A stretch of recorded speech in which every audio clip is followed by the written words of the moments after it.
We don't seem to have his audio now. But can I just don't say, think Dr. Chelani is with us. I think the other point, Padmaja, is that, and you make a great point, is that the Pakistan Air Force's JF-17s have Russian engines. Yeah. No, the same ones as but it's a fraction, right? I mean, if we look at the kind of trade they have. It's a problem. India doesn't appreciate Russia. You know, that their but Russia will also look out for themselves. Their transport, let's look at it from an India standpoint. Pakistan's transport fleet of aircraft China is Russian. Russia provides Pakistan with jet engines.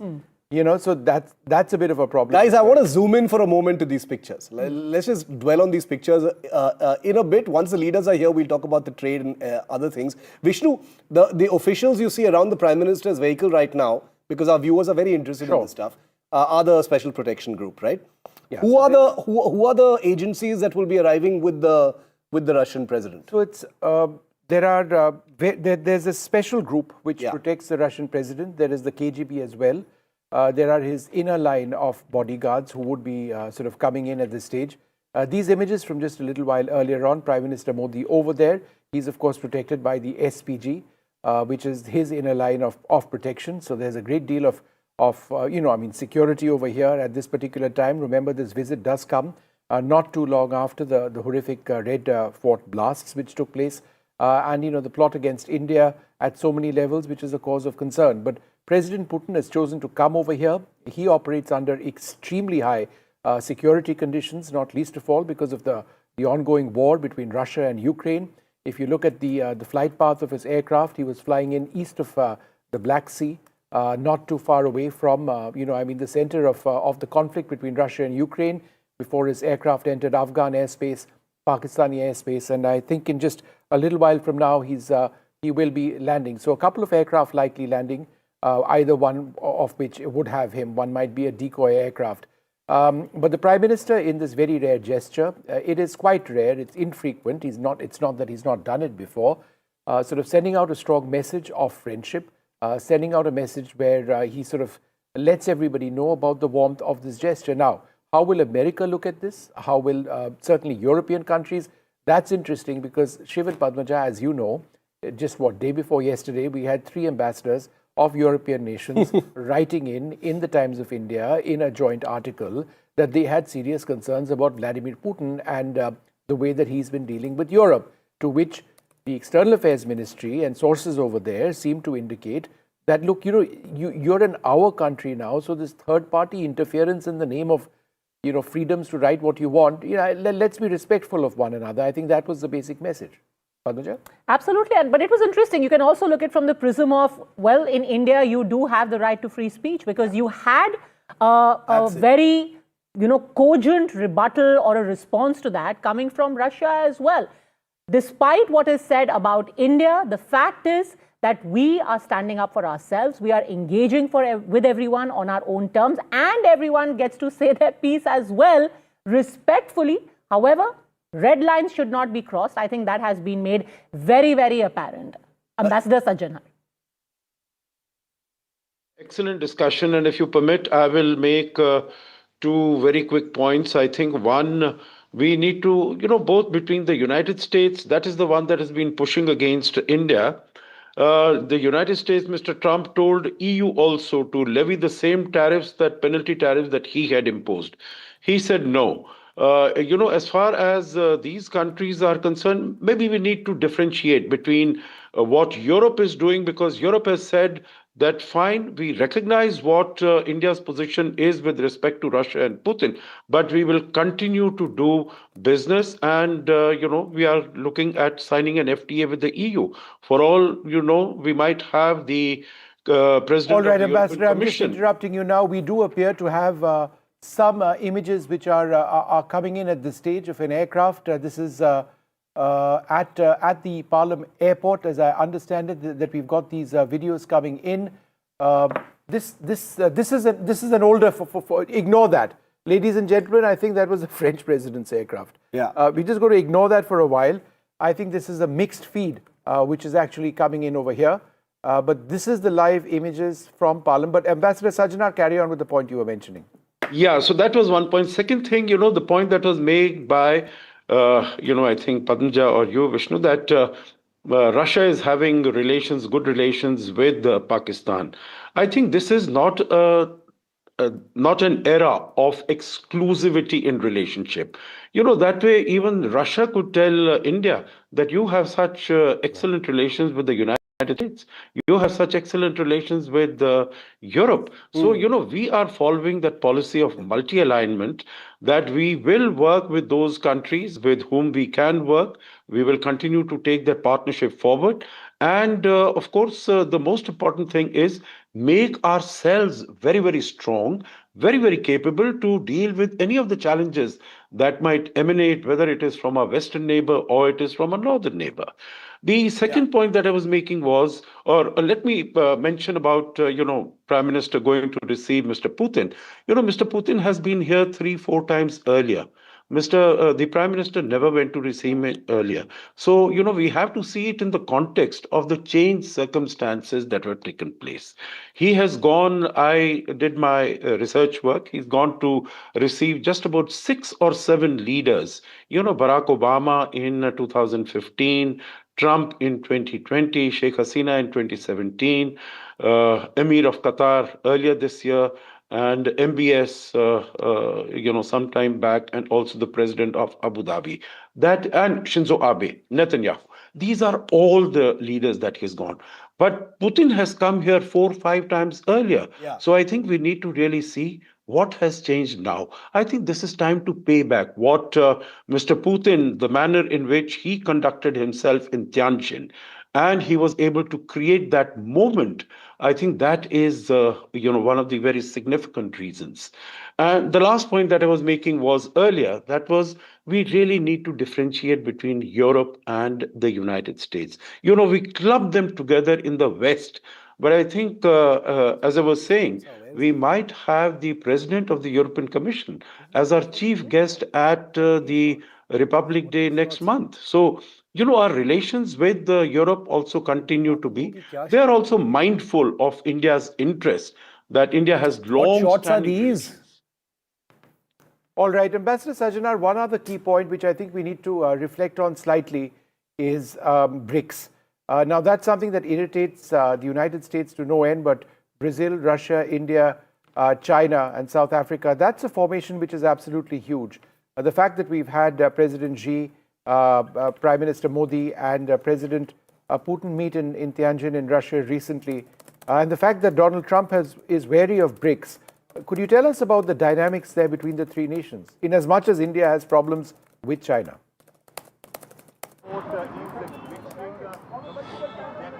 The expansion of BRICS, as China has been, and Russia has really had not much, it has gone along with China. Let me put it this way. It has gone along with China in terms of the expansion of BRICS. But whether it is India or it is Brazil or it is South Africa, they are not happy with the expansion of BRICS, because they thought that when we are just 5 of them, then they have a certain clout, they have a certain preeminence, they have a certain profile.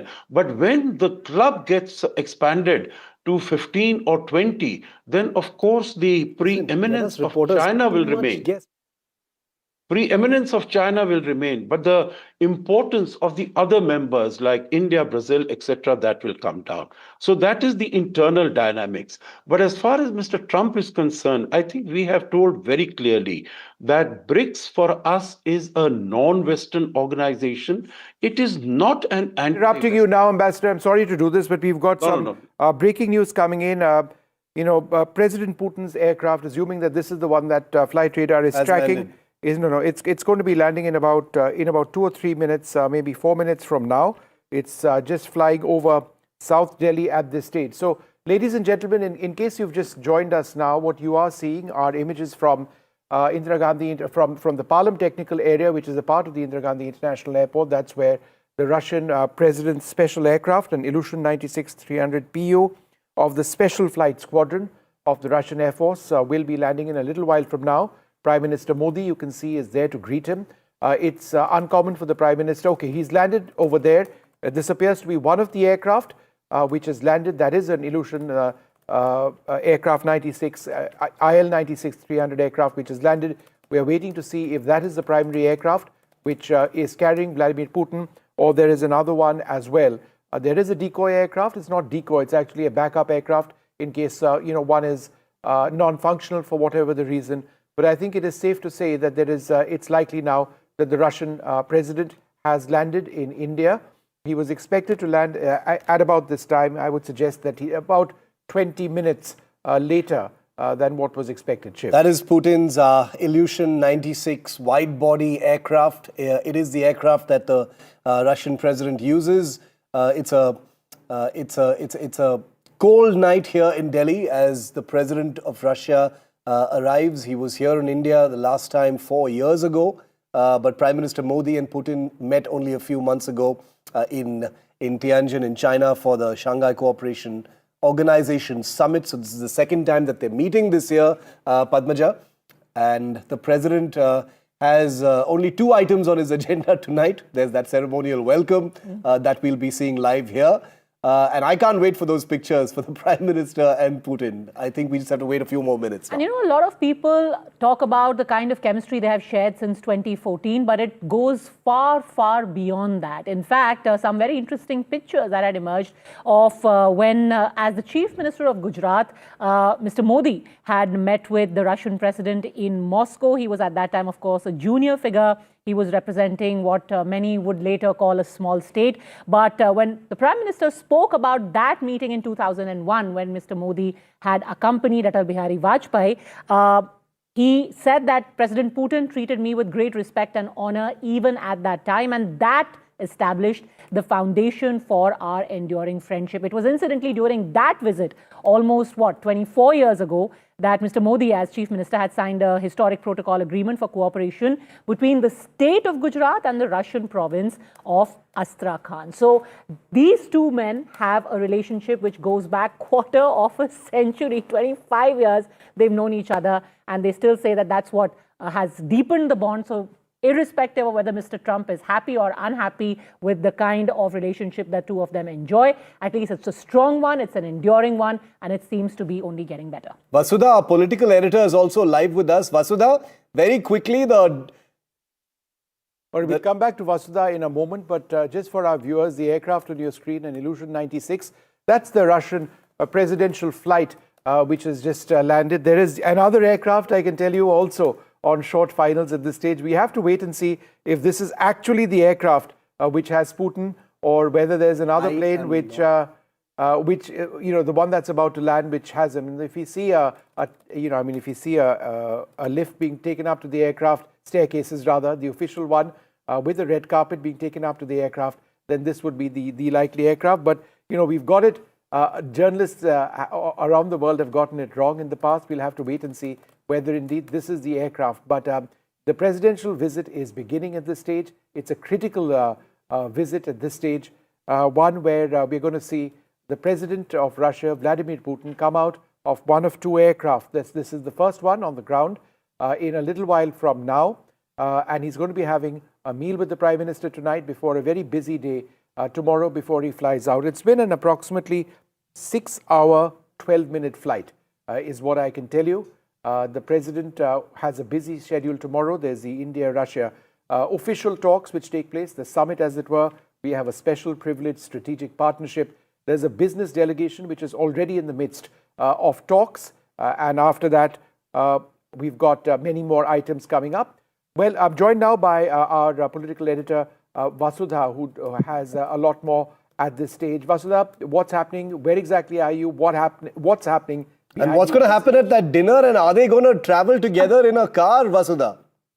Well, Ashiv, I had covered the Prime Minister's visit to Moscow last year, and I remember it was a private dinner that Vladimir Putin had hosted for the Prime Minister that made all the news because the Prime Minister made a very strong pitch for multi-alignment. At the same time, he said it very clearly that ye yudh ka yug nahi hai, and that also showed that while India can be friends with Russia, it's also very clear that it will send across the right message that it believes that there are no solutions that can be found in the battlefield. So there's a lot that's expected from the private dinner today. There's been a lot of secrecy over what the menu is, but I'm told that there's been a lot of excitement. We were not There was also a lot of secrecy as to who is going to receive him. But I remember covering the UAE King's visit to Gujarat for the Vibrant Gujarat Summit, and the Prime Minister himself went to receive him. This is his way of reaching out to his old friends, old allies, diplomacy at its best, Modi style. So we can expect a lot of desi tadka to this. At the same time, this is one of India's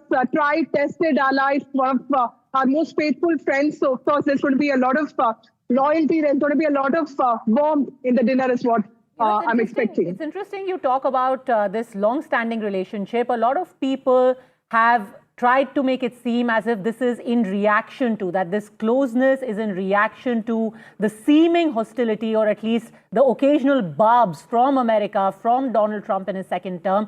But the fact is, and we were just discussing it a while ago, and you've actually covered so many of these visits, Vasudha, that it stretches back from the time when Mr. Modi was the Chief Minister of Gujarat, cut to when in 2014 he met for the first time as Prime Minister. He met Mr. Putin again. And even at that time, he said that you are a great friend of our country. And this relationship, India and Russia, is incomparable. So between the two countries and between these two men, this relationship goes back more than 2.5 decades.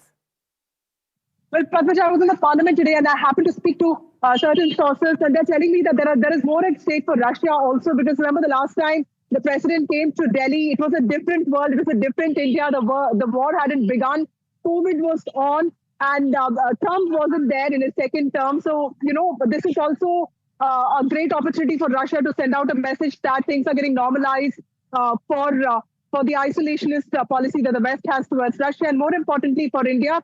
We have been told by government sources there's going to be a lot of focus on MOUs, there's going to be a lot of signing on shipping and defense-related pacts, more importantly on pharmaceuticals.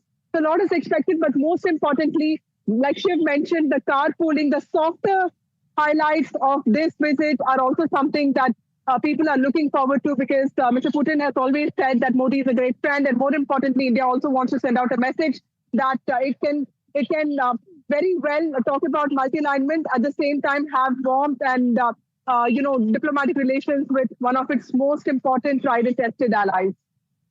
There's an amazing level of anticipation now before that door opens and the Russian president emerges there. All of this is going to play out live, of course, here. Vishnu, I want to bring you in for a moment, because Vishnu actually interviewed a much younger Vladimir Putin and a much younger Vishnu, 24 years ago, Vishnu? 2002. So I think you must have been the first Indian journalist to interview him. I've been trying to see. Probably. I'm not, it's quite possible. No, so incredible. But certainly the first by an Indian news network. I think that's it's incredible. And at some point later and tomorrow as well, I'll play out some excerpts for you to see. It's fabulous. It's like going back in a time machine. But your thoughts, Vishnu, now as the door's about to open, quarter century ago is when you interviewed the man who's going to be coming out of that door now. You know what struck me, Padmaja and Shiv, is that when I went through bits of that interview, is three points. And, the more the world changes, the more things remain the same.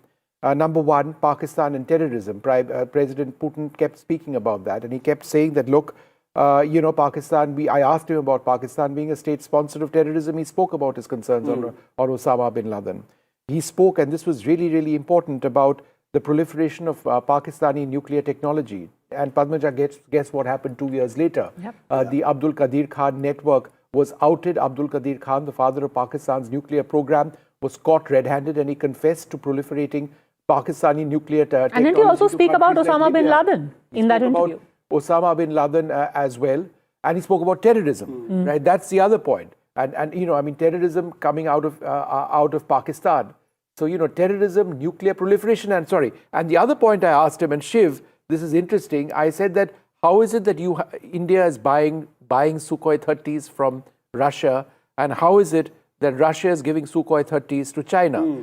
The Sukhoi 30s that Russia has provided China are now called the J-15 and J-16. Yeah. They are the bedrock of the Chinese Air Force. So all of those items they remain questions I would possibly They are ask literally even rolling today. out the red carpet for the Russian president. You've heard that That's being where the said. phrase comes from. Yeah, they're literally rolling it out. Tell me, why does it take? Does it usually take this long? It's been about It's going what, to take 5 to time. 7 No, minutes it's now? going to take a while. Why? I would suggest it'll take maybe even 15 minutes or so before it's all What's in happening place. behind this shut door right now? Even as we Right speak, now, what's going on? Nothing. It's just informal. President Putin is just possibly shutting. I mean, it's not like he has to closing collect his luggage or anything and He's carry it closing with his him. folders, and he's being briefed. He's probably been told that Prime Minister Modi is there. He would have known by now. There you have it. You've got his Doors open. presidential staff coming out. They will examine. They'll take a look out. They will ensure that the path is all right. There may or may not be a carpet, but the carpet, I think, is just up till that one Checking point. even the staircase. And at some stage, we'll see Prime Minister Modi emerge at this stage. And then once they're right and they're completely ready, is when they will invite President Putin to step out. So he walks out fast of his aircraft. He sort of bounds He practically down. skips down the stairs, yeah. He sort of does that. Who all And so will be that on should his staff right now? Who all will be accompanying him? Aside of the delegation, everything, who will be in his immediate vicinity? His chief of staff will be present along with several key officials. I'd like to see if the Russian ambassador was on this flight or he's over here.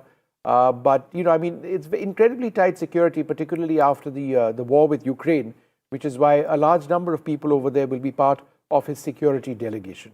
Yeah, And everyone was enamored when there was a detail about how there is a poo briefcase, apparently, which also accompanies him wherever he goes. if we get into the details of the kinds of things that accompany leaders like Putin, that's a completely separate. In fact, we've got a story on that, Padmaja, which we'll play out a little later. But I think the scary thing... he's one of the most protected world leaders. He also carries what?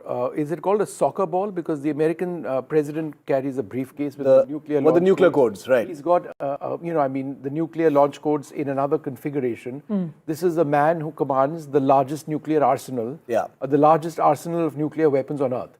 That is the power of Russia and Vladimir Putin. Let's be very clear about And this. a man who in the last 24 months has, on more than one occasion through his foreign minister and others, threatened to use those weapons, even if done so subtly. But live pictures from the Palam airport. These are live, I can assure you. And the president of Russia will be emerging from that door in just a moment. Dinner's on the agenda for tonight. The president, of course, will get a restful sleep because he's got a long day tomorrow, a total of 27 hours on Indian soil before he leaves tomorrow night at about 9. Many, many things on the agenda with the Prime Minister. There's a big business conference with CEOs from both countries that takes place during midday tomorrow. A big joint press conference and joint statement between Modi and Putin.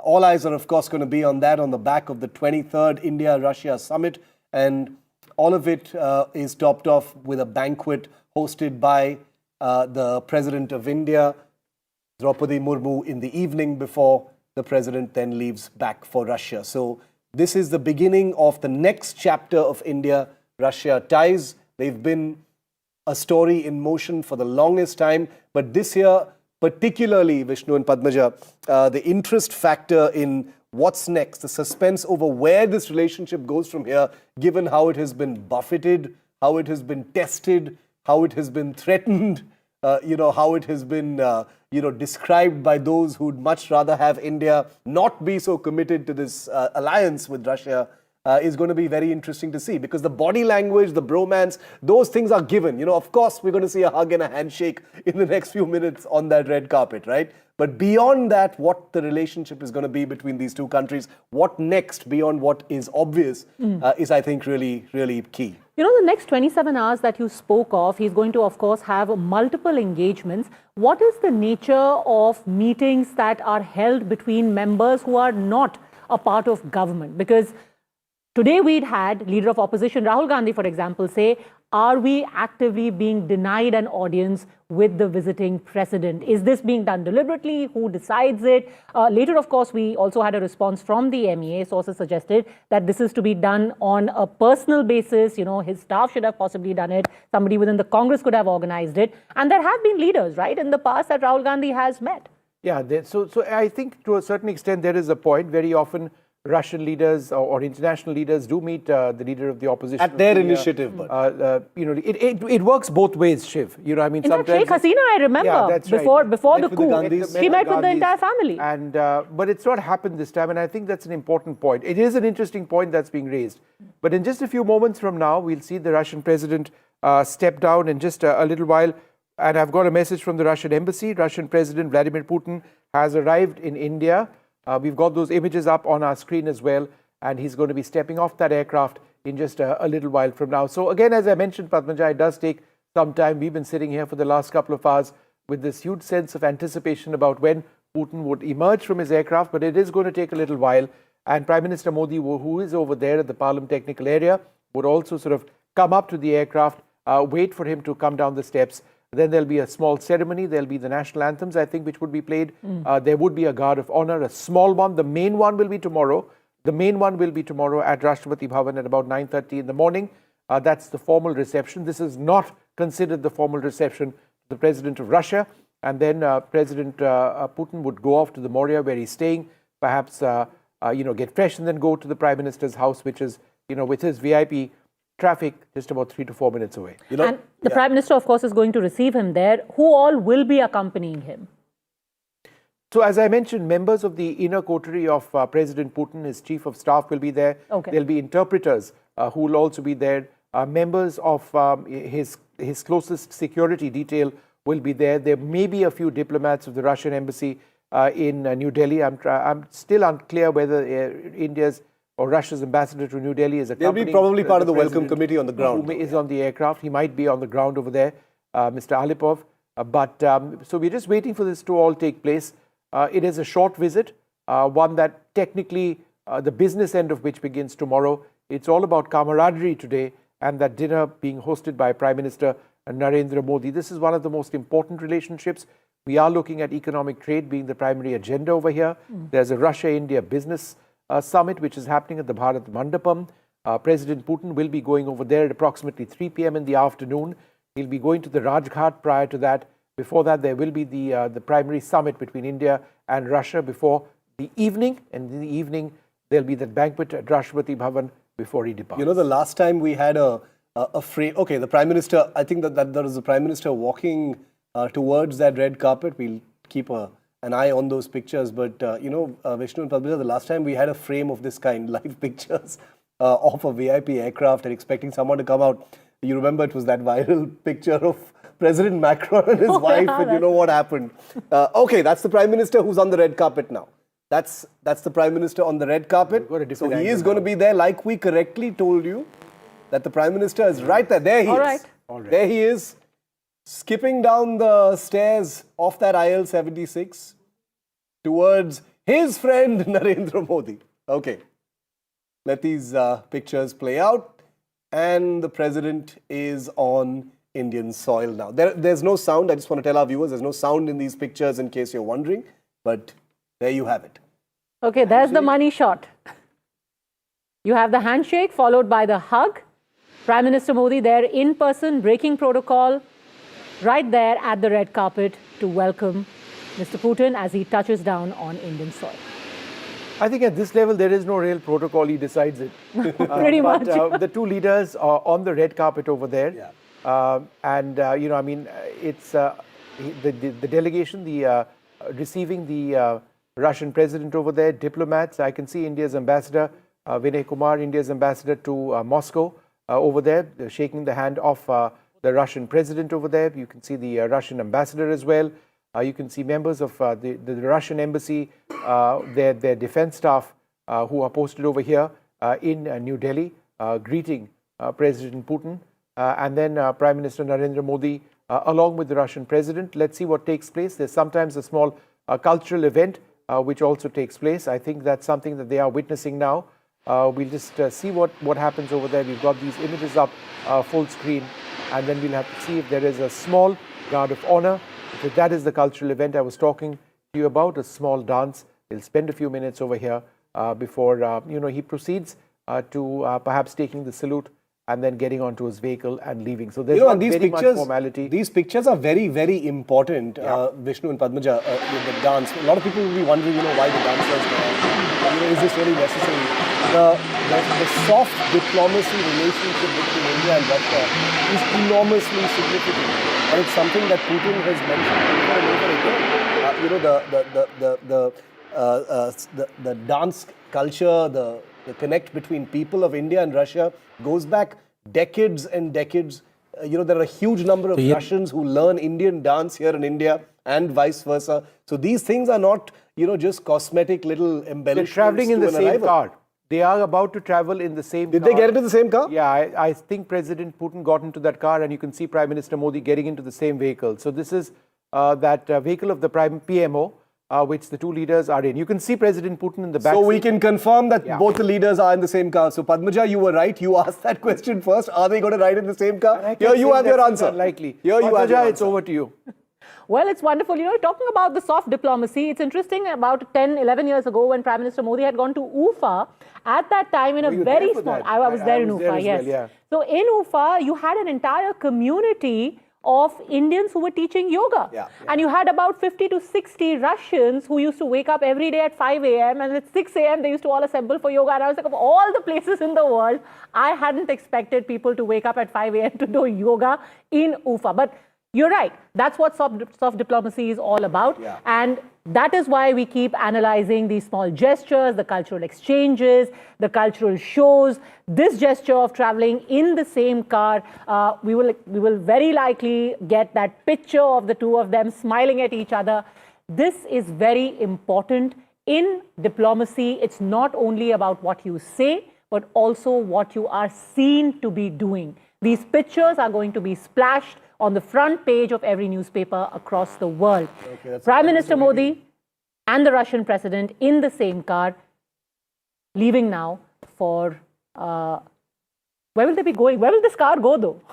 It could be just Prime Minister... Will they be going to... drop him to his dropping him to his hotel or going straight to the Prime Minister's house. I mean, to be fair, Maurya is on the way to Lok Kalyan Marg. So, but is it as informal as that? I mean, it's just unbelievable. No, but Vishnu, I think we can agree that this is Modi-Putin protocol. That's the Russian beast. Okay. The Russian beast, that black car, the Russian president's limo, is following the two leaders. That poor beast has been told, "Hamara picha karo." That beast was brought in for the journey from Moscow, all the way flown across over here. Follow this car. President Putin gets into Prime Minister Modi's vehicle, and the two go off, and the beast follows. I think this is such a beautiful symbol of how these two leaders, who of course respect protocol and the agencies that protect them and serve them, but are manifesting how there is a degree of spontaneity to this relationship. The fact that they are so easy with each other in their physical space, they're traveling in the same car.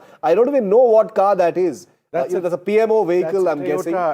So either they're headed SUV. Towards the hotel. I'm guessing Toyota they must be headed towards 7 Lok Kalyan Marg right now. That my guess would be that they're headed straight for dinner.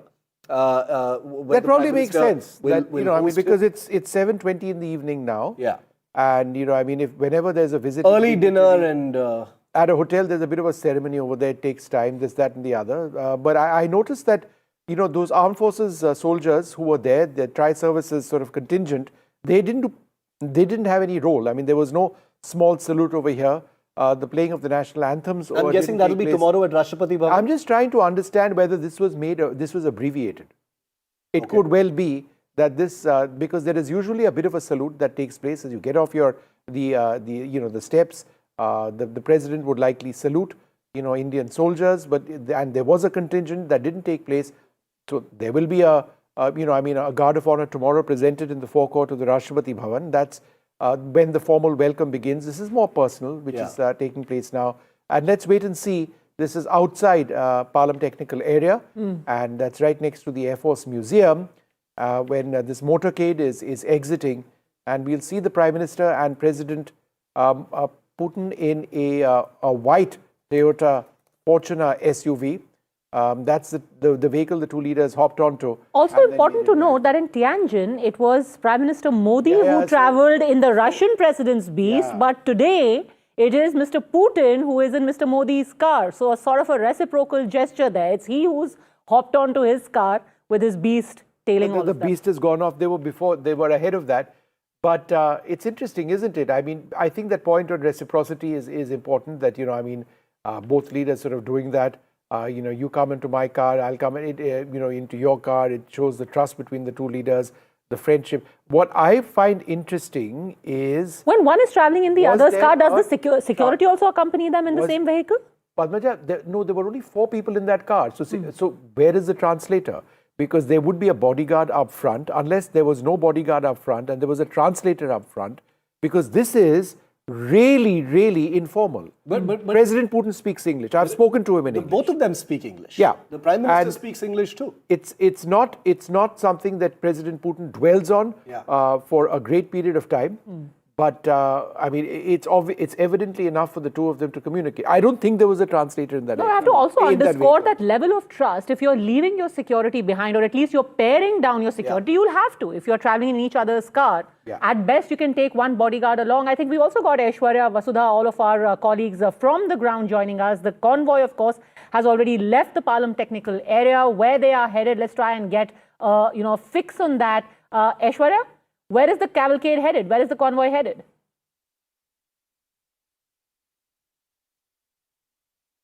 All right, we'll just try and get back to our reporters. You would imagine that there is quite a lot of movement in that entire area. We will try and fix that connection and go back to them. But a very, very... Okay, Vishal Vivek is joining us now from Bharat Mandapam. Any fix yet on where both the leaders go next, Vishal?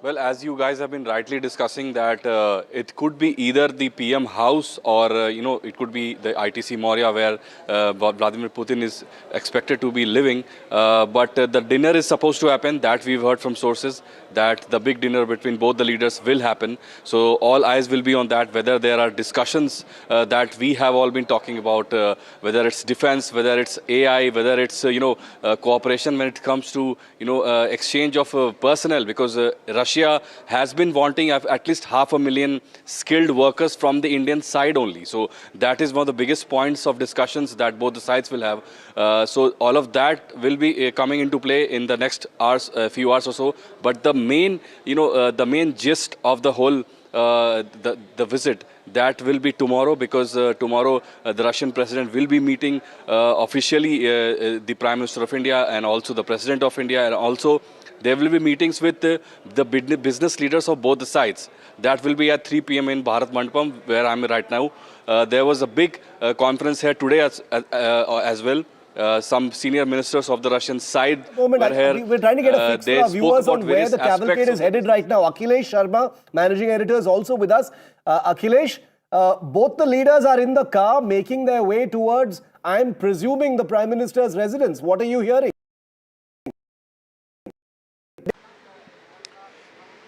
Yes, this is what we have also heard, Shiv, that immediately after departure from the airport, they will arrive at 7 Lok Kalyan Marg, which is the official residence of Prime Minister Narendra Modi. And PM Modi has actually arranged a private dinner for President Putin. And though the details of private dinner are not disclosed so far, that those who are invited, but it is believed that those who are close to President Putin, like Deputy Prime Minister is already here, he will be part of the official dinner, which is being hosted by PM Modi at 7 Lok Kalyan Marg.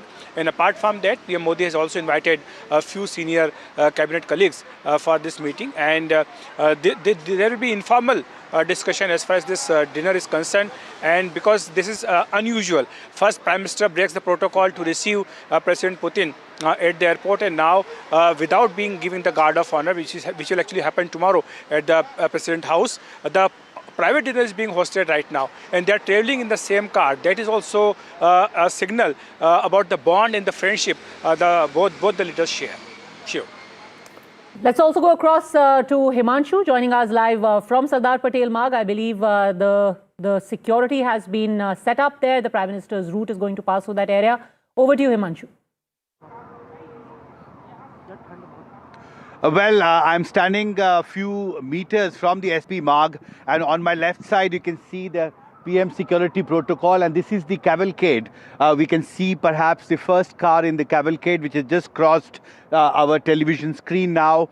This is SP Marg. This is the route which is just a few meters from ITC Moria, where President Putin will stay. His entire delegation will stay. In fact, you can see one by one the vehicles are crossing this area. And on my right side, you can see the barricades have been put in place. And this happens when Prime Minister Modi travels within the city. So all the vehicle has been stopped on this road, and any time now on the screen that you see, the Prime Minister with President Putin will cross this road just in next few minutes. And interestingly, this ITC Moria is just a few meters from where I'm standing now. And this is also the route that Prime Minister takes to go home to 7 Kalyan Marg. So I think we'll have to wait for perhaps a few more minutes. But as you can see, the PM security protocol has been activated on SP Marg. This is exactly the route that Prime Minister Modi had taken when he had gone to Palam technical area to receive President Putin. And this is exactly the route Prime Minister Modi will take to come back with President Putin. Of course, you've been talking about the political significance, the diplomatic symbolism of Prime Minister Modi going to receive Putin. And now you can see the security vehicles are gradually crossing this area. It's a long cavalcade, we have been told, because there are Russian security agencies also along with the SPG and the Delhi police, and that's why there is very tough security. The entire road has been sealed from here till Palam technical area. There are hundreds of paramilitary forces who have been deployed along this route, and we have seen last 2 hours extremely high security. The ITC Moria hotel, in fact, has been sealed from all sides. No outsider is being allowed to go inside except the Russian delegation. And I can see the sirens now on my right side. There is a movement of VIP vehicles along this route, and we are getting this indication that any time the cavalcade will cross this area. You can see another security vehicle has crossed this. This is a long stretch. Now you can see the number of vehicles, and I think we are now watching live the cavalcade of Prime Minister Modi and President Putin crossing the SP Marg here. These are live visuals we are giving. It's a long cavalcade. You can see these are SPG vehicles and also vehicles belonging to Russian security agencies who have escorted Putin to India. And this cavalcade now has passed, and from here the distance to 7 Kalyan Marg, Lok Kalyan Marg, I think is just a couple of kilometers. So next few minutes, both the leaders will be at PM residence, and the private dinner that Prime Minister Modi is hosting. He's going to stop off at the ITC Moria, where Himanshu is reporting from, but he's going to go straight across. Let's go quickly across to Professor Andrew Latham, who's been waiting very patiently, and Daniel Block. Daniel, let me come to you first. How would the United States, specifically President Trump, see this visit? Well, I'd say first, I'm not sure how much Trump himself is paying attention to this visit, given how scatterbrained he can be and erratic. That said, I think not terribly well. And, I don't know if he's aware that this is a visit that happens every year, but certainly it is happening, or not every year, excuse me, that the two leaders meet relatively frequently. But certainly this is something that's happening in the context of deteriorating U.S.-India relations. We know that Trump has been very harsh on India for a variety of reasons. And one of his stated reasons, I don't know how much this is actually motivating him, is that India continues to maintain warm ties with Russia. So I think that this might irritate him, again, to the extent that he's paying attention to it. And I think his reaction to it will ultimately depend in some ways on what, if anything, the two leaders say about the United States coming out of it. Is this an opportunity for Modi to double down on kind of the trade conflict with the United States, or does it lead to some softening, or do they say nothing about the United States at all? My guess is the final is going to be what happens, and perhaps that's the wisest option in some ways, because again, I really don't know how much Trump himself is paying attention to this visit. Sure. Let me just quickly go across to Professor Andrew Latham, Professor of International Relations at Macalester College. Professor Latham, India has a stake, obviously, like so many countries in the peace process. in Europe. We've had Prime Minister Modi visit both Kiev and Moscow in the past, speak to President Zelensky and President Putin. Do you believe this is something that's likely to come up? I think so. India's strategic posture of multi-alignment and strategic autonomy means that, yes, Prime Minister Modi can be friendly towards President Putin, and the two countries can have close and perhaps growing economic, military, and diplomatic relations. But on the other hand, India also has to strike, not just a pose, but it has to be serious about promoting peace between Russia and Ukraine, and has done so since the beginning of this conflict. And so it's a balancing act of sorts. On the one hand, yes, we are close friends, not allies, but close friends and partners with Russia. On the other hand, we have an interest in advancing and promoting the peace process between Russia and Ukraine. So I cannot imagine that this will not come up over dinner, even in polite company. Tarak Artha, this isn't just about playing the balancing act. The Prime Minister of India has gone out of his way in order to receive President Putin at Palam.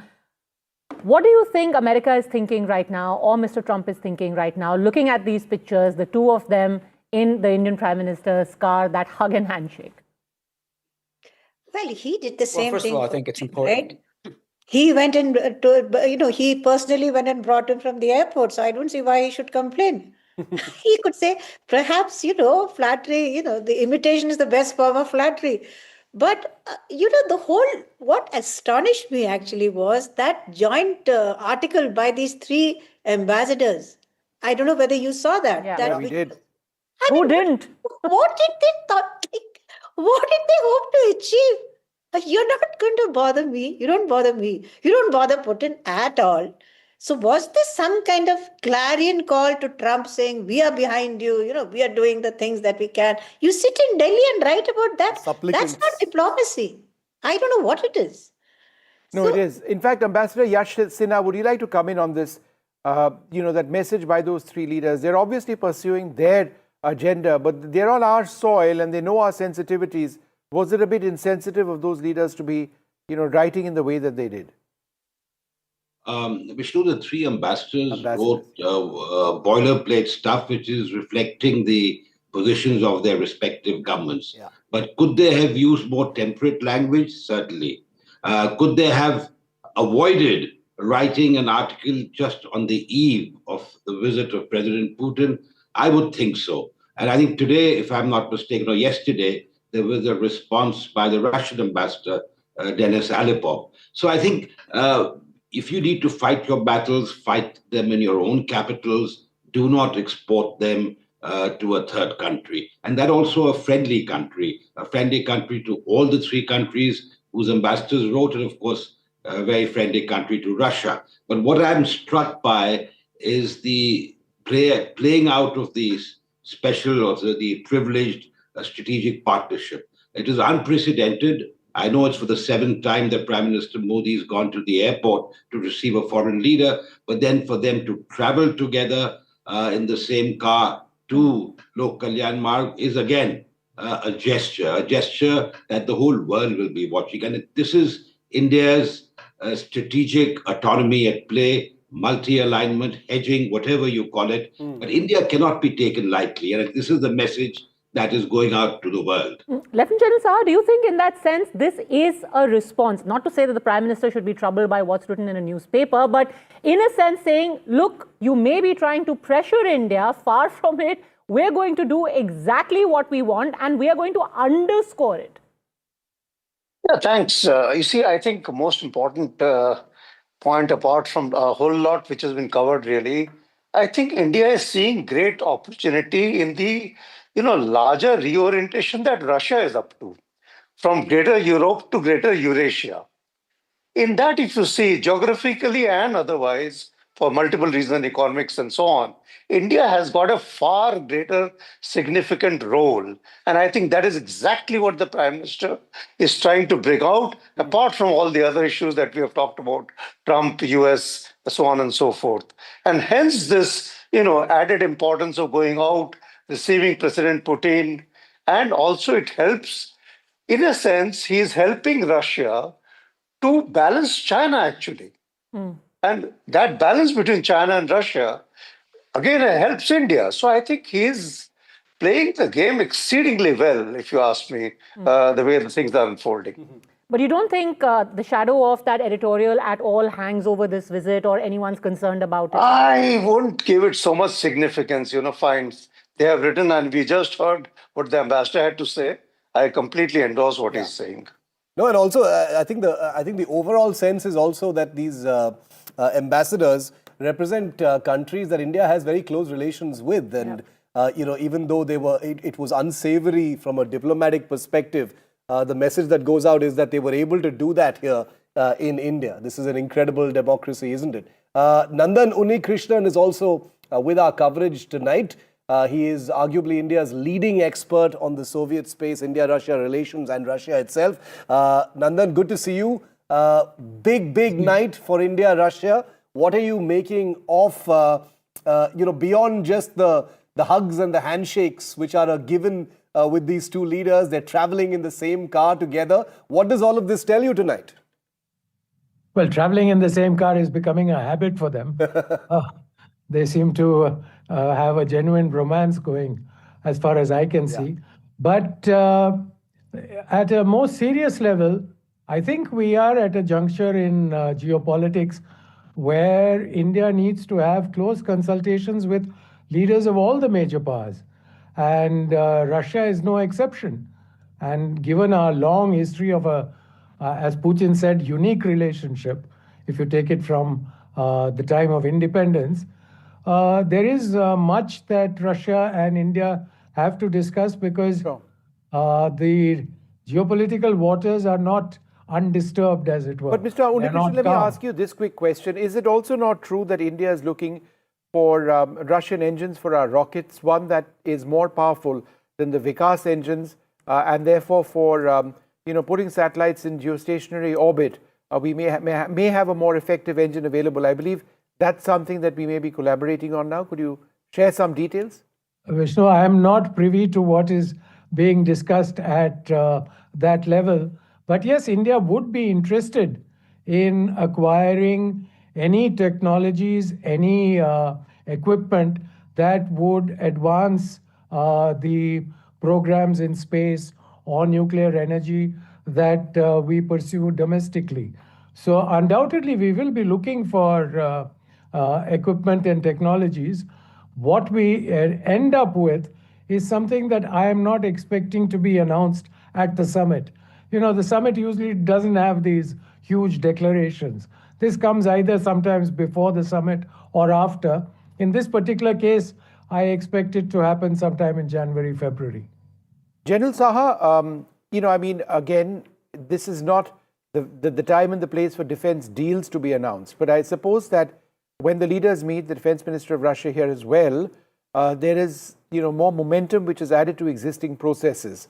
How do you see the overall defense relationship in the context of, let's say, systems like the S-400, India's acquisition of a nuclear submarine, and other areas where both sides are, have collaborated for an extended period of time? Very quickly, the Sukhoi 57 with transfer of technology, but with a caveat of licensed production, is going to be on offer. And it will be put out as a stopgap until the AMCA gets developed. Then likewise, the Sukhoi 35, that will also be on offer, with, of course, all the latest ISA and all that. And S-400, since you specifically asked, I think we are still to receive 2 which are pending. And I would imagine post-Sindoor, the Air Force certainly would want more. S-500, of course, is fantastic. I think it will be discussed. And submarine lease, as you're talking about, rather than procurement, I think the lease would be on offer. These would be the major ones. But having said that, I think Sukhoi 30, the upgrade package must come. And you see, that is the areas, little bit of this older generation equipment. I think we should insist on the transfer of technology there as well. Mr. Unnikrishnan, in fact, even before Mr. Putin touched down, we had, our defense minister and Russia's defense minister co-chairing the 22nd India-Russia Intergovernmental Commission. And what the Russian Minister for Defense said over there, the fact that our bilateral relations have a strategic character and the partnership with India is a key factor for the balance in South Asian region and global security in general. So the grounds have already been laid of what this relationship in the field of defense is going to be from here on.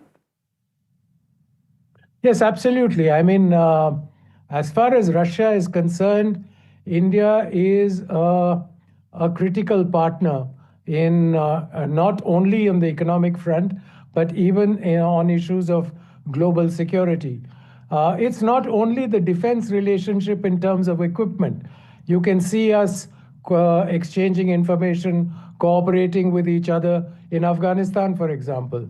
There are many other areas in which we exchange information and keep ourselves sort of abreast of the moves of the other nation. So in that sense, I think there is a strong historical relationship which Russian leadership and the Indian leadership want to take forward without sort of irritating the geopolitical situation as it exists today.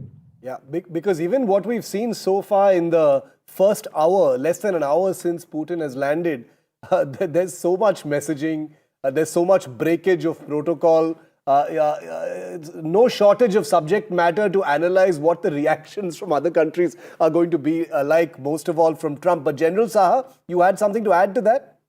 Yeah, sure. You see, the thing is, from the point of view of Russia, and talking about this point which Mr. Undi brings out, they see, I think, India as a bridge between Gulf and Indo-Pacific. Whereas the Americans see us from an Indo-Pacific perspective. And I think that's a significant difference, you see. And that is where I say, I think Prime Minister Modi is seeing opportunity for India. You know, where is that cavalcade? I mean, the motorcade would have reached.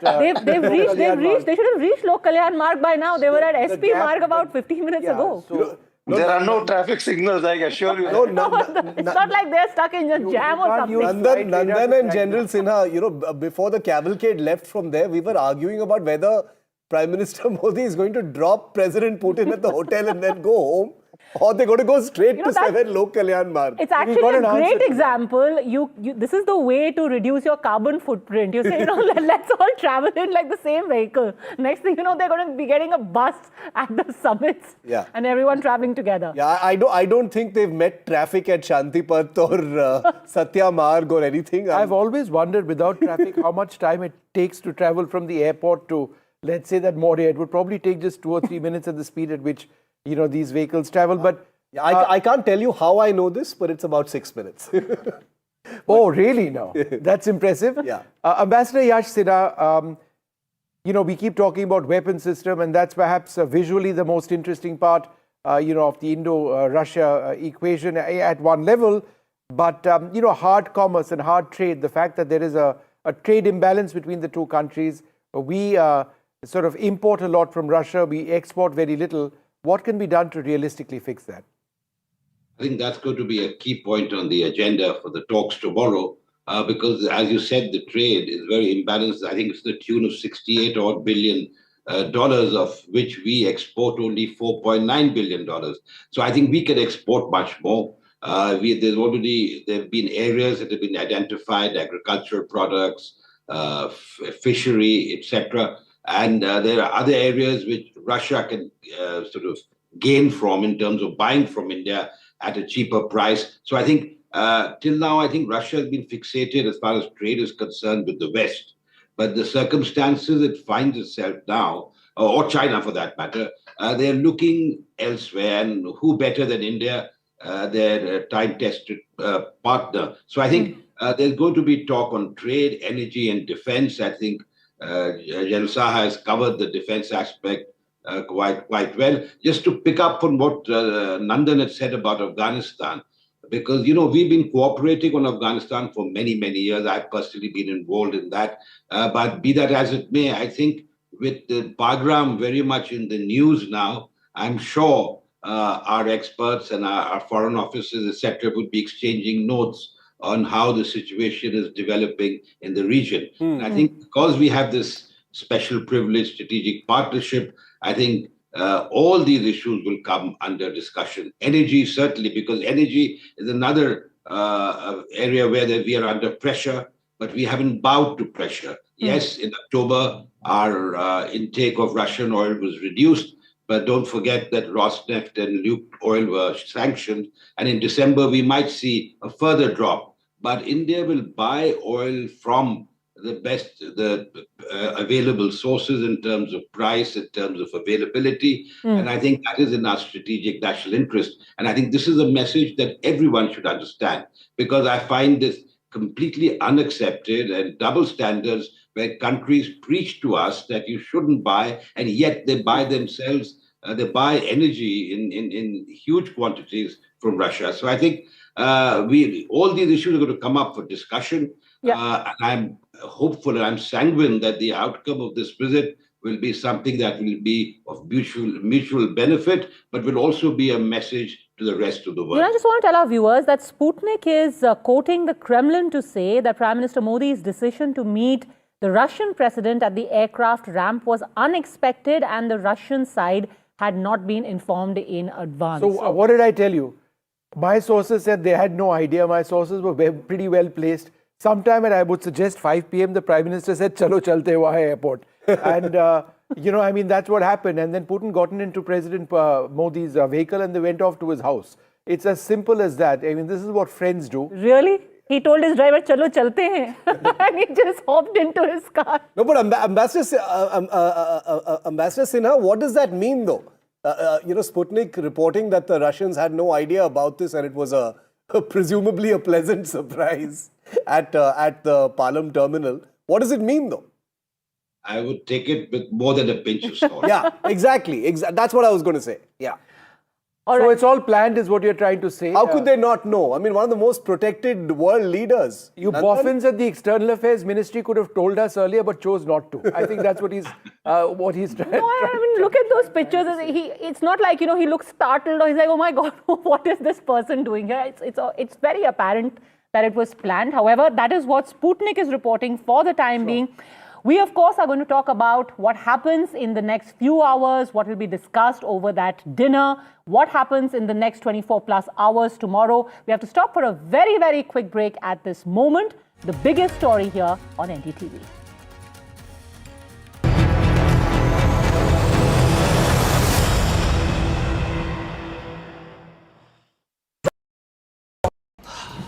Salute है जी, आप देश की रक्षा में जान लगा देते हैं और आप घर घर में तार लगाते हैं जी। ई बीम टेक्नोलॉजी से बनी, न जले न पिघले, सबकी रक्षा करे।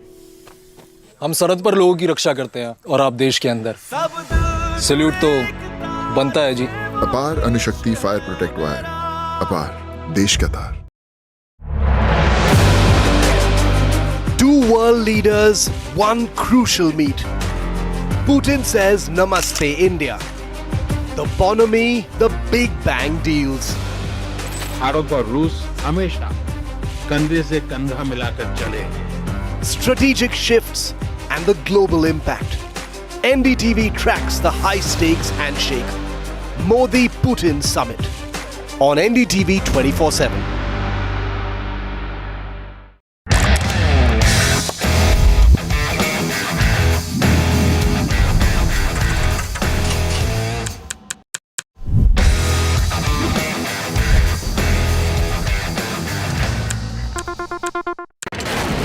Front lines of Kargil, the fury of Operation Sindhu, so many attacks, the chaos and cries of disaster zones, to fighter jet cockpits, and the world's most defining interviews. It's incredible. He has seen history break, live, unfiltered.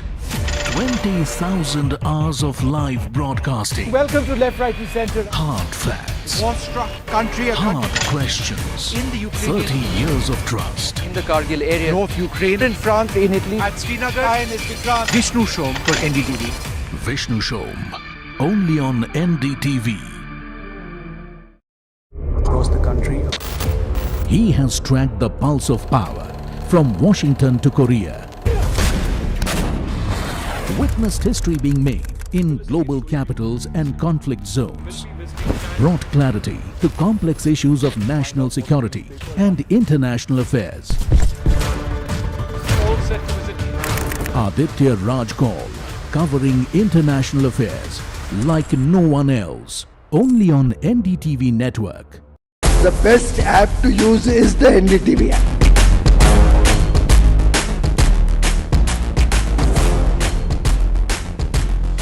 दुनिया भर में जब भी भारतीय media की चर्चा होती है तो एनडीटीवी सबसे पहले जिक्र में आता है। मैं आपका बात से सहमत हूं, उल्टे हम भी जब विदेश जाते हैं, the best app to use is the NDTV app.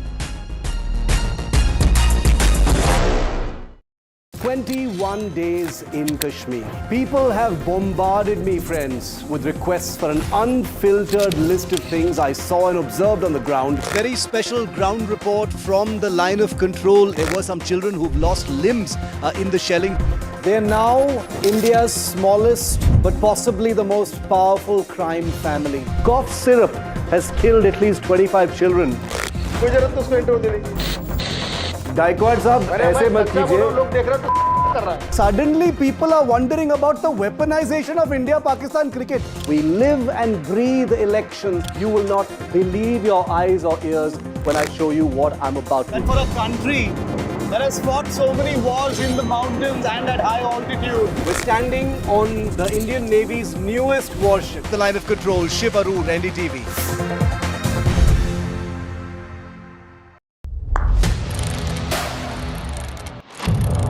What seems settled for me is unfinished business. So I rewind, I pause, I reflect, I dig until what's buried stands up to be counted. Breaking ground, not just headlines, the meaning behind them. This is Breaking Ground with me, Vedika Sood. Namaste, India. As you all know, I've been traveling around the world with my music. But this one is truly special. Something that's India. You all must have seen the magic that was created in Kun Fayakun. Now it's your chance to experience it with me. So book your tickets from District app and together let's create harmony of hearts. See you, Delhi. Pulling us into this country. They argue, I conclude. They deflect, I drill down. Stop. This isn't a free-for-all. It's a reckoning. No filler, no fog. Only the facts and where they lead. Every night at 9, the case closes because the buck stops here. I don't sugarcoat. I shoot straight and tell you stories.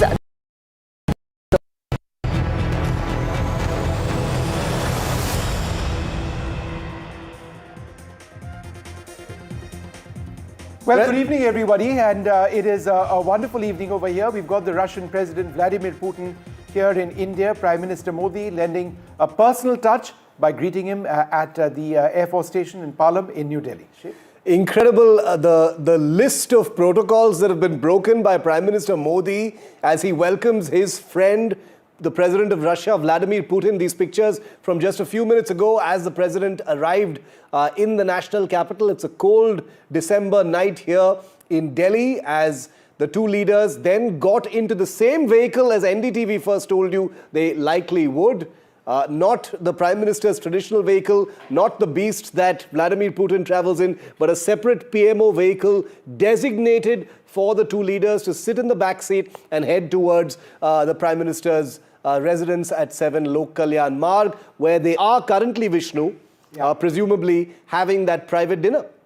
That's right. Well, joining us now, Ambassador Yash Sinha, General Subroto Saha also with us, and Nandan Unikrishnan. I'd like to thank you all very much for being with us. Ambassador Sinha, to you first. Sputnik has just put out a tweet saying that there was no expectation on the Russian side that Prime Minister Modi would be there. Assuming that that's correct for a moment, is this rare? What does it symbolize?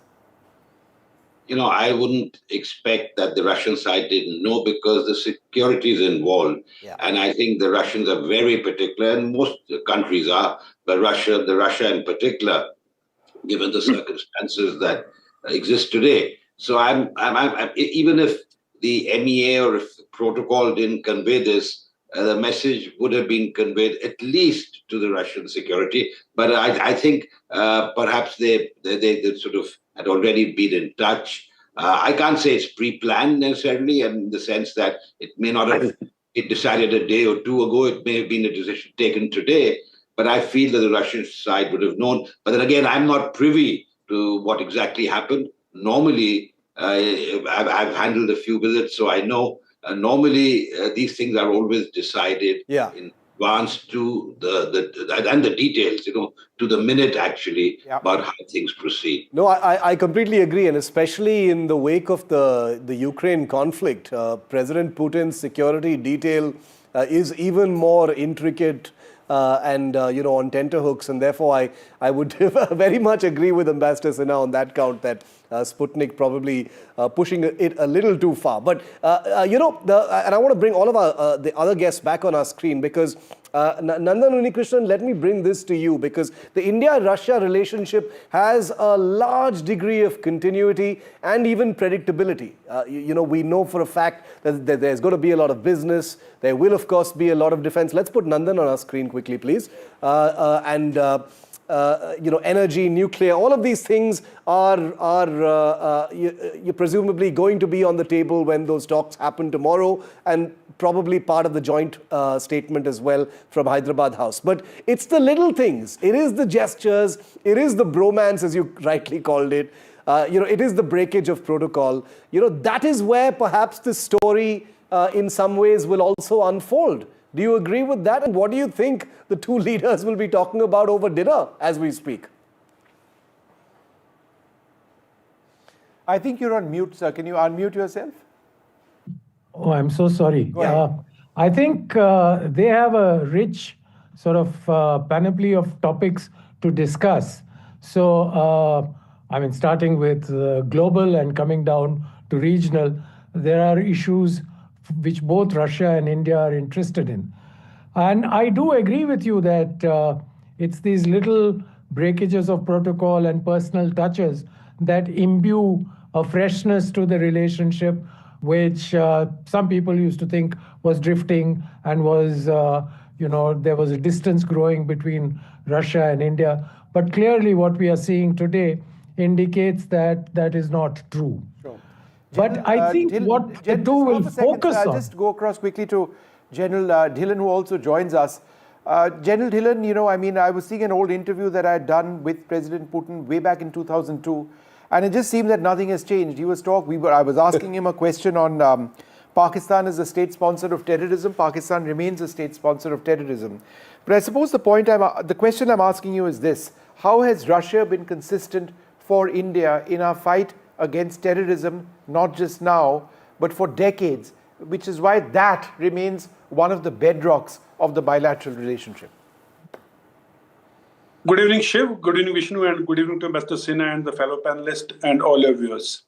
Yes, not only on terrorism, Russia has been a trusted ally, very dear friend since ages, since the times of Soviet Union, ever since our independence.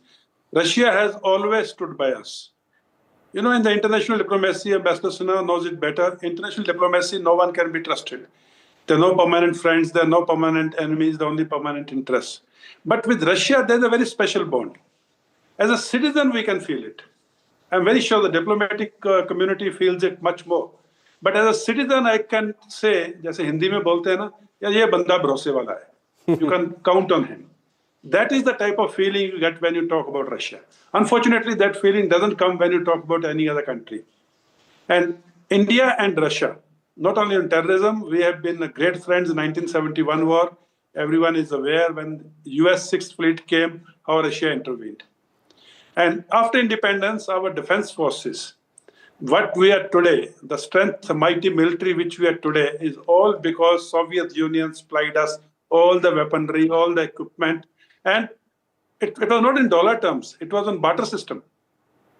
And that is how Russia built us militarily. The defense ties go back to 75 years. And Russia has always been a very trusted ally, may it be in terms of joint ventures, may it be Brahmos, may it be Sukhoi, or may it be aircraft, anti-aircraft weaponry and aircrafts, and even the maintenance of the legacy equipment.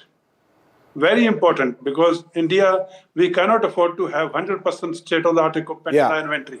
No, General Dillon makes a very important point that, you know, ये भरोसे वाला आदमी है at a time when there's not a lot of bharosa going around, geopolitically speaking. I think that's an important point that you make. But, you know, the two leaders, like Nandan was saying, there's no shortage of topics for the two leaders to you know, talk about, even at this quiet private dinner that the Prime Minister is hosting with the Russian leader right now at 7 Lok Kalyan Marg. Vishnu, I'm wondering whether they're going to talk about Trump. Well, I'm wondering whether Trump would speak about them. But let's bring in Shishir Priyadarshi, President of the Chintan Research Foundation. Mr. Priyadarshi, I think one of the things that they will be speaking about is Ukraine.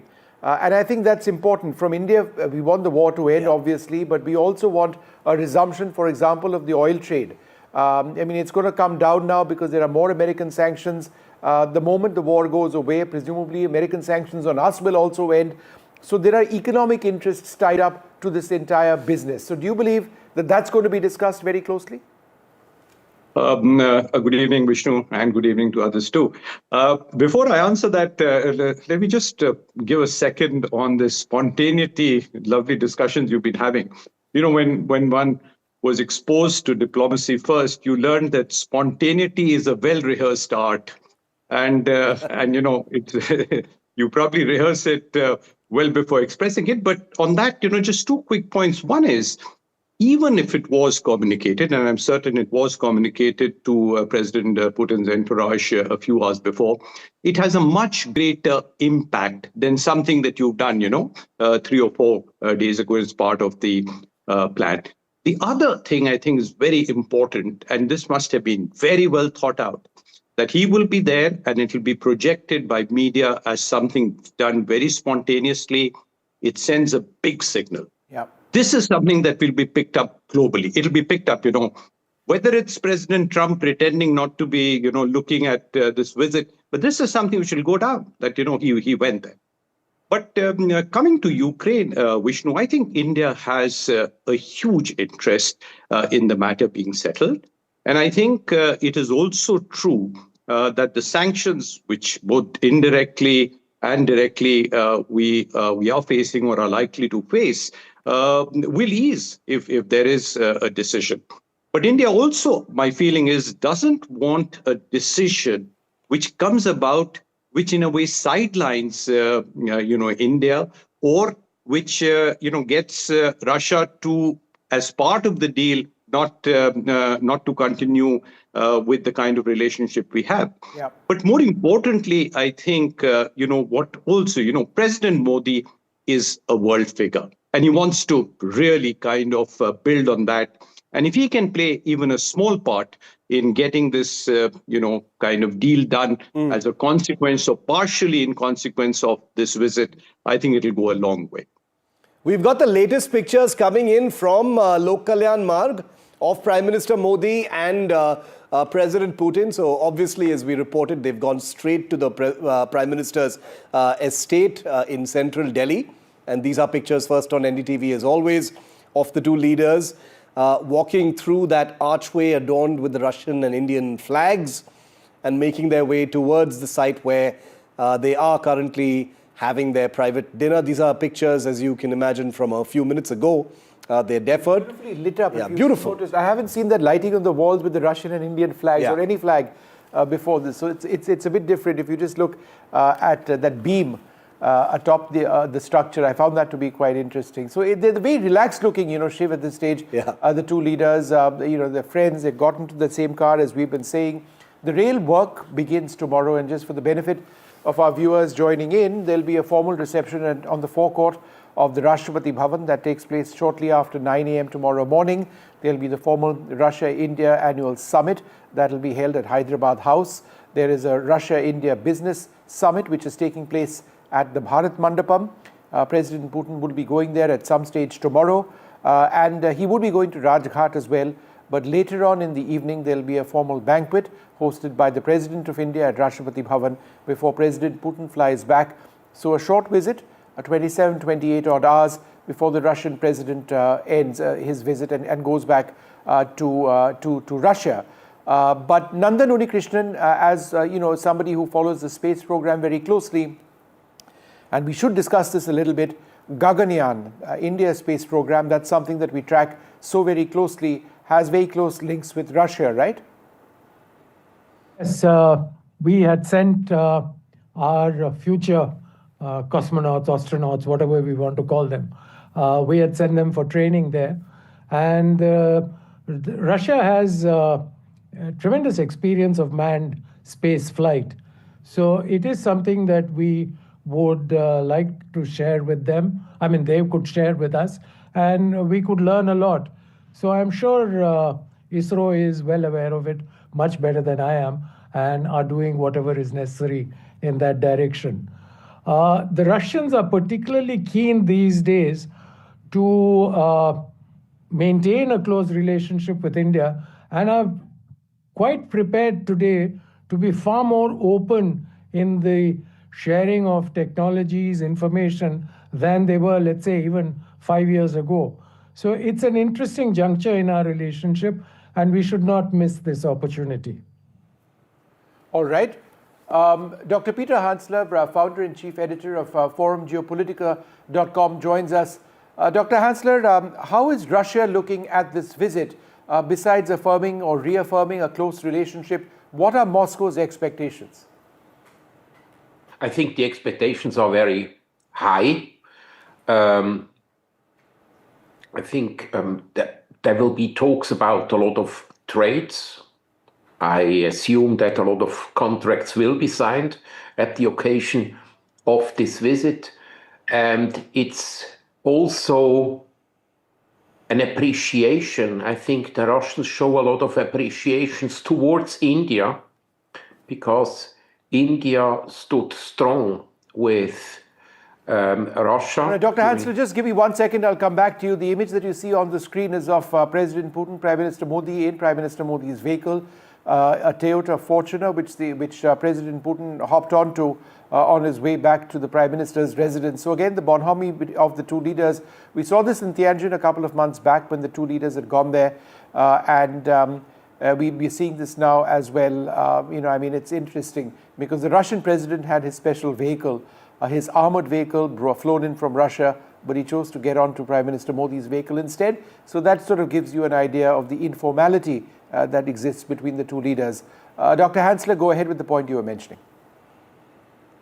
Yes, I think Russia does appreciate the level of loyalty which India showed towards Russia, because from the very beginning, that means since March 2022, the Western countries, whether it was the United States or the European Union, everybody was putting a lot of pressure on India in order to, that they don't work any longer with Russia together, and India stood strong. And loyalty is a concept which is extremely important. Dr. Hansler, just give us half a second. We're going to quickly move on now to another important part of this relationship, a look at the defense relationship between the two sides. Shiv and I were looking at the S-400 surface-to-air missile system, the S-500 system, which India might be interested in the future. Let's just play out this report and give our viewers an idea of something that interests both sides very closely.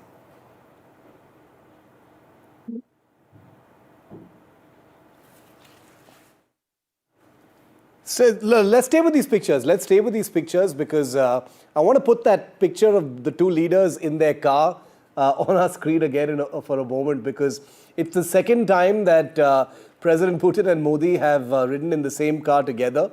It is a breakage of protocol, but it's happened for the second time this year after the Tianjin. This is a picture from Tianjin at the Shanghai Cooperation Organization summit earlier this year.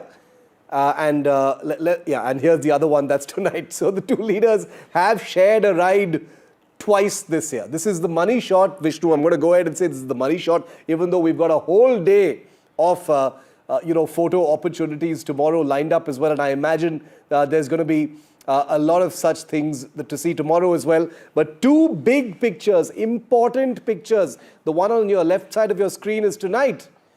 Prime Minister Modi and President Putin riding in a PMO vehicle together, breaking protocol, riding together to the Prime Minister's estate. On the right-hand side of your screen, pictures from a couple of months ago in China. So the two leaders sending out a message just a few weeks apart that messaging matters, symbols matter, this friendship definitely matters, and riding in the same vehicle is only one in a small list of protocols that the Prime Minister has broken, including being there personally to receive President Putin tonight at the Delhi Palam airport. So as we speak, as you look at these pictures, let's go full frame on tonight's picture for a moment, because the two leaders are now at the Prime Minister's estate where they are having dinner.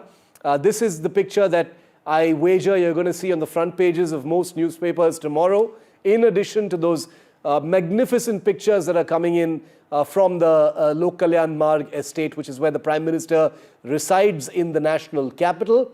It's a cold winter night, and the two leaders are now in there having dinner. Let's show our viewers those pictures from 7 Lok Kalyan Marg, Vishnu, where the two leaders, I imagine a very small group will be with them as they have that conversation. It's a private dinner. Very quick one that's being hosted by the Prime Minister before tomorrow kicks in. Remember, President Putin is staying at Delhi's ITC Maurya Hotel. The entire hotel, of course, has been taken over. It's a high security zone already. Tomorrow, the day begins at 11 a.m. There are protocol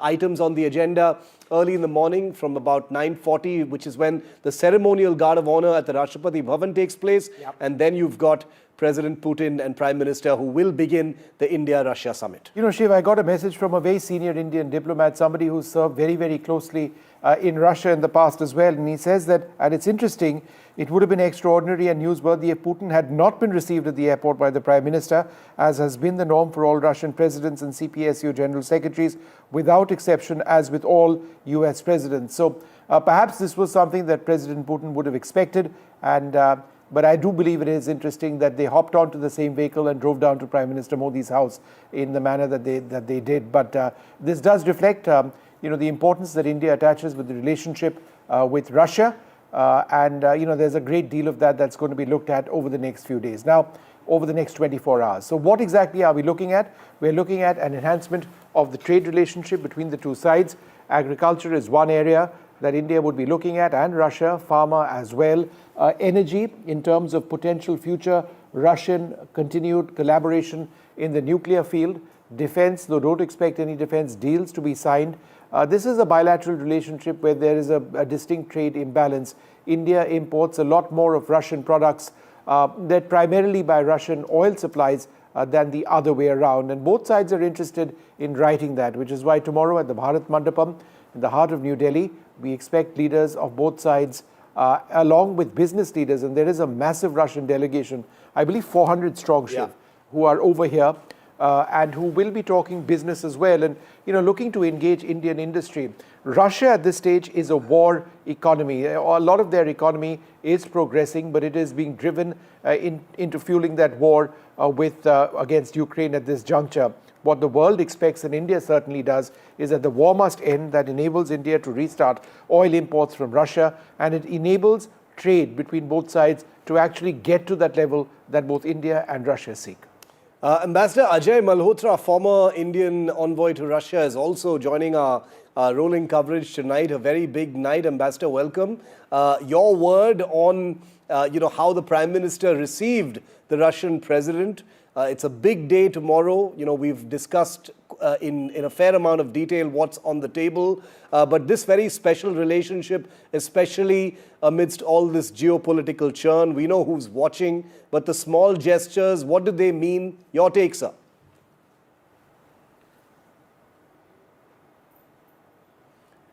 Ambassador, you'll need to unmute yourself, please. Go ahead, sir. Apologies. Yeah, well, this was to be expected. They are friends of long standing. The first time they met was in 2001 when the then Chief Minister of Gujarat, Mr. Narendra Modi, had gone to Moscow, and when they had signed the agreement on sister city relations between Astrakhan and Ahmedabad. And from that occasion on, even as Chief Minister, he met him 3 times, again in 2006, 2009, and then repeatedly thereafter, when he became Prime Minister from 2014. So this is a friendship that has deep roots, not only for India, but also for the 2 top interlocutors. They get on very well, which is clear to anyone who is looking at the visuals. And yeah, being at the airport was absolutely expected. Sputnik might be telling you anything. I heard the previous portion where they might be saying that protocol, etc. But these things are never outside protocol. They always take place as per requirements. And if you look, even when Putin went to Anchorage in Alaska, President Trump was there to receive him on the red carpet at the airport.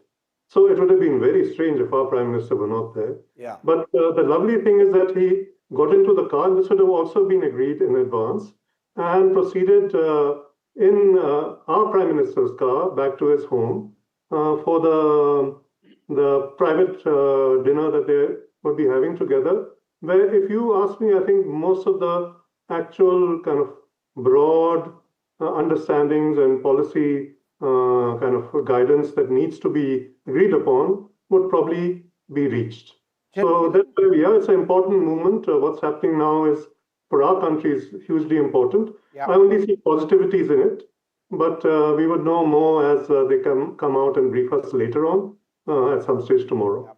General Dhillon, America has concerns about India's continued import of Russian weaponry. That's not going away. I mean, we've just invested massively in the most basic things. AK-203 rifles, that's a Russian design, made in India for sure.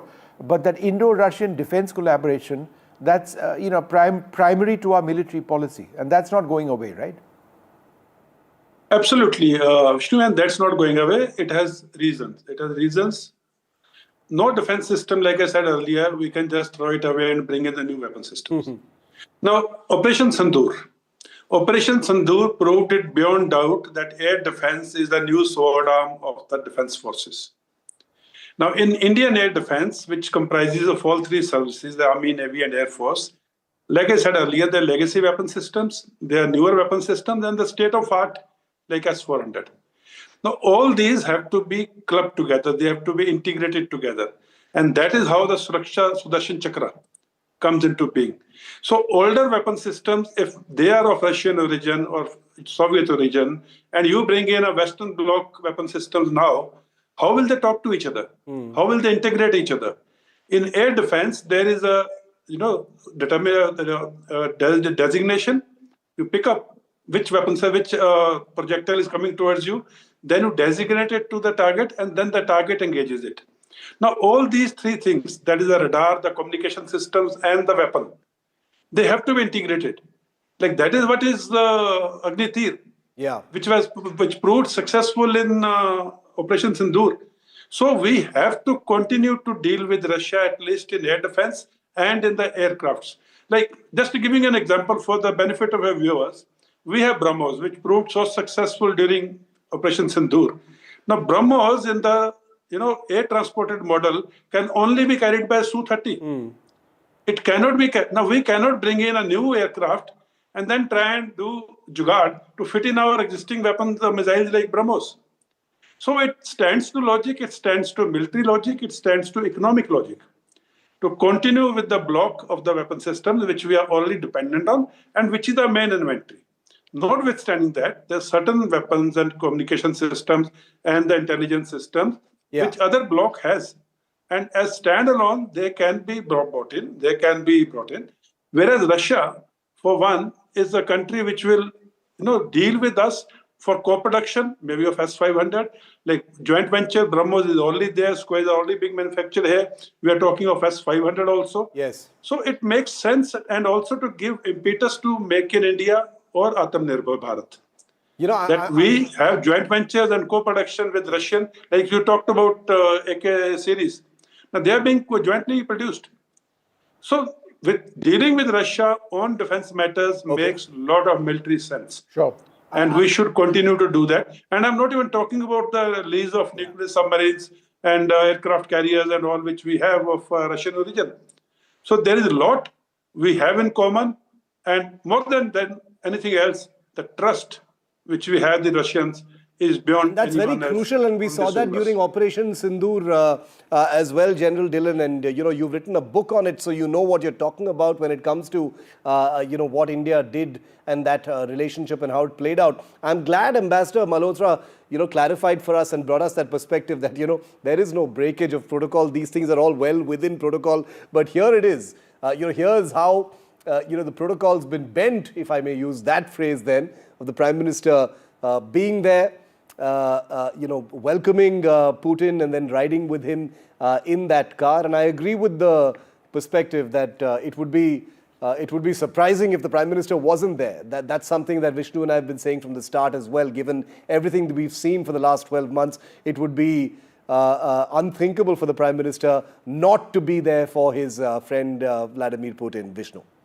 No, absolutely. Shishir Priyadarshi, let me just come back to you. For you, what would the big takeaways of this visit be? Because, to expect a massive change economically would take time. There is nothing wrong with the strategic relationship. It's a very privileged strategic partnership. For you, what can realistically be achieved? Vishnu, two things. One, certainly, look, there is a huge trade imbalance. You talked of it. Let me also give the figures. Our trade is about 70 billion, but, we import 65 billion, close to it, and we are only exporting 5 billion. So Russia obviously has a huge rupee surplus. Now, we've got to find ways to provide an impetus to Indian exports to Russia. And I think this will have to be done in a very targeted way. I don't think it can be done by simply talking about the need and, with ministerial delegations saying, oh, we must increase this and that. We should pick 3 areas. And I've done a bit of research on this. And if you ask me, I think pharma, textiles, and machinery. Focus on these 3. It's not an exclusive list, but to begin with, let the people in commerce, let the people in MEA just focus on these 3 things. Because look, there has to be some kind of a balancing to this skewed relationship. So that's certainly one thing that I would hope to see come out of this. The second, since you were just speaking about defense, but the same goes elsewhere too, we are dependent. But I think I'm hoping, and we've done a bit of work on this, that the relationship moves from a pure buyer-seller relationship to a much bigger co-production and co-development relationship. General Saab is absolutely right. If you're deploying, a certain missile in a certain aircraft, it will remain. But then, can we not start producing, or at least, as much as possible of whatever is required rather than just purely importing it? A third point, Vishnu, not really related to this. I don't know whether it will get reported at all or not. My feeling is India's presidency of the BRICS is going to be talked about. Yeah, absolutely. It's a very, very tough year to take on.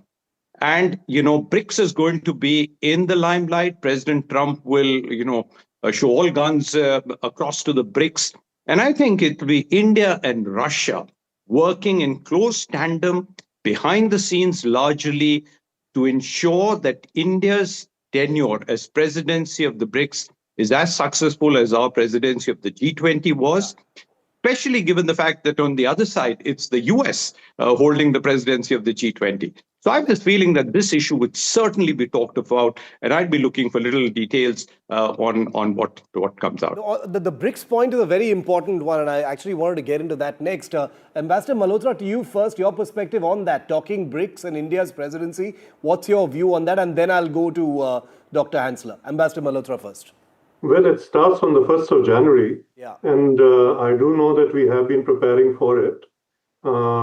Consultations have been held and preparatory meetings, also with our Russian friends. And in fact, the point worth noting is that in every sector, our Foreign Office consults with the Russian Foreign Office in every division, every political division, whether it's Latin America, West Africa, ASEAN, etc. The counterpart divisions do consult. And so similarly, with BRICS Plus, as it is now known, we need to see that we act in a way that very successfully moves it forward. India is definitely up to speed on that, and we have the capabilities. So I don't see any problem in that happening. Outside pressures might be there to kind of trip us up or disturb things, but again, within BRICS itself, I don't think there are any serious differences at the moment, or any issues which might be so divisive that they cannot be got over by quiet and serious diplomacy. So I would say, good days ahead. India would have another cap in its feather as we move ahead on BRICS Plus. Dr. Peter Hansler, would you like to share a little bit more on your thoughts on BRICS? The fact that this represents at one level a huge challenge to what the United States and Donald Trump believes in. I mean, there's been very strong criticism of that. And yet all the leaders of the BRICS nations appear fairly committed, to sort of BRICS being a primary international forum. Is the question to me? Yes. Oh, I'm sorry. Because I do not. I didn't receive the sound very well from the Mr. Ambassador. But I do believe that for Russia, it's not only a bilateral issue with India, notwithstanding the fact that the relations are deep, very deep and friendly, as I mentioned before. And people, especially from the West, do not understand the term loyalty, the importance of loyalty in the Russian soul, not only in the geopolitical matter. That means it is extremely important, and among the BRICS members, the two largest, with regard to population nations, is China and India, and Russia. I think this is basically a triumvirate of the leaders. And next year we will have India with the presidency, and it will bring, in my opinion, these organizations a big step ahead. No, absolutely. And, as far as the India-Russia relationship is concerned, we've gone over many of the different elements that are front and center. Defense is oftentimes talked about a lot because it's the most visible, it's high value, it's something that's constantly on the table. Operation Sindoor just happened, as General Dillon just reminded us. But the S-400 is a system that everyone's talking about. It is one of India's largest, if not the biggest deal that India signed with Russia in 2018. There are reports now, and Vishnu knows this, that India plans to repeat its order for another 5 regiments of the S-400 system. So just a moment ago, Vishnu and I kind of talked about this. Let's just play that out. This is an incredibly intricate relationship, but this is something that Vishnu and I have been looking at all year long. The S-400 is a missile system that's already in service with India, Vishnu, but the S-500 is something that Putin is pushing towards India. Tell us a little bit about both these systems and why they're so important. So I'm going to walk across to the S-400 that you've got on your side, and just for the benefit of our viewers, this is a system that's done incredibly well during Op Sindoor, it was our first line of defense during Op Sindoor. it was the system which intercepted incoming Pakistani cruise missiles, some of which were incredibly fast. This is the system, Shiv, which knocked out that Pakistani AWACS aircraft at a range of 314 kilometers, which is a world record. Yeah. So in as much as the S-400 is able to do this extremely well, what you've got, or what we've got actually on this side, is the S-500, which is still in development, but it is a system which can intercept incoming intercontinental ballistic missiles. They look very similar. It's the missiles and the engagement radars and the long-range radars which are different. An intercontinental ballistic missile comes in at Mach 14 plus, 14 times the speed of sound. This system, the S-500, is able to launch its missiles to intercept incoming ICBM in space. No, so that's what it's all the about. S-400 that Vishnu was just talking about, remember, it was ordered by India in 2018 as part of the biggest deal, Vishnu, that India and Russia have signed so far, $5.5 billion. Those missile systems performed incredibly well. They were game changers, as Vishnu said, during Operation Sindoor. And that's the reason why India is about to order 5 more. We're going to double our order for S-400s. That'll happen after the Putin summit, of course. But the S-500 is that big game changer that the Russians are now trying to push, which could be a co-production where, unlike the S-400, which was bought off the shelf from Russia, the S-500 could actually be built as part of a joint venture between India and Russia. And talking about... Shiv, just a few, just a few details about the S-400 itself. What you see actually over here on our screens are the missile launchers, right? The S-400 has several missiles that it can actually fire, about 5 missiles, some which can hit targets at about 40 kilometers, some going up to 400 kilometers. So it's got different missiles for different ranges. It's got very impressive long-range radars and an engagement radar. It's not just this, it's this plus various components, and they're all mobile. No, so, that's what's the big deal. $10 billion in terms of the S-400, many multiples of that for the S-500 mean that defense, needless to say, as Padmaja was saying as well, is the big sweetener of this relationship. Now, to be clear, no defense deals as such, are expected to be announced during this summit, but delegations that join both the leaders have been steadily pushing many ongoing negotiations forward, delayed deals for a nuclear attack submarine, warships, many other items that are on the agenda. Like you just said, repeat orders for the S-400. The S-500 is likely to be a kind of crown jewel for a partnership or a joint venture between India and Russia going forward. Welcoming Dr. Alexei Zakharov, Fellow Strategic Studies Program at the Observer Research Foundation, onto our coverage tonight. Dr. Zakharov, welcome. It's a cold night in Delhi, but a lot of warmth in the relationship, clearly. Sorry to be so cliched and cheesy, but it is true, because these two leaders enjoy a fantastic personal rapport. It's very clear to see. It's not something you can stage or choreograph. And the two are having dinner right now at the Prime Minister's residence. It's a big day tomorrow. You study this stuff very closely. What are you expecting to see tomorrow? Well, thanks for having me, first of all. Indeed, there are many visuals confirming that President Putin and Prime Minister Modi have good personal relations. I think the main agenda will be tomorrow, and there are many expectations about the outcomes of this summit. I think that mainly, at least for me, I'm looking at the developments in trade and economic sphere. I think it will be a major focus of this summit, and it's also manifested in the fact that both leaders will attend the Russia-India Business Forum, which is a very large event. It attracted a lot of business people and companies from both countries. And I think that it's like the major focus of this particular summit. Of course, deals in energy, and you've discussed a lot the defense sphere. I think these are important. We have seen the meeting between the two defense ministers today. And I think there are many items on agenda. Some of them are not announced, and some of them will be just follow-ups of these engagements and exchanges during this summit. But to my mind, what will be announced will be concerning the the trade, will be concerned in commercial agreements in different economic sectors between the two countries, in attempt to, reinvent and to boost economic relationship.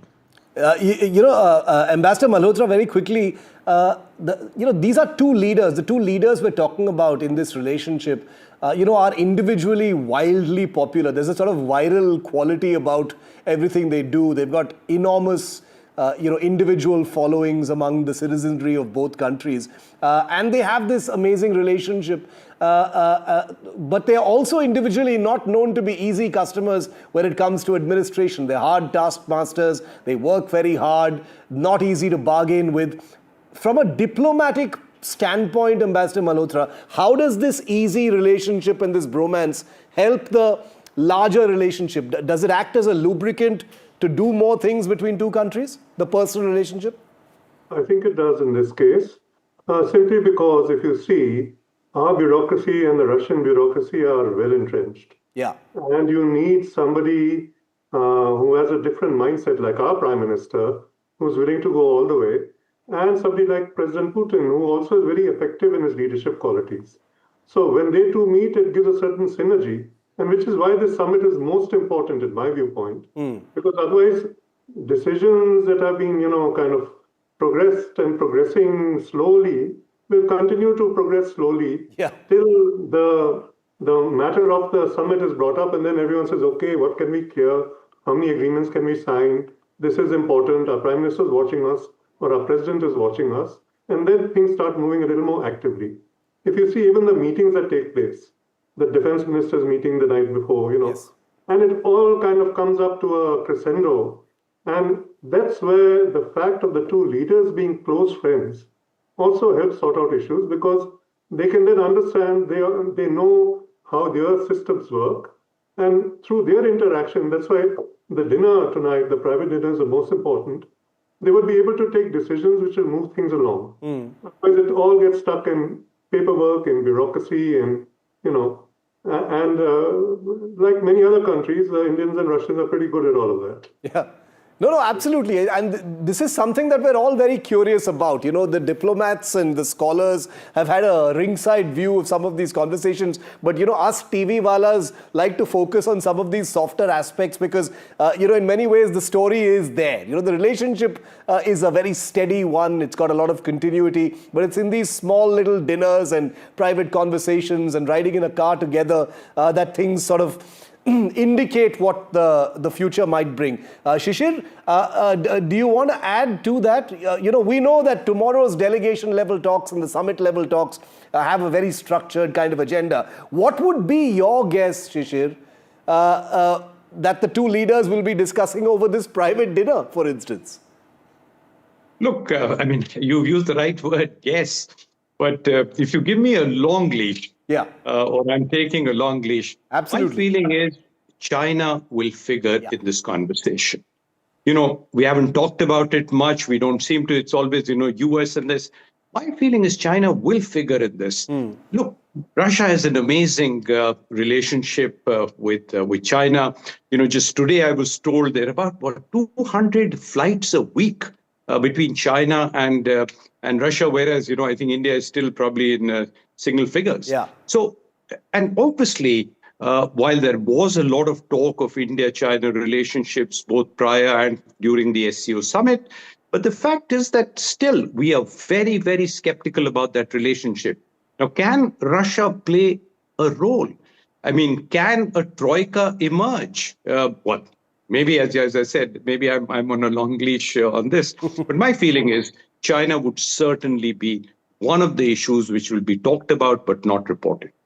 No, important, and I'm glad you brought China up. General Dillon, there's no conversation without China. The three leaders, Xi Jinping, Vladimir Putin, and Narendra Modi, met just a couple of months ago in Tianjin in China. So there's a lot of subject matter there as well. And I agree with Shishir when he says China is definitely going to come up. General Dillon? Yeah, I agree with Mr. Shishir too, but I will answer your question in two parts. Firstly, India bonhomie has to happen, or they have to come together. Now is the time, three leaders in all three countries, very strong on their home constituency, and very, very strong and visibly tough leaders who can take decisions in the interest of their respective nations. So that's why I say if Russia, China, India, bonhomie or future collaboration has to happen, it has to happen now. Yeah. Now coming to the second aspect. China is never in a hurry to mend relationships. China always believes that future generations will be more intelligent and more informed. So they will always bend the issues if it is not in their absolute interest to do it now. Now to bring it in India, China's absolute interest to deal with India on a level ground is what is most important. Yeah. Unlike other neighbors of China, with whom China has mended their border areas, fences, and all the claims and counterclaims, India is a different country. We are equally powerful in economy or in military and other things. We are 1/6 of the world, they are 1/6 of the world. None of us would like to negotiate with the face having been lost. Yeah. So that is most important. We must respect each other's sovereignty, we must respect each other's strength, and then negotiate. And again, I will say as a positive person, now is the time for these three countries to come together because of the respective leadership being very strong in their respective home constituency. If a leader is not strong at home, he cannot take strong decisions at international level. Well said. And I think that pretty much sets the flavor for the conversation between these two leaders and the countries they lead. Gentlemen, thank you very much for joining me on our rolling coverage for tonight. We continue at 10. But I just want to tell all our viewers that this is Vladimir Putin's first visit to India since the beginning of the Ukraine war. It's a key bilateral that has been set between the two leaders that takes place tomorrow. The day kicks off early in the morning. Here's a look at the man who shaped his own destiny.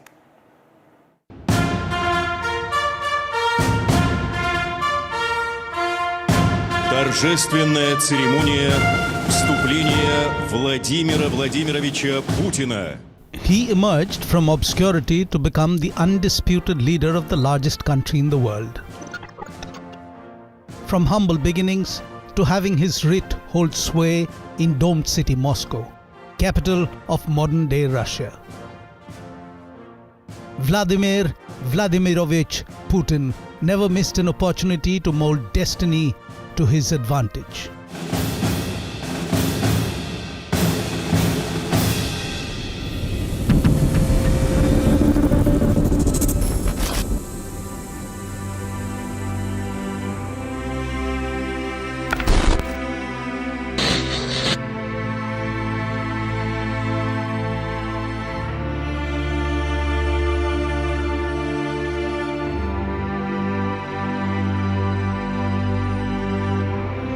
Vladimir Putin was born in 1952 in the Soviet city of Leningrad, still recovering from the shock and deprivations of World War II.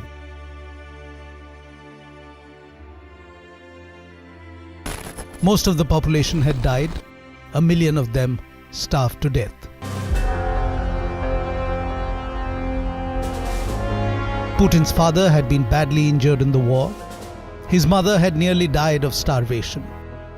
Living in a rat-infested apartment with 2 other families, Putin's family had no hot water, a broken-down toilet, and little or no heat.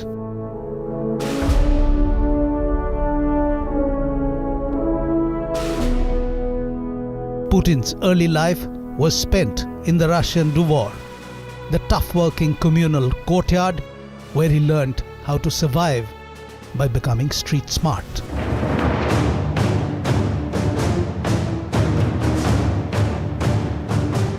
Early in life, he was attracted to Sambo, a martial art developed by the Soviet Red Army that combined judo with wrestling. Later, he shifted to pure judo and became a master.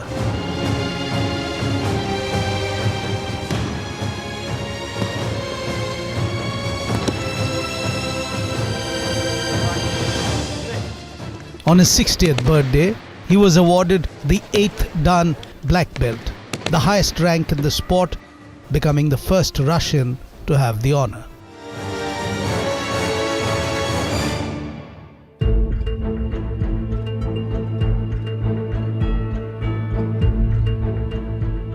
Vladimir Putin studied law at Leningrad State University, graduated in 1975, and immediately joined the Soviet intelligence service, the KGB.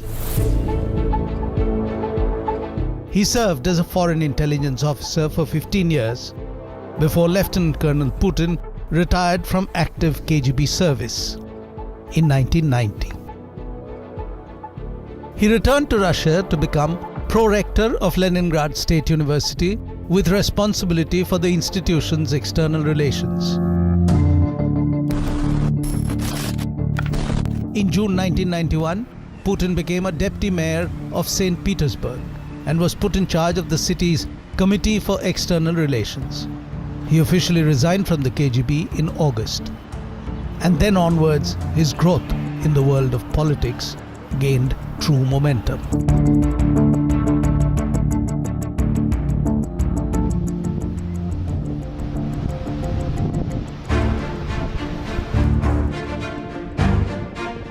Vladimir Putin moved to Moscow to work in the Kremlin in the department that managed presidential property. In March 1997, Putin was elevated to deputy chief of the presidential staff. In July 1998, President Boris Yeltsin first made Putin the director of the FSB, the KGB's domestic successor, and soon after, secretary of the influential Security Council. Yeltsin, who was searching for an heir to assume his mantle, appointed Putin Prime Minister in 1999. The street kid from Leningrad, who had learned judo to hold his own, was now well on his way to becoming the world player that he was destined to be. Within months of Vladimir Putin becoming Prime Minister, Boris Yeltsin resigned as President of the Russian Federation, and Putin became the acting president in his place on December 31st, 1999. При осуществлении полномочий президента Российской Федерации.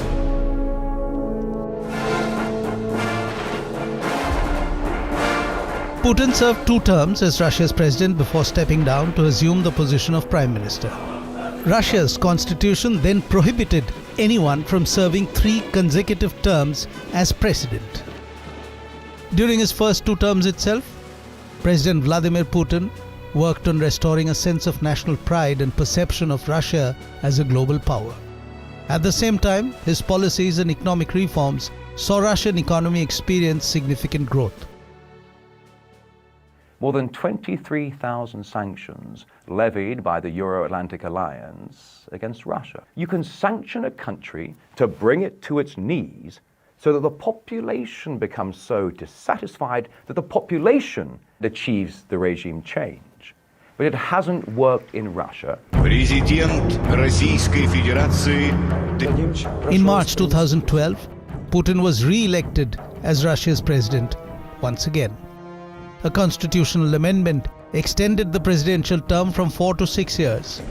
Since then, Putin has won 2 other consecutive elections by impressive margins each time to remain president of Russia, a post that he still holds.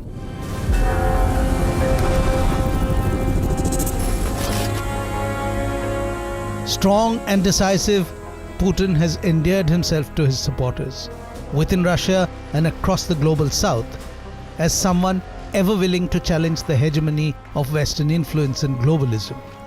Vladimir Putin, the boy from an impoverished background, has by his own efforts today become the ultimate symbol of Russian national sovereignty.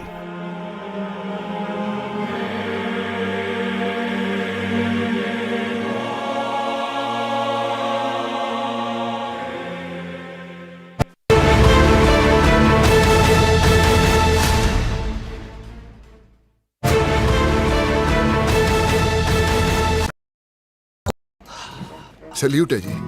आप देश की रक्षा में जान लगा देते हैं और आप घर घर में तार लगाते हैं जी। ई बीम टेक्नोलॉजी से बनी, न जले न पिघले, सबकी रक्षा करे। हम सरहद पर लोगों की रक्षा करते हैं और आप देश के अंदर। सैल्यूट तो बनता है जी। अपार अणुशक्ति फायर प्रोटेक्ट वायर, अपार देश का तार।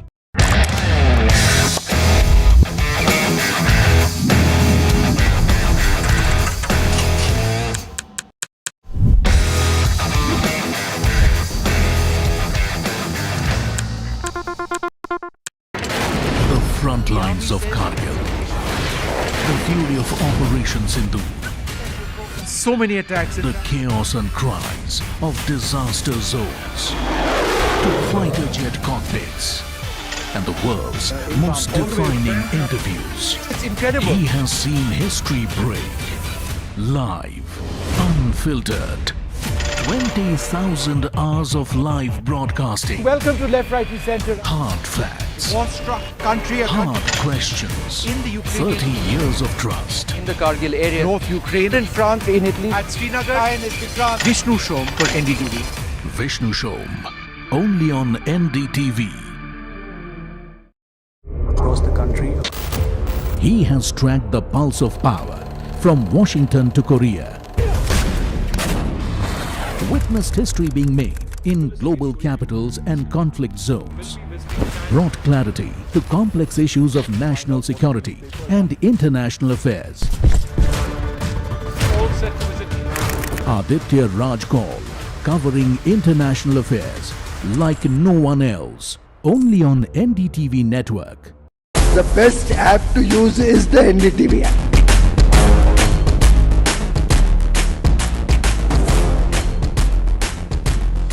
दुनिया भर में जब भी भारतीय मीडिया की चर्चा होती है तो एनडीटीवी सबसे पहले जिक्र में आता है। मैं आपका बात से सहमत हूं। उल्टे हम भी जब विदेश जाते हैं, the best app to use is the NDTV app.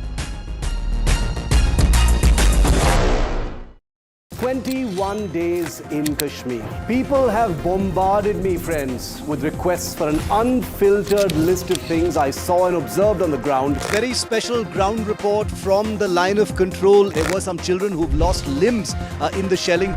They are now India's smallest but possibly the most powerful crime family. Cough syrup has killed at least 25 children. Gaikwad sahab, aise mat kijiye. Suddenly people are wondering about the weaponization of India-Pakistan cricket. We live and breathe elections. You will not believe your eyes or ears when I show you what I'm about to do. And for a country that has fought so many wars in the mountains and at high altitude. We're standing on the Indian Navy's newest warship. The line of control, Shiv Arun, NDTV.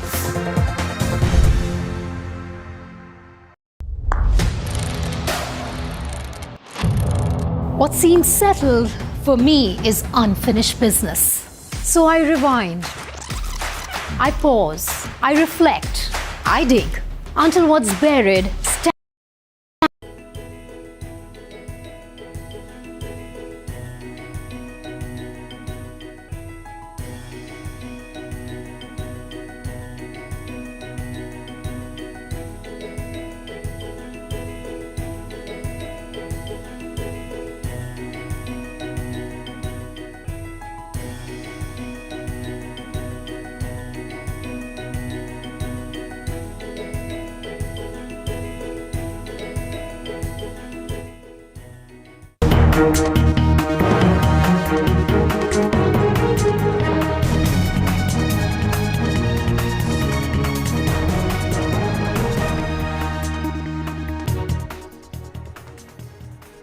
Good evening and welcome. Thanks very much for tuning in to NDTV. I'm Padmaja Joshi, and on every story that matters, the buck stops here. And our top focus today, even as the entire world is talking about that big Trump-Modi meeting that is to happen tomorrow, a shocking story is unfolding right here in our country, under our noses, in Tamil Nadu.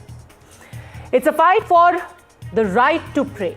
And it has put devotees at the Lord Subramanya Swami temple and the DMK government in Tamil Nadu eyeball to eyeball. And today came a massive vindication for these devotees who simply wanted their right to light the Kartigai Deepam festival lamp at the Deepathun stone pillar on the Tiruparan Kundaram hill. The Madras High Court dismissed the Tamil Nadu government's appeal against the order that had allowed devotees to light lamps at the hilltop and called the plea itself one that had been filed with an ulterior motive. But the question is, what is that ulterior motive? Why would someone be stopped purely from lighting lamps at their temples? For that, you need to understand the background and the politics of this controversy. This Tiruparan Kundaram Hill has been a site contested by the Hindu devotees and the adjoining Muslim dargah. The hill houses the temple dedicated to Lord Subramanya Swami and the Sikandar Badusha Dargah. On Monday, though, the Madurai bench of the Madras High Court ordered that the temple administration should light the lamp at the Deepatun on Wednesday, and yet it did not happen. The temple administration was told by the court, light that lamp. Come 6 p.m., it did not happen. It simply did not happen. It did not happen despite a court order. It did not happen despite CISF cover being given to those who won their right to light the lamp, and they won that right from court. It was a court order. It did not happen in brazen contempt of that very court order. Today as well, the Madras High Court gave the state a second round of tongue lashing. To the argument that the lamp lighting would have created communal disturbance, the court reminded the state that communal harmony cannot be achieved by preventing one party from doing their religious function, and in fact, harmony is possible only by coexistence. Think about it. Despite 2 orders of the court, in fact now 3 orders of the court, why did devotees not get the simple the right to light a lamp? Even the court was forced to ask, once a year, if believers are lighting this sacred flame without affecting anyone, why is there any difficulty? Why should it be made so hard? But despite all of this, even as we speak, the state government has remained defiant. It has argued in court that not only did some people try to create a law and order situation, but the court's order itself was one of judicial overreach. They asked, how could the court allow for the CISF or ask for the CISF to be deployed there in order to give security for those who were going to light the lamp? All of these arguments were struck down. The plea itself was dismissed. The plea was called one with an ulterior motive. Ultimately, it was the devotees who had a ruling in their favor. But despite all of this, imagine the courts have intervened. They have again and again questioned the intent of the government. But despite all of that, even as we speak, that lamp has not been lit. Now, the simple question you must ask yourself, what is the concern here? Is the concern really for upholding the law? And is that concern going to be fulfilled by being in contempt of the law, by actually defying the court, or is there something far more sinister, in the words of the court, far more ulterior at play? You decide. செயல்படுது போலி மத சார்பின்மைக்காகவும் தேர்தலுக்காகவும் இந்த அரசாங்கம் தேவையில்லாத ஒரு பதட்டமான சூழ்நிலையை இந்த பெரும்பான்மை சமுதாய மக்கள் மீது ஏவி விடப்பட்டிருக்கிறது. இதில் இஸ்லாமிய அமைப்புகள் எல்லோரும் மிக வருத்தப்படுகிறார்கள். எனக்கு வேண்டிய எல்லோருமே இஸ்லாமியர்கள்லாம் தேவையில்லாத விஷயத்தை பண்ணிட்டு இருக்காங்க அப்படின்னு சொல்றாங்க. இன்னைக்கு தர்கா பக்கத்தில் இருக்கு, எந்த விதமான பிரச்சனையும் இல்லை. யாரும் அங்கே போய் எந்த தொந்தரவு பண்ண மாட்டாங்க, அவசியமும் இல்லை. இது தீபத்தூண். ஆனால் அரசு வழங்கி நினைச்சிருக்கோம்னா எல்லை தூண் அப்படின்றாங்க. எல்லை தூணுன்னா அரசு வழக்கறிஞர் படிச்சிருக்காரு, அவருக்கு அறிவு இருக்காங்கிறது எனக்கு தெரியல. எல்லைக்கல்னா 4 பக்கத்துலையும் இருக்கும், தீபத்தூண்னாலும் ஒரு பக்கத்தில் இருக்கும். பேராசிரியர் இருக்கார், அவர் இன்னும் என்ன விட நல்ல விளக்கமாக சொல்லுவார். ஆக போலி மதச்சார்பின்மையில் தான் இன்னைக்கு இந்த அரசாங்கம் வாழ்ந்துட்டு இருக்கு. ஆயுள் காலம் நெருங்கிட்டு இருக்கு, கவுண்ட் டவுன் ஸ்டார்ட் ஆயிடுச்சு. No, this is the mischief played by the BJP and its alliance. The problem here is the local people are not happy with this, the entry of these people. They want to create trouble in the hill. Local people welcome. When they were chased away by the police, local people happily received it. They were with the police. Why should they trouble the local people? As if they are the saviors of Hinduism. They are not the saviors of Hindus.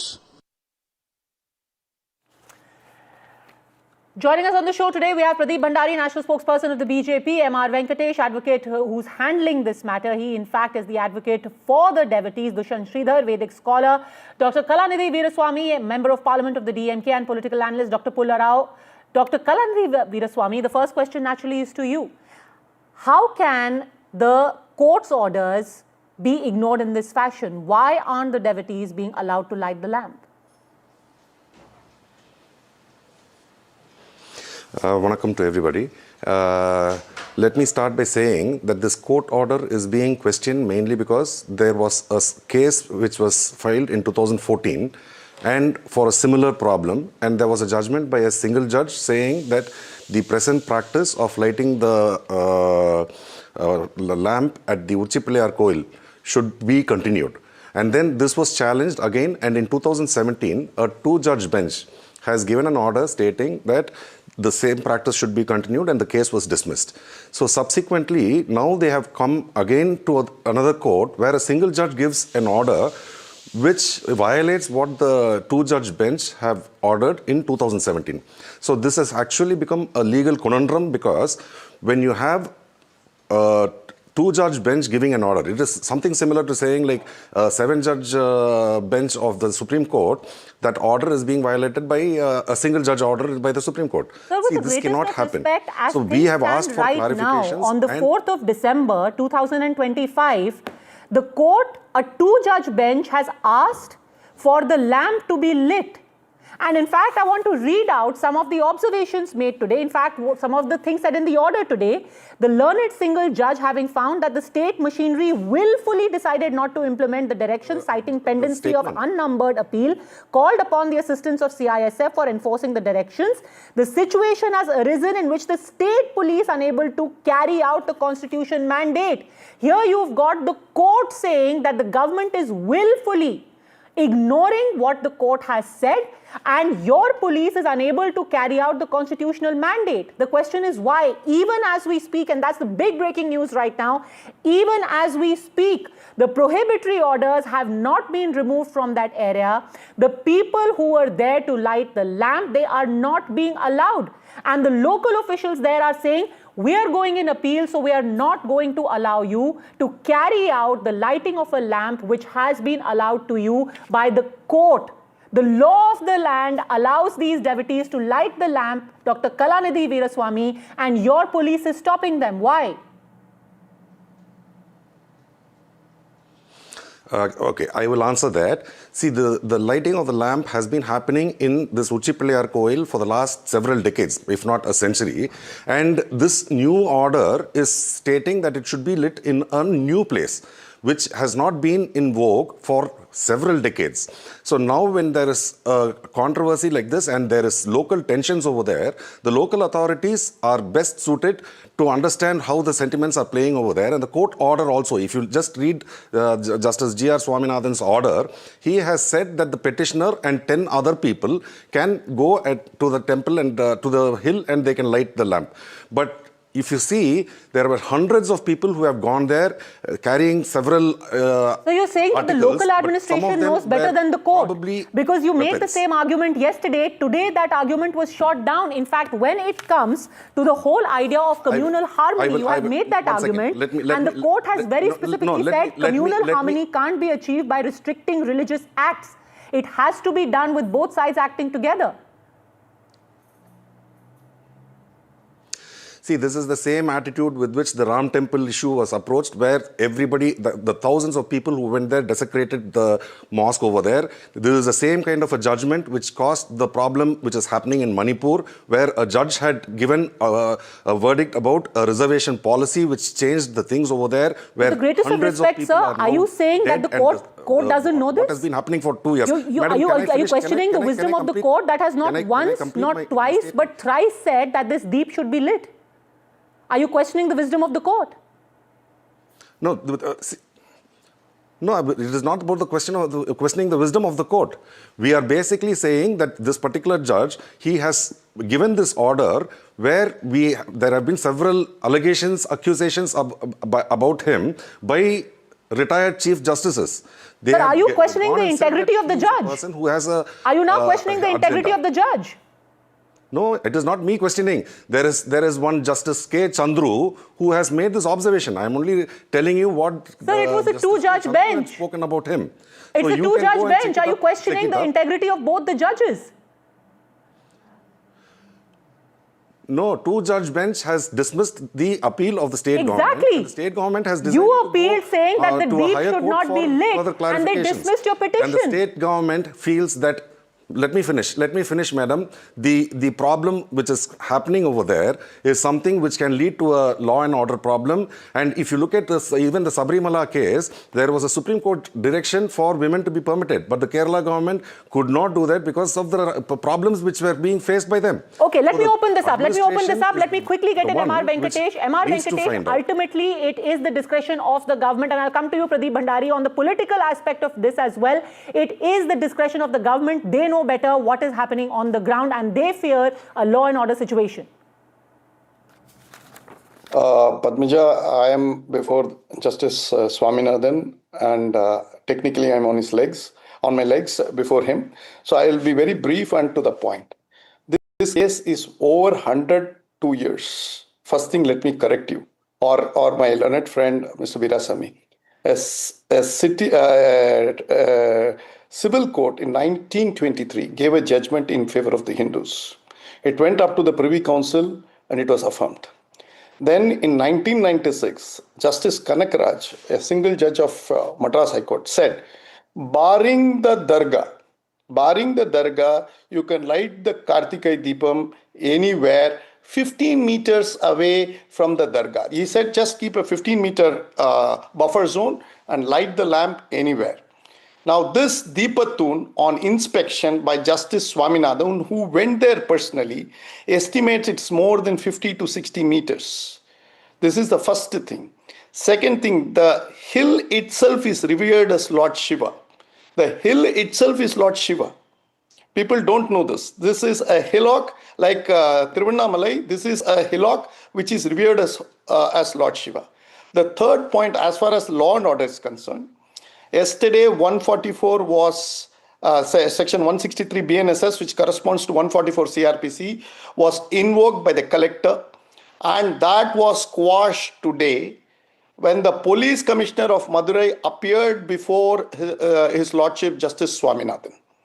And yesterday, on that order of Justice Swaminathan, Justice Jayachandran's bench agreed with Justice Swaminathan's assessment that law and order will not break down. Please understand this. And why it will not break down is 1994 as well as in 2013, the Dargah committee has given an assurance in writing that they welcome the lighting of the lamp at the Deepatun. It is not the Muslim, there is no Hindu-Muslim problem. The problem is with these secularists. The problem is with Dravidian parties who care two hoots about the constitution, who care two hoots about courts, care two hoots about the law and order situation, and they think it is their fundamental right to trample on the Hindu sentiments. Dr. Veerasamy, how are you saying that? How are you saying that, sir? Dr. Veerasamy is very clear that right now the situation on ground is volatile, which is why these precautions have been taken, MR Venkatesh. No, that is his assessment. Please understand, he is a politician, he can speak whatever he wants, and I am not here to buy his diarrhea. I am here to tell you very clearly that Veerasamy is not the authority. The authority is the court and courts. And if you want, if the constitution... I am not. I have never claimed myself to be the authority. No, please keep quiet, sir. I didn't interfere. You please keep quiet. You will listen to me. If it requires that a constitutional order of the court, that is what Justice Jayachandran observes, that tomorrow if you have to say that if I have to do something which is intra-vires the constitution, it is the responsibility of the state government to ensure that. Otherwise, my advice to Mr. Veerasamy's party is resign and go. Say that you are not able to uphold the law and order. Dr. Veerasamy, the intent is not about law and order, it's about politics. It is not about politics, and they are saying that we are people absolutely who are about politics. It is only about pandering to the Muslim votes. Hinduism, but one second, sir. Now I am talking. You can kindly keep quiet. You kindly keep quiet. No. You cannot bullshit. Interrupted upon when you had the liberty to ask me to keep quiet. You cannot intervene when I am replying. I will also demand that. Let's keep it parliamentary. You are intervening when I am replying, and if this is how you are going to be conducting your debate, I don't think there is any point in in even having a discussion about this. This is not called a No debate. You are sir. shouting The court over me. order has to be followed. Please understand that. If this is what you want, I will leave the floor to you, where you can talk the whole point. You can throw all kinds of rubbish on the DMK party and the government over here, and I will keep listening. If that is what you want, I can keep quiet for the whole period of this time. Dr. Veeraswamy, intent is political. The charge against you is you are doing it for appeasement of politics. Kindly ask the gentleman to complete whatever accusations or whatever he was leveling. Yes, go on, respond. There is no accusation against you. It's only contempt against you for the type of politics and branding that you do. You bring down the stature of Tamil Nadu. That is the charge. Dr. Veeraswamy. You don't respect court orders. Dr. Veeraswamy, respond. Can I respond now? Yes. So you are talking about a government which for the last 4.5 years, the temples are all under the protection of the government of Tamil Nadu. And the government of Tamil Nadu is being headed by the DMK party. And the amount of work which has been done in the temples, especially our HRNC minister, Mr. Shekhar Babu, who is an ardent devotee of Lord Muruga and Lord Ayyappa, he has done yeoman amount of work where not even any BJP ruled states, they would have had that amount of work which is being done for the temples in Tamil Nadu. And the extent of work which has been done is being belittled just for political reasons. The earlier speaker, Mr. Venkatesh, was accusing this government, and every time there is an election coming up, that is how the BJP party and the right-wing people, they start throwing accusations and trying to create some kind of ruckus. Why would repeatedly the court shoot down your arguments? That is the basic question. Had it just been about the BJP going to court, and are you, Pradeep Bhandari, trying to create another Babri-like situation, like Dr. Veeraswamy is saying? You are trying to yoke your wagon to another religious cause. He's mentioned the Babri.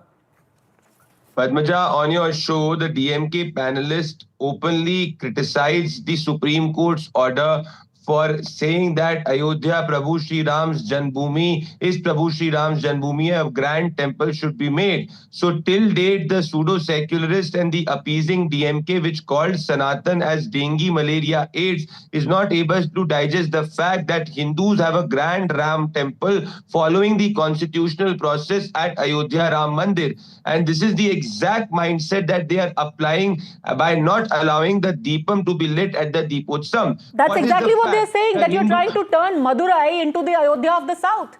That is exactly the allegation. Well, the truth of the matter is, Padmaja, that Hindus have submitted themselves to the writ of the law. And what did the DMK government give them in return is the lathi. Can you please tell me which court, what is the law, what does the constitution say? That a Supreme Court or a High Court order has to be implemented in letter and spirit by the state government. The duty of the state government is to ensure that law and order situation is maintained. But there is a larger conspiracy here. DMK government purposely ensured that the law and order situation was not maintained so that they could impose Section 144 and prevent the Hindu devotees from following their faith after the order of the Madras High Court. So what the DMK government here has done is they have imposed a cost. They have imposed a cost on the Hindus for practicing their constitutional right under Article 25. Because if yesterday 1,000 Hindus were going there to light the Deepam, by lathi charging and imposing Section 144, they are ensuring that not 1,000 but 900 go. Now please tell me that had they practiced the same barometer, had it to do with another faith? No. Did the Hindus not follow the law? They followed the law. Did the Hindus not follow the constitutional process? They followed the constitutional process. Whose responsibility was it to maintain this law and order in 10 seconds? This exact mindset of sensitive areas, not able to apply the law, it was followed by the Congress party. That is why you could not have an Ayodhya Ram Mandir for decades. The same anti-Hindu mindset is followed by the DMK, where the Hindus are treated as second-grade citizens. Despite the court order, they are not able to practice their faith. This is the breakdown of the constitutional machinery. Dr. Pulara. Have they applied the same principles for any other faith? After Mr. Sridhar, because they know that I can comment on each one. No, Dr. Pulara, you please respond to this, that this is trying to do vote bank politics. It's as simple as that. Well, let me tell you, all legacy issues are very painful. You know, many of us who are very faithful, who believe in the Hindu faith, these are legacy issues which we have to tread very carefully.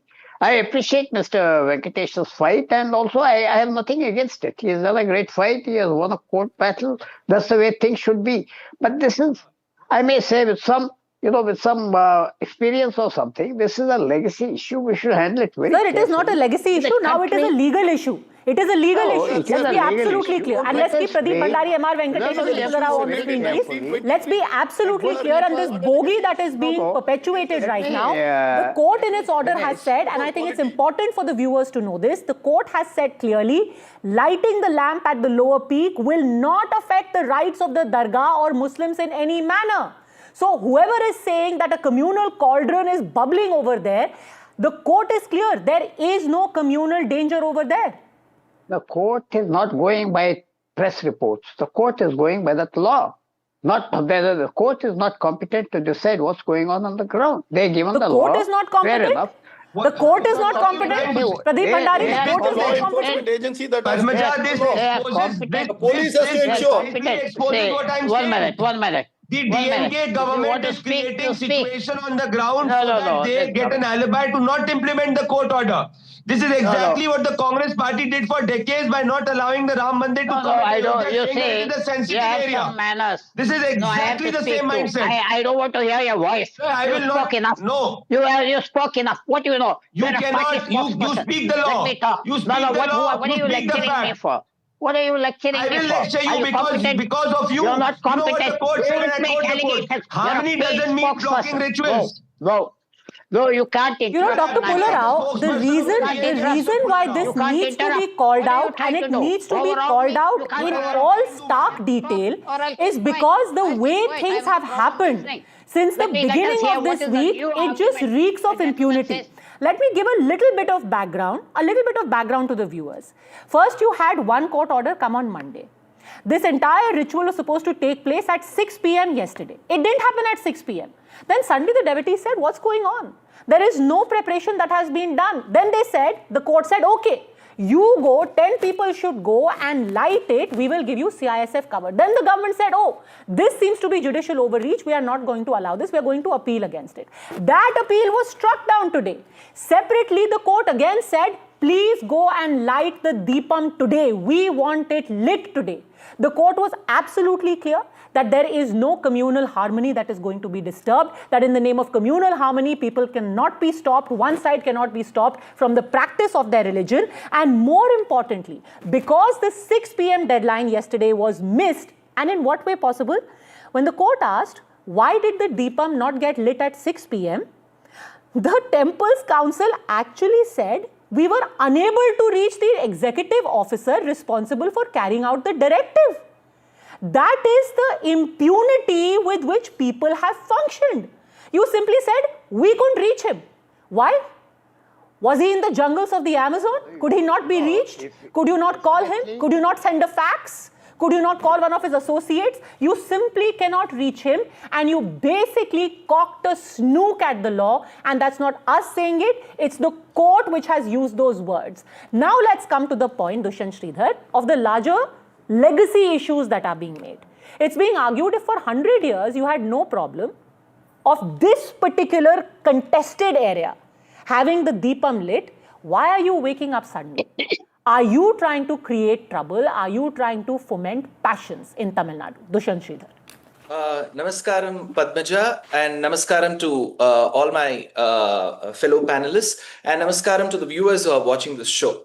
First of all, you don't expect anything remarkable from a government where a sitting minister on stage with the HRNC minister on stage calls Sanatana Dharma as AIDS and cholera. You don't expect much. And when their own family members speak and recite verses in Sanskrit, the son calls the language dead. Is absolutely an oxymoron, and that is visible on stage. And coming to the point, this is a temple which has been venerated for over 2,000 years, Padmaja. We have the Tamil, the language, the Tamil, which was formed in Madurai and which was nourished by Shiva, who is the principal deity. Skanda, Muruga, is the deity who developed the Tamil language. And for all that facade that we are protectors of the Tamil language doesn't find any mention here, because you're taking away the rights of a beautiful festival, of the Tamil festival, for a Tamil god on a day when devotees are happy. So they don't have respect for the language Tamil. They don't have respect for the culture and the festivals that we all celebrate as Tamilians. They don't have any respect or any knowledge of the literature. People who call legacy issues cannot even tell what is the name of the deity in the temple, what is the name assigned by the poets, and they will just keep rambling because of their age. Age has nothing to do with wisdom. It's just pure expertise in the scriptures and the literature with which you talk. And to me, as a Hindu, I feel not belonging to any political party. I can tell you this is a big setback for the Hindus, because they have elected a government which is absolutely against their rights. Why? That's their motive. That's their motive. This language protection, Tamil culture, all the shields that they use is not true at all. Principally against, because when you have a festival for the Tamil god Murugan, that is not celebrated, and what you do as a protection is to Sikandar Alauddin Shah, who for 30 years between 1336 and 1378 massacred the Tamilians, and all of this is recorded in history. And you are there to protect that who has no connection with the Tamil language, and you don't have the audacity to celebrate a Tamil festival which is meant for the Tamil people. Dr. Veeraswamy. Absolutely a double edge. No, it is actually shameful that the person is spitting so much of venom about this government. But anyway, I will answer this. This government, like I had told earlier, that they have the ones who have done the... Sir, if you want to keep talking, I will keep quiet, and I will keep quiet the whole show, sir. No problem at all. We have no problems. You can rant and rave how much ever you want. You want me to keep quiet? I will stay quiet. You conduct the show with only the other three people talking about DMK party and blaming us. I have absolutely no problem. Can you speak about the verses in Tamil that were quoted by Jnana Sambandar about the deity? Because you don't believe in the literature. Quote. Dr. Veeraswamy. Please quote. No, he is talking about some Jnana Sambandar, what he quoted. I am not here for a religious contest about who is a bigger Hindu or whatever. You mean to say that everybody who knows about Jnana Sambandar, what he quoted is... To the panel, you should have that knowledge, not everybody. Sir, you can kindly go ahead and talk. I mean, like, you finish talking and then I will speak. Sir, Mr. Veeraswamy, it is better for your own dignity. You keep your mouth shut. That is better for you. Okay. Let's please treat each other with respect, but very humbly, you want me Dr. to keep my mouth shut? Veeraswamy. I'm perfectly fine with that. I will be perfect. It will be perfectly fine for me. No, because Dr. Veeraswamy, it is your government which is in the dock. Let's be absolutely clear. There are people who are livid today because there is a sense of disbelief that you go to court, you fight the legal fight, and despite that, a government holds you back even as we speak. And that's the other big news coming in right now. People who were gathered there to light the Deepam, they thought that finally, after 3 separate court orders, they are finally going to be given right of way. They have been detained. Let's fire that breaking news. They have all been detained. They have been picked up by the police because the prohibitory orders, the order was that the lighting of the Deepam should be allowed, but that permission has not been given by the state. Amid that entire court drama, the government remains adamant. There is a sense of what is going on. People are messaging right now. People are calling and saying, we are at our wit's end. Let's quickly listen in to what happened at that moment. Dramatic scene just outside the Tirupparamundram hill top. They are, even after Madurai bench of Madras High Court ordered revoking of 144 and asked the police commissioner to give protection to the petitioner to light the Deepam in top of the hill. Police officials here say they won't allow, they are going to appeal against the order of revoking of 144. So they strictly say they won't allow anyone to go to the top of the hill, and they say they have to wait still as police on behalf of police officials, they are going to appeal against the revoking of 144 order. You know, there was a legal argument between the temple between the state government and between the state government and the petitioner side. There was a argument where the temple administration told that here it would create a chaotic situation, law and order situation if we allow to yesterday there was a scenes in Tirupparamkundram where the barricades were broken, scuffle was happened. How you see the overall developments in Tamil Nadu? Overall Tamil Nadu, there is no problem. Because of only the Chief Minister of Tamil Nadu creating the problem. Yesterday it will be allowed, but it will be very smoothly. But this situation is created by the Tamil Nadu government. But DMK say... Dr. Veeraswamy, people picked up, people detained. Why? Yeah. Okay, if I were to understand this, the G.R. Swaminathan's judgment was very clear, saying that petitioner and 10 other people could go and light the lamp. But here we are talking about hundreds, if not thousands of people who were there, and there was a fear that there may be a law and order problem, and you already know that 2 police have been beaten up and they have been injured. So when this kind of a tense situation is existing over there, the ground situation is something where the local administration, even if there is a court order, they know pretty well that they are going to be facing contempt of the court, and they probably are going to be even penalized for this. So they are the ones who will have the best judgment to decide about how to handle a crowd of thousands of people. Weapons in their hand, and it's a law. Sir, if you want to keep talking, I told you earlier, if you want to keep talking, you please go ahead and keep talking. I will keep quiet the whole show. You don't. I will. You should keep quiet, because you are a Hindu-hating man and your party is a Hindu-hating party which is not implementing the court order for its Hindu hate and minority vote bank politics. Were they carrying weapons in their hand that it's a law and order problem? What were they doing that it's a law and order problem? Can you please tell me? Devotees going to light a diya is a law and order problem? Dr. Will you Veeraswamy, apply the same principle? How is it a law and order problem? No, he is the one who said you have to keep quiet. So I don't know what he wants me to do. Whether he wants me to answer him or he just wants to keep shouting and creating a ruckus over here. I want your government to allow Hindus and implement the court order. What is the That need? is what I want. Follow the letter and spirit of the Indian Constitution. Like I said, that the local administration are the best judges. So you talk so much about the court order. There was a Supreme Court order about the Sabarimala case where they said that women should be permitted to go and visit the temple there. But from 2018 to date, it has not been implemented. Why are you not fighting against it and going against the government over there? You know pretty well that the sentiments of the local people over there will create a law and order problem. That is exactly what will happen over here as well. See, the BJP is only looking at opportunity where you will create a law and order problem. Come elections, you immediately take the religion card and you will make a big ruckus of this, and you talk about Sanatan Dharma, saying that Sanatana Dharma is something which the DMK is against. You call Sanatan Dharma as dengue, malaria, AIDS, Mr. Veeraswamy. Your party wants to consolidate a vote bank. It's failed nationally. Keep quiet and just shut up and listen to what I am saying when I am speaking. If not, you tell me. I will keep quiet. You decide what you need. Do you want answers, or you just want to keep ranting? No, I want you to implement the court order. And keep I want you. quiet. No, you need to tell. You need to tell. Were they carrying weapons? Were they carrying swords?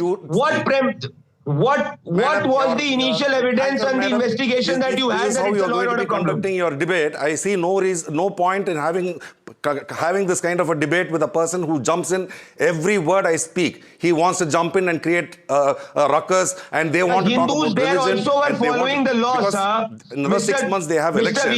They are looking at this as an opportunity to make a big issue out of this kind of problem. And they are thinking that they will score brownie points, but let me tell you that people of Tamil Nadu are much wiser than what you are. They will understand, and you are talking about a government where in a population of about 87% of the people are Hindus. You think that we are trying to appease Muslims. What kind of stupid logic is that? You think that if we are against the Hindus, 87% of the people, you think that the people over there would be voting this party again into power? Come 2026, you see what will happen. Congress also used to be voted into India. That did not make Congress a pro-Hindu party. Place where they can win even a single seat over here. Fair. Because the people of Tamil Nadu are aware about BJP's treachery and the things that they are doing, wherever they go, they end up with riots, they end up with mayhem, and they end up in violences. This is what has happened throughout wherever you are. You create such religious tensions and create disharmony among the people. This is what BJP does. Dr. Veeraswamy, that in the upcoming assembly elections in Tamil Nadu next year, You win, you sweep, you form the government. After the results, will you allow for the Deepam to be lit at that spot?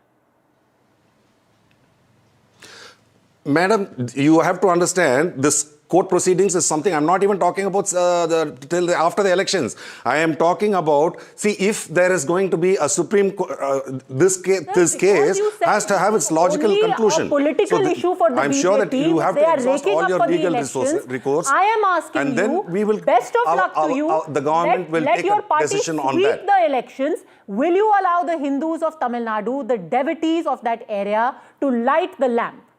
Will you allow them then? With your party back in power? No, it this is already an election issue for the BJP you or are any other making party, it sound as will you allow them? Can I respond on that? Yes. It is not like as if the deep has not been lit. It has been lit in one place for the last 100 years, and all of a sudden you come and you are creating a ruckus saying that it should be lit in another place. We are saying that we will have our legal recourses, and when we have a legal recourse where there is a High Court order, and when we can appeal against that in the Supreme Court, let us wait it out till we have the legal Mr. Veeraswamy, with that logic, if one of your leaders is caught by the Enforcement Directorate and caught by the Enforcement Directorate until the time the court does not give a verdict in Supreme Court, will you agree that your leader should be in jail? Do you agree that your leader should be in jail and you will not appeal? No, once again, the Enforcement Directorate, one of your leaders the Enforcement Directorate is a who's tool caught of the by the BJP Enforcement where Directorate, you prima use facie it is only corrupt. to victimize With that opposition logic, members, you are where you changing go the ahead and do prima that. We have facie already seen principle of law. that. You have arrested some of our ministers under Veeraswamy, are the you using saying the that an Enforcement individual Directorate, from your not party only from our who's party. caught by the All Enforcement opposition Directorate ruled is states behind are bars being targeted by the ED, and I know pretty well that within the next 6 months we are going to have several more ministers and probably members of Parliament also where they are going to be arrested before the elections. Some cases, and you will say that these people are all corrupt and they were doing all kinds of nonsense. Sir, you please fight your political battles with each other, but why are you dragging simple devotees, simple people, the man on the street into all of this? They are not politically aligned. They just want their right to worship. One, by the way, from the court, through the legal route. This is not some extra constitutional move they are making. Dushyant Sridhar responding. Two very quick points. From the hillock, from the bottom, when we go towards the top, there are two pillars, stone pillars. The topmost stone pillar is referred to as Deepatun in all our scriptures. The one that was lit yesterday is midway, which is called as Mokshatun. Clearly, the inscription states that on the day of Kartigai, the Deepatun has to be lit. Just because 50 plus years it has been lit midway, it doesn't make it right. Point number one. Point number two, the person on the panel said, you have to give others a chance to speak. We have to follow the rules of the debate. Then following the rules, the court orders is also an important thing. When you want the rules to be followed in a debate, why not follow that on ground?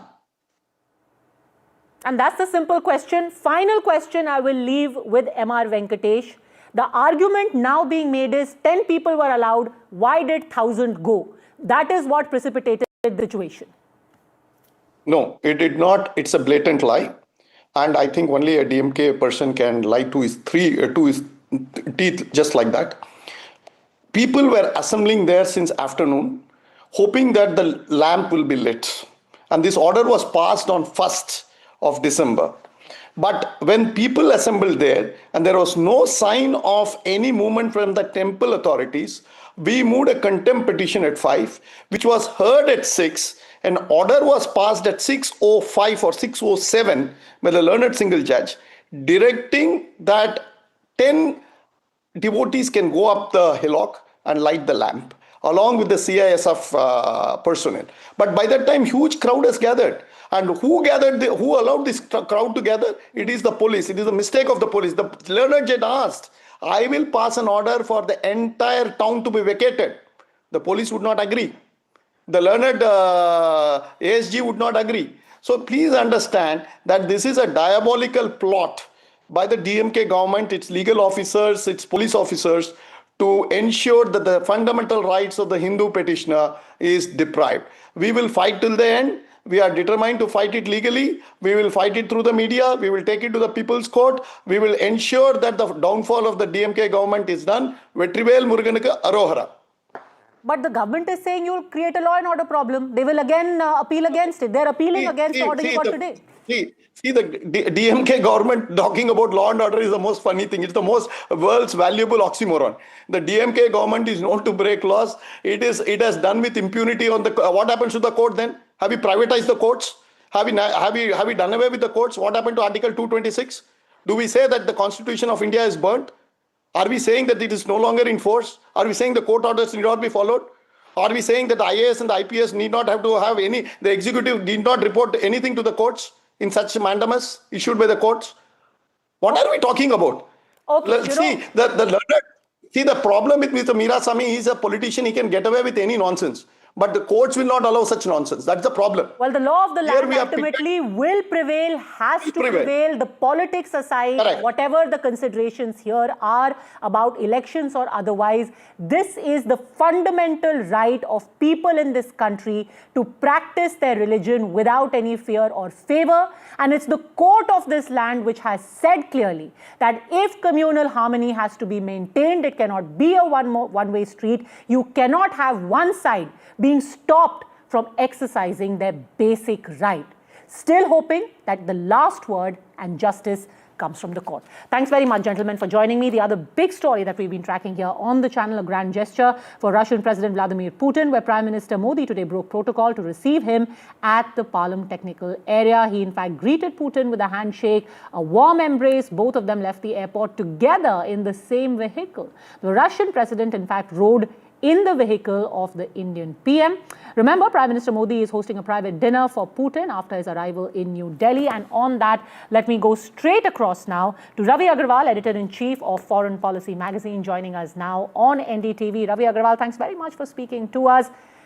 President Putin is in India soon after he had two very interesting men meeting him. What do you think he'll be telling Mr. Modi about that meeting today with Jared Kushner and Steve Witkoff? Or is that even on the table? I don't know that he's necessarily going to pass on details that have been discussed with the United States about Ukraine with India. My guess is that what this summit is really about, first of all, it's an annual summit. It's happened 23 times before. It just so happens that this is the first time that Putin is coming to India since he launched a war in Ukraine. What is significant here is that India is not a signatory of the ICC, the International Criminal Court, which means that Putin can travel safely to India without risk of being arrested for the crimes that he's committed in Ukraine. Crucially here, I think a lot of this visit is about symbolism for Putin. He wants to show the world and also the people back home in Russia that he can travel around the world. He is not a person that despite the best efforts of the West to isolate him, to sanction him, he can get around. So the scenes that we're looking at on your screens right now and that have been broadcast through today and tomorrow, very important for Putin. For Modi, however, it's quite different. He has to balance this sort of high wire act of hedging bets between Russia and the United States. Is it also a message to China that India is also a counterbalance in this region for Russia? I mean, it is to some degree, but not as much in this particular case because Russia and China are extremely close right now. There is no way that Russia could continue the war in Ukraine without clear support from China in a military sense. And of course, because of purchases of Russian crude. India is different in this regard. I mean, of course, it does buy Russian military hardware, but Russia's not depending on India to survive. And it's worth keeping in mind that in the last few weeks, India has dramatically reduced its purchases of Russian crude. Reliance Industries, of course, has stepped back from some of its private sector purchases as well. And all of that is because of pressure from the United States as President Trump tries to bear down on Putin and impose more pain on the Russian economy as a way of having a bit of leverage in these negotiations with Ukraine. What do you think Donald Trump would be thinking right now when he looks at these pictures of especially the Russian president riding along with Mr. Modi in his vehicle? I wouldn't make too much of this because remember, just a few months ago, Putin was in the United States, in Alaska, riding in the Beast, in President Trump's car, the president's car. So those images, which were seen around the world, and people like me and many others criticized the White House for hosting President Putin in the way that it did without really leading to any massive breakthroughs in negotiations over Ukraine. So if the American president could do that, I see no reason why the Indian prime minister can't do that. Each country is allowed to do as it pleases. I think the bigger takeaway from this really is that we're entering a world in which the United States is no longer the sole hegemon. A world in which many countries like India, we call them middle powers in academia, there are countries that feel that they need to hedge their bets, that they can't rely just on America or just on the West, and they need to have multi-aligned relations with many other countries. India has long actually tried to do that and must be feeling vindicated to a degree in having that kind of setup in its foreign policy. However, there are limits to this. You can't be everyone's friend and expect that to not collide at some point. And the era we're entering of war, basically several wars on multiple continents, means that geopolitical choices are more likely to collide today than they were 3, 4, 5 years ago. How do you suspect? Collide how for India? Collide because for the last 25 years, India has been trying to move closer and closer to the United States while maintaining a close friendship with Russia. That collided when Russia invaded Ukraine and the United States wanted to put a lot of pressure and sanctions on Russia, and it expected India to go along with the pressure campaign. India did not. But India could not continue that sort of independent policy indefinitely without some consequences. The consequences are the tariffs, the American tariffs on India this year, which in many ways have derailed a 25-year trend of the United States and India moving closer together. So that is the collision I'm describing, where you can have a foreign policy that is a la carte, picks and chooses your friends, but in a world in which there is conflict, that becomes much harder to do. But isn't this visit supposed to offset exactly that collision? To some degree. But remember, India is still reducing its purchases of Russian oil. Again, there's a lot of symbolism here for both the Indian domestic audience, for the Russian audience, also for a global audience. But ultimately, India's reality remains the same. It needs cheap oil. It is going to have to find it somewhere. Longer term, the bet that India needs to make is still one in which the United States is the world's biggest economy. The United States still has dominance in key areas of technology, whether it's AI, whether it's semiconductors, whether it's cloud computing. Russia is not an economy of the future. Let's be clear. Yes, it has hydrocarbons and fossil fuels, but longer term, India is going to have to figure out a way to work with the United States. Of course, the United States itself is not static. President Trump has been a huge disruptor to the system, but you can imagine that 3 years from now or 8 years from now, there could be a change. And India needs to keep some of its options open, but it can't write off the United States either. But Russia disagrees with that. Their view is that right now, economically, they are far more trustworthy, far more sturdy than at least Europe, if not America. Look, trustworthy in that the Russia-India relationship has indeed stood the test of time. From a Russian perspective, I get that. From an Indian perspective, I understand the loyalty. However, India must ask itself, is Russia an economy of the future? And look, part of the reason why the Russian economy hasn't entirely collapsed in the last 3 years is that it has transformed itself into a wartime economy. So a lot of its investments are going into defense infrastructure, into arms production, into arms sales. It has, of course, doubled down on fossil fuels. But again, these are not longer term things that are going to work out well for Russia. In the longer term, when this war eventually ends, Russia may still be relatively siloed from the rest of the global economy. It can't only depend on China and India to some degree. There are lots of problems there that could make Russia an unstable partner in the future. Remember, Putin won't stay in power forever, and he has been an incredibly repressive leader. He has thrown people into a meat grinder of a war with not much care for domestic human rights.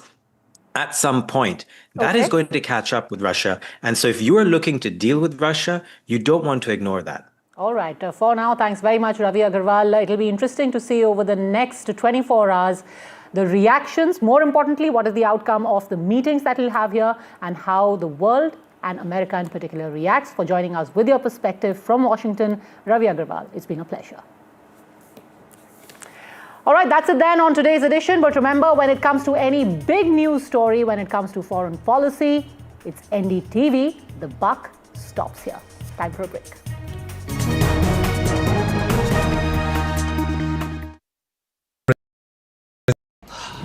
Salute है जी, आप देश की रक्षा में जान लगा देते हैं और आप घर घर में तार लगाते हैं जी। ई बीम टेक्नोलॉजी से बनी, न जले न पिघले, सबकी रक्षा करे। हम सरहद पर लोगों की रक्षा करते हैं और आप देश के अंदर। सैल्यूट तो बनता है जी। अपार अणुशक्ति फायर प्रोटेक्ट वायर, अपार देश का तार।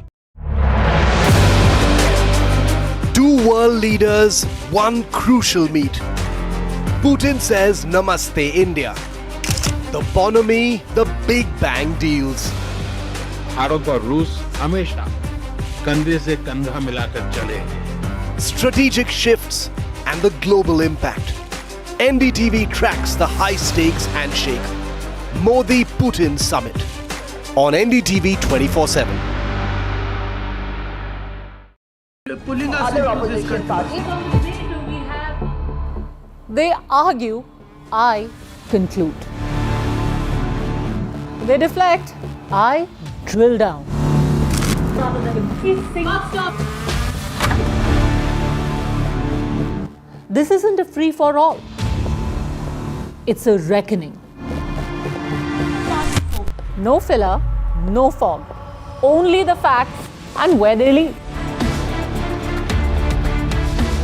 Every night at 9, the case closes because the buck stops here. I don't sugarcoat. I shoot straight and tell you stories the way they need to be told. Unfiltered, unafraid, unmissable. That's how I roll. Watch me, Priyanka Deo, on NDTV World. Namaste. I just feel very privileged in the film industry, an industry that I'm extremely proud of. I'm honored to receive this prestigious award. I feel overwhelmed that the NDTV has chosen me for this very special award. Thank you so very much. This means a lot to me. It's a great honor and a great privilege. Really blessed to get this, and I'm really happy.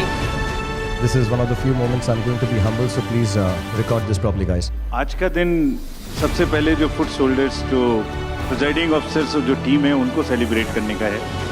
And the NDTV Indian of the Year Award 2025 goes to NDTV Indian of the Year 2025 19 दिसंबर सिर्फ NDTV network पर।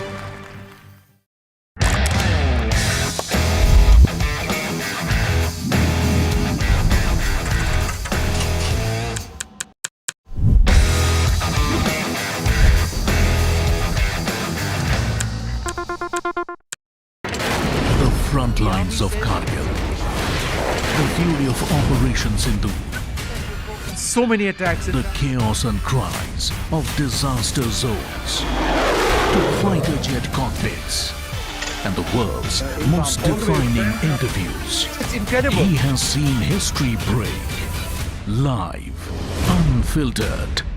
20,000 hours of live broadcasting. Welcome to Left, Right and Centre. Hard facts. War-struck country. Hard questions. In the Ukraine. 30 years of trust. In the Kargil area. North Ukraine. In France. In Italy. At Srinagar. Vishnu Shom for NDTV. Vishnu Shom. Only on NDTV. Across the country. He has tracked the pulse of power from Washington to Korea. Witnessed history.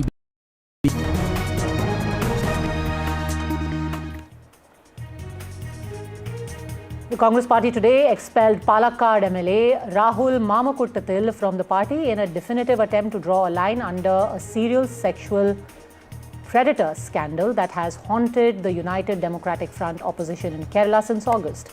The decision came close on the heels of a district court in Thiruvananthapuram rejecting the MLA's anticipatory bail plea in a rape and coerced termination of pregnancy case based on a complaint filed last week by an acquaintance of his. Trinamool Congress today suspended its MLA Humayun Kabir, who had given a call for constructing Babri Masjid on the 6th of December in the state's Murshidabad district. Trinamool Congress leader and States Minister Firad Hakim said that he was suspended by the disciplinary committee of the party for his anti-party activities.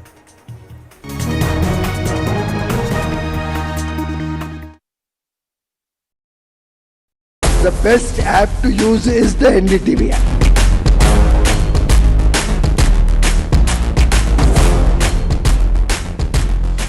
दुनिया भर में जब भी भारतीय media की चर्चा होती है तो एनडीटीवी सबसे पहले जिक्र में आता है। मैं आपका बात से सहमत हूं। उल्टे हम भी जब विदेश जाते हैं, the best app to use is the NDTV app.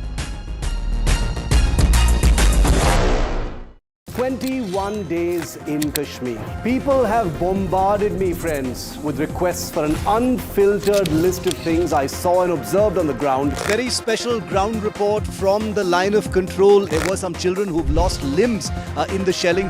They're now India's smallest but possibly the most powerful crime family. Cough syrup has killed at least 25 children. Gaikwad sahab, aise mat kijiye. Suddenly people are wondering about the weaponization of India-Pakistan cricket. We live and breathe elections. You will not believe your eyes or ears when I show you what I'm about to do. And for a country that has fought so many wars in the mountains and at high altitude. We're standing on the Indian Navy's newest warship. The line of control, Shiv Arun, NDTV.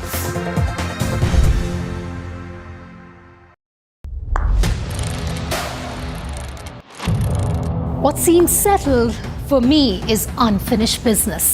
So I rewind, I pause, I reflect, I dig until what's buried stands up to be counted. Breaking ground, not just headlines, the meaning behind them. This is Breaking Ground with me, Vedika Sood. Salute है जी, आप देश की रक्षा में जान लगा देते हैं और आप घर घर में तार लगाते हैं जी। ई बीम टेक्नोलॉजी से बनी, न जले न पिघले, सबकी रक्षा करे।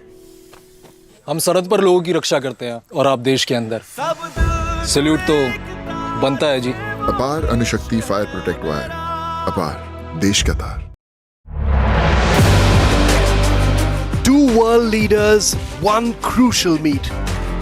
Putin says Namaste India. The bonhomie, the Big Bang deals. Bharat और रूस हमेशा कंधे से कंधा मिलाकर चले. Strategic shifts and the global impact. NDTV tracks the high-stakes handshake. Modi-Putin summit on NDTV 24/7. Pulling us into this country. They argue, I conclude. They deflect, I drill down. Stop. This isn't a free-for-all. It's a reckoning. No filler, no fog. Only the facts and where they lead. Every night at 9, the case closes because the buck stops here. I don't sugarcoat. I shoot straight and tell you stories the way they need to be told. Unfiltered, unafraid, unmissable. That's how I roll. Watch me, Priyanka Deo, on NDTV World. Namaste.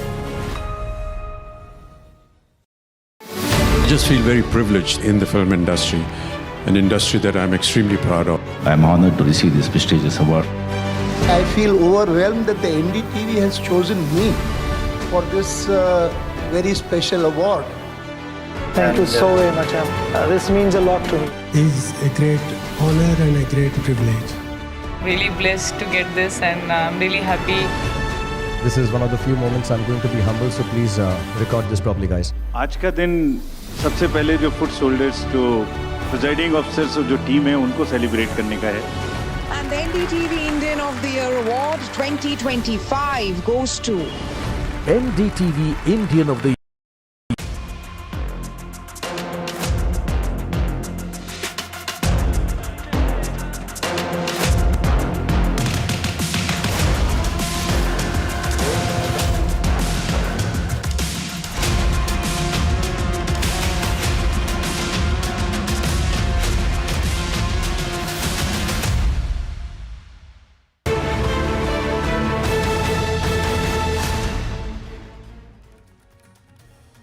Good evening. Welcome to Left, Right and Centre. Throughout this evening, we've been tracking the arrival of the Russian President Vladimir Putin to India. It is a very important visit by a very important leader, one of the most important countries as far as India and our foreign policy is concerned. Prime Minister Narendra Modi was at the airport to receive the Russian President. President Putin got into his car, Prime Minister Modi's car, and both went off to his house where there was a dinner which the Prime Minister hosted for the Russian President. The business end of this visit is going to be tomorrow. Tomorrow is going to be the day when President Putin and Prime Minister Modi hold the India-Russia summit, the annual summit. There'll also be the India-Russia business summit that's being held parallelly. The Russian president will be given a ceremonial welcome on the forecourt of the Rashtrapati Bhavan at about 9 or shortly after 9 a.m. tomorrow. And then he visits Rajghat as well. And later on in the evening, prior to his departure, he'll be hosted by the President of India at Rashtrapati Bhavan towards the evening, where there'll be a ceremonial banquet before he departs for Russia. So that's what's expected tomorrow. That's the business end of all the developments. Today, in a sense, was all about atmospherics. We've got that wonderful picture on both sides of the screen. One on the left is of what took place in Tianjin a couple of months back, when Prime Minister Modi was in the vehicle of President Putin. But now it's the other way around, with Prime Minister Modi in the vehicle, with President Putin in the vehicle of Prime Minister Modi. So the images on your screen, President Putin arrived in India shortly before 7 p.m. This evening, and then they drove off straight. There was that hug as well. The Prime Minister was waiting for him. Now you can expect this, or you should assume that this would have been the case, and indeed it was. This is something which the Prime Minister reserves for his closest international partners. Russia is quite clearly one of them. So not only did the Prime Minister greet President Putin at Palam airport, both travelled with each other. It's a gesture that's been reserved for the Russian President and a few other international leaders. Let's take a look at the bonhomie between the two leaders, not just today, but in the past.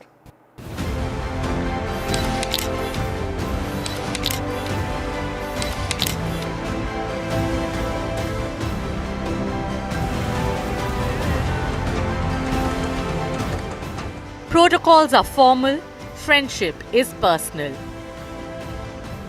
Prime Minister Modi surprised Kremlin with a personal touch to President Putin's welcome in Delhi, breaking set protocols. As Putin walked down the aircraft, Prime Minister Modi waited for him at the tarmac with open arms and a beaming smile. And then the much-anticipated hug between the two leaders. A warm bear and tiger tango moment.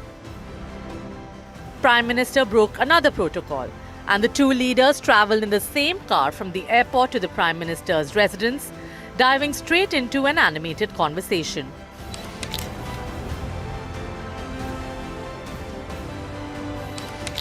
Then came the money shot, a selfie from inside the car. The two powerhouse leaders beaming and smiling. But travelling in the same car and taking pictures has become sort of a habit for the two friends. Tianjin, just a few months ago, saw the very same moment, Putin giving Modi a ride in his famous Aurus Sonata. If Prime Minister broke protocols in Delhi, Putin had waited for 10 minutes for Prime Minister Modi to join him on his ride during the SCO summit. A picture-perfect friendship indeed. NDTV Bureau Report.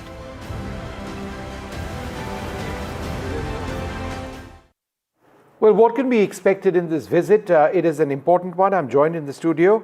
Roman Volkov is a Russian entrepreneur. He's been living in India for the last couple of years. Ajay Malhotra, former Indian ambassador to Moscow. We've got Dr. Sudhir Mishra, the current and Air Marshal R. G.K. Kapoor. Thank you all very much for being with us. Ambassador Malhotra, let's talk a little bit about trade first, because it's been an unequal trade partnership in the sense that India continues to import much more than Russia does of Indian items, Indian supplies. Of course, Russia is in a war right now, but realistically, by the end of this visit, do you expect that trade imbalance to be addressed substantially?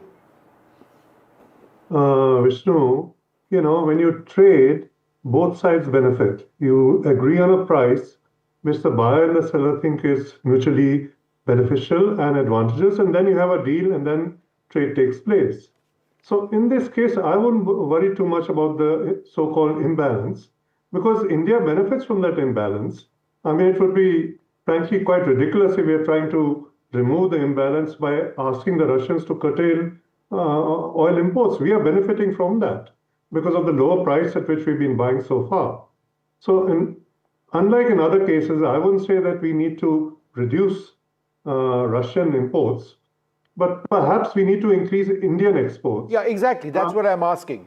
And that's what needs to be done. We're looking at pharma, we're looking at agriculture, we're looking at automotive components.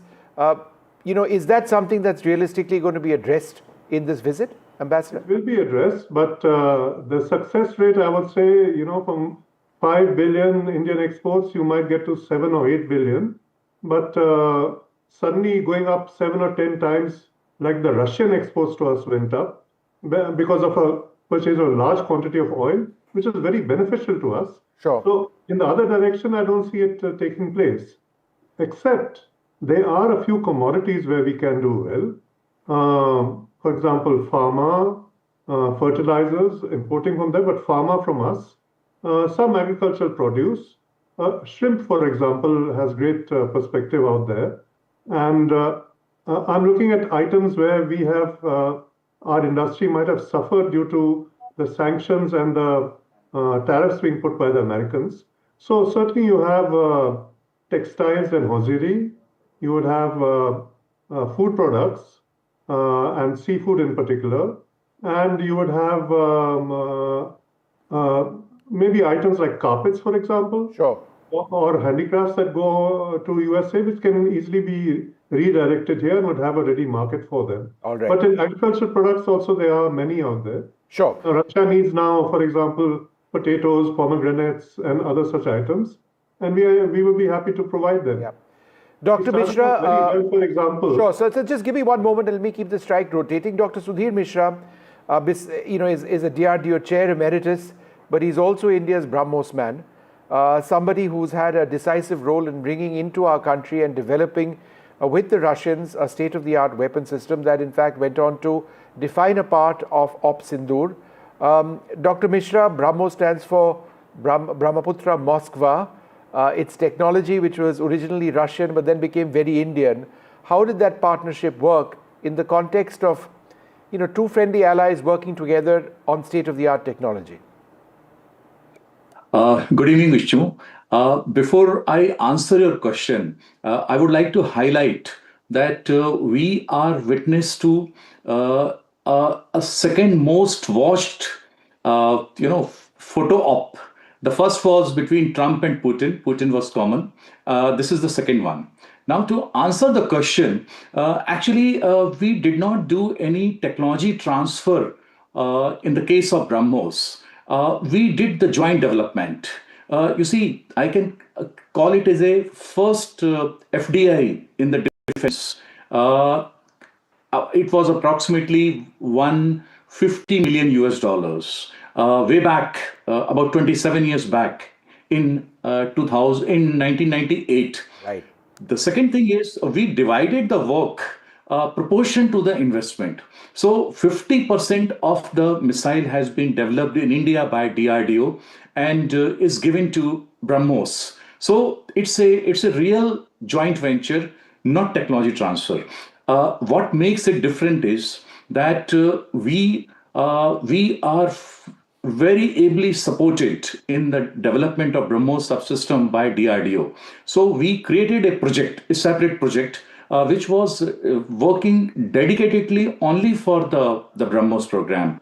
And the best of the manpower came from DRDO to Brahmos, and they really added to the technical JV apart from the financial JV. But Dr. Mishra, what was the Russian technology which came along with the missile, which obviously was at the core of the missile itself? For example, the Seeker was initially Russian, now it's Indian. So how did you progress from Russian to Indian tech? You see, it's a very long story. Dr. Kalam witnessed one engine being developed in erstwhile Soviet Union, and any vehicle which flies in the air, it is made and designed based on the power available.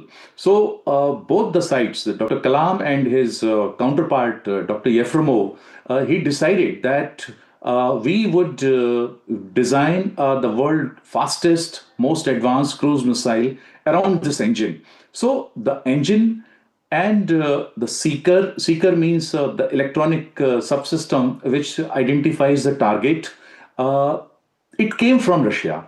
And rest of the subsystems like guidance, navigation, the aerostructure, all the softwares, onboard computers, navigation systems, and all the certification processes, they were developed in India. The structure is Godrej. The structure was built by Godrej, yes. Or is built by Godrej, right? There are many companies like Godrej, L&T, Vem Technologies, Anant Technologies, and there are about 200 companies which are involved in the manufacturing of the subsystems of Brahmos Aerospace. It's possibly the best and most successful sort of joint development of a weapon system. I'll come back to you in a moment. I just wanted to go across to Roman, who's been waiting very patiently. What are your expectations of this visit? Yeah, I think this visit is very logical in current circumstances, but business was working 24/7 since past 20 years between Russia and India.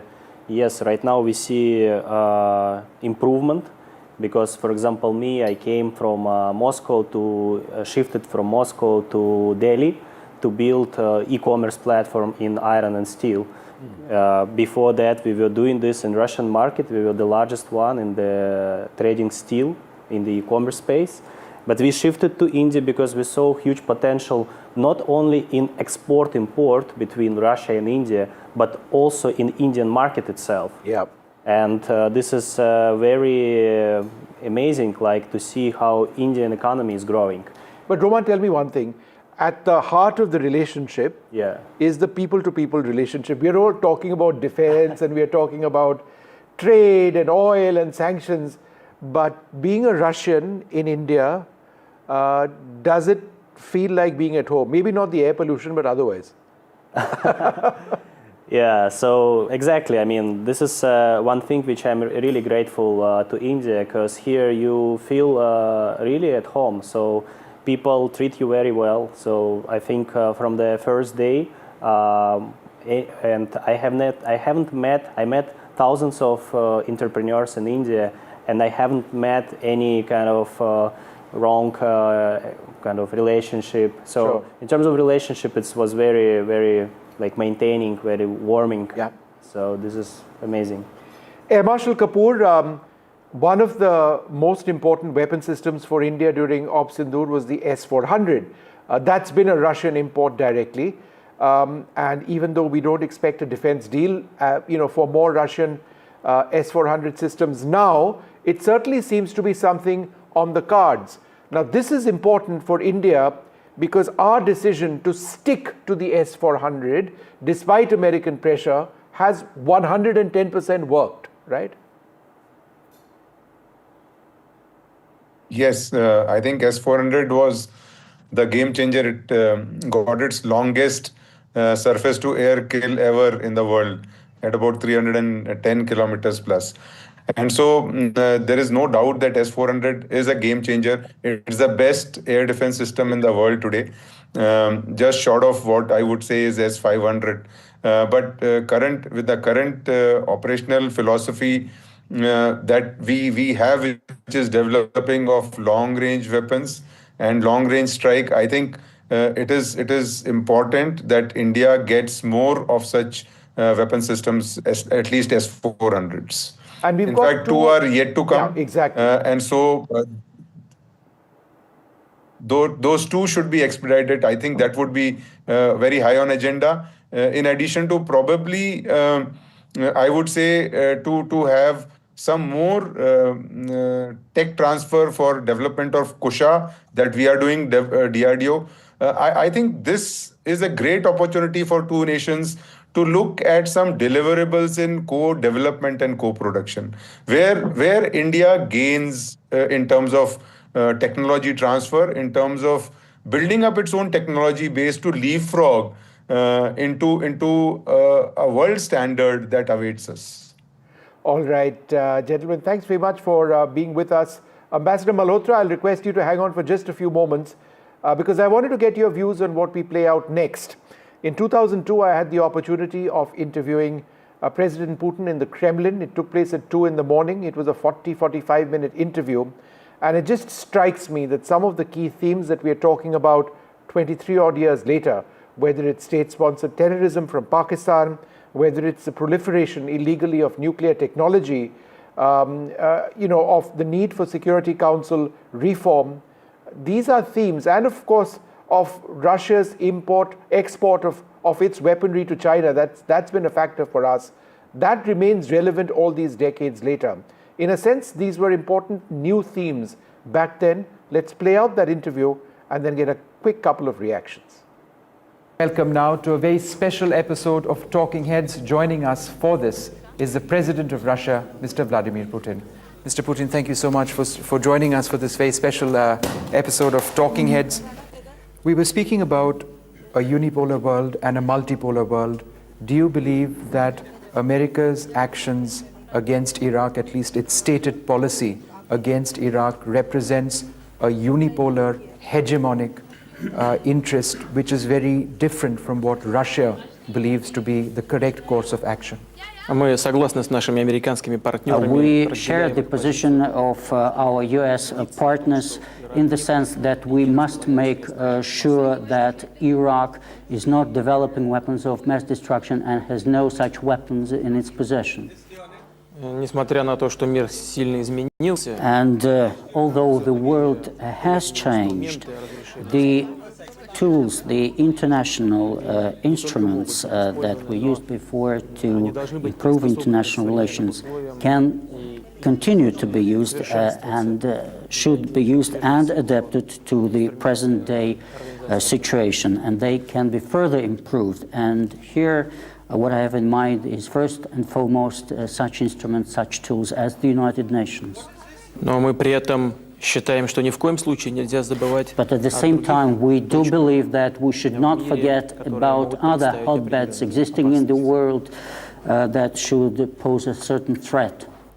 And one of such concerns, other concerns that we have, is the weapons of mass destruction in Pakistan.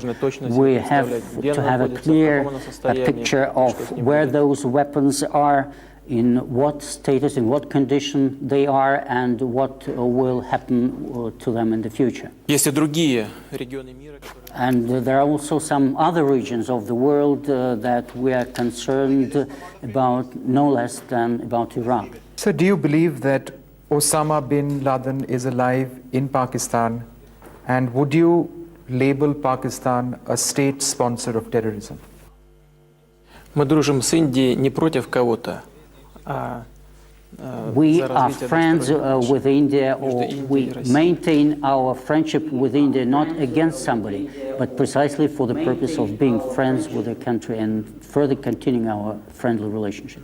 Но негативное влияние в прежние годы. But the negative influence that Pakistan used to exercise in neighboring Afghanistan in previous years, including support of Taliban, are well-known facts. Ясно, и мы это хорошо знаем, что Усама бен Ладен And it is quite obvious, and we are fully aware of the fact that Osama bin Laden not just actively cooperated with Taliban, but he was part of the whole system. President Putin, in the past, you have spoken of a strategic relationship between India, China, and Russia. What really do you mean by this strategic relationship? Китай наш сосед, Индия. China is our neighbor, and India is one of our major international partners and a country relations with which are of utmost importance to us. And we think that we should try to develop our bilateral relations with each of these countries, because each relationship is of paramount importance for the Russian Federation. Наша позиция заключается в том, что our position is as follows. We are convinced in the need for positive development of relations between Russia and India, Russia and China and India. And I think that all the parties concerned are interested in that development, all the parties within this triangle. Вместе с тем, я не думаю, что мы должны At the same time, I think that we shouldn't get ahead of time or move ahead without proper preparation. We should move ahead step by step in a staged way, trying to develop harmonious relations, preparing all the necessary conditions. But of course, our aspiration, overall aspiration, should be to develop our relations in as positive a way as possible. Why then, sir, if each relationship is of paramount importance to Russia, does Russia provide China with weaponry similar to what it provides India, for example, Sukhoi 30 fighters, Kilo-class submarines, advanced destroyers, when Russia is aware that India and China have a long-running border dispute? Россия активный участник рынка вооружений. Russia is an active player in international weapons market, and we are among the leaders in the world in that area, but we are not the first. We are not in the first position in arms sales. There are some countries that sell much more weapons to great amounts than Russia. Это, собственно говоря, рынок высоких технологий. Здесь This is достаточно жесткая a market of high technology goods, and therefore it is a highly competitive market. У нас с Китаем тоже With China, we also share a very long border, and we too have had our border disputes between China and the Soviet Union then. At the same time, we are gradually resolving those problems. Еще одно очень важное обстоятельство. And there is yet another very important point. Я сказал, что на рынках вооружений идет достаточно напряженная. As I said, very tough competition is going on in international weapons markets. Вместе с тем, Россия не поставляет. And at the same time, Russia is not transferring, is not delivering weapons to conflict areas. And this is our rule. И мы стараемся придерживаться этих правил. And we try to abide by these rules. Между Индией и Китаем, слава богу, there is no conflict now between India and China, and I hope there will be no conflict in the future. И чем больше мы будем and the more we keep developing relations within the triangle to which you have referred, the more successful will we be in achieving that positive result. Mr. Malhotra, it's interesting, a lot of the points that he mentioned over there, other than Osama bin Laden, who's not a factor personally, remain the same. India continues to face the threat of terrorism. Nuclear proliferation is an issue all over the world. The fact that Russia transferred those Sukhoi 30s to China has meant that China has developed them into the J-15 and J-16 jets, which bedrock the Chinese Air Force. But through it all, their support, Russia's support for India as far as terrorism is concerned, has been clear and consistent. How important is that? I think it's very important because it's good to know that you have a friend out there with whom you have no difference in understanding on the issue of terrorism that comes across the border into India. The Russians fully appreciate that. Putin has never been to Pakistan, for example, and they do realize, and there is a memory out there, when he spoke of Afghanistan, and thank you for sharing that wonderful interview which you took of him, a very nice interview, I should say. But there's also a memory out there because they remember those 10 years when they had to fight in Afghanistan. And who was the opponent? It wasn't only Osama bin Laden, it was the Taliban, trained, brought up, and armed and abetted in every sense by Pakistan. So even in the Russian armed forces, there is that memory that these are persons who caused us a lot of trouble, led to many deaths in Russia, which is a very serious matter as far as they are concerned. So, as to China and its role, Russia has good relations, certainly with China. They used to call it no limits. But even if you look at no limits, there are limits. There is no relationship which has no limits. So it's in a manner of speaking no limits, because no matter how close two countries may be, there are always limits. Sure. China, for example, if you look at the Chinese situation, you will find that the difference in alignments between Russia and China. For example, China regards Crimea still as a part of Ukraine and has no interest in backing Russia in its dispute with NATO. Similarly, Russia doesn't recognize Chinese claims in the South China Sea or want to get embroiled in China's territorial disputes. So the point here is that neither of them would like to get drawn into a major conflict as a result of backstopping the national interests of the other. No, absolutely. So there are limitations to this friendship. Yeah. No, I take that point. Ambassador, I need to take a short break. Thank you so much, sir, for being on this program, sharing your thoughts. We're going to take a short break. Up after that, a special interview. My colleague Vedika Sood spoke to the foreign policy expert Michael Kugelman on the implications of Vladimir Putin's visit to India, also about the Ukraine war, the impact on oil imports. That's coming up.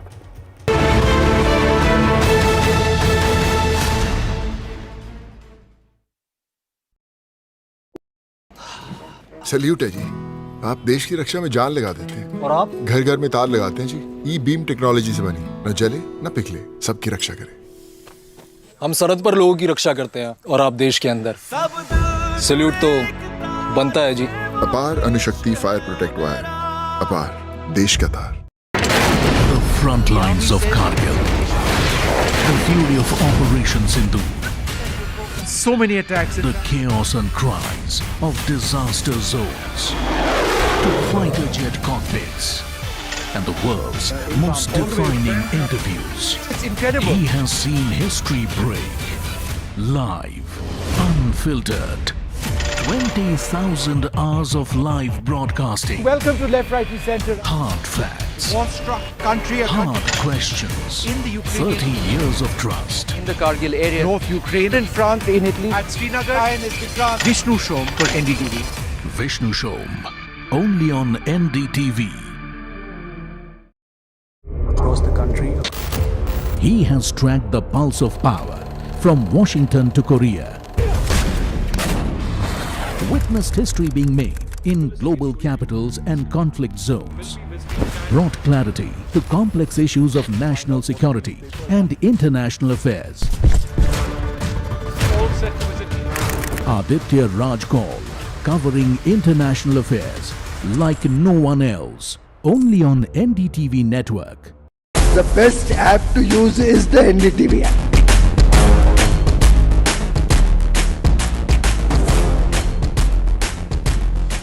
दुनिया भर में जब भी भारतीय media की चर्चा होती तो एनडीटीवी सबसे पहले जिक्र में आता है। मैं आपका बात से सहमत हूं। उल्टे हम भी जब विदेश जाते हैं, the best app to use is the NDTV app. 21 days in Kashmir. People have bombarded me, friends, with requests for an unfiltered list of things I saw and observed on the ground. Very special ground report from the line of control. There were some children who've lost limbs in the shelling. They are now India's smallest but possibly the most powerful crime family. Cough syrup has killed at least 25 children. Gaikwad साहब, ऐसे मत कीजिए। Suddenly, people are wondering about the weaponization of India-Pakistan cricket. We live and breathe elections. You will not believe your eyes or ears when I show you what I'm about to do. And for a country that has fought so many wars in the mountains and at high altitude, We're standing on the Indian Navy's newest warship. the line of control, Shiv Arun, NDTV.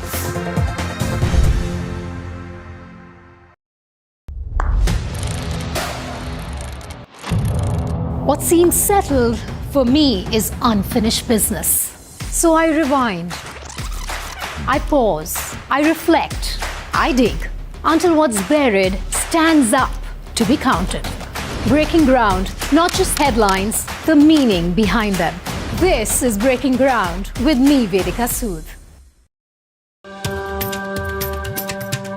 Namaste, India.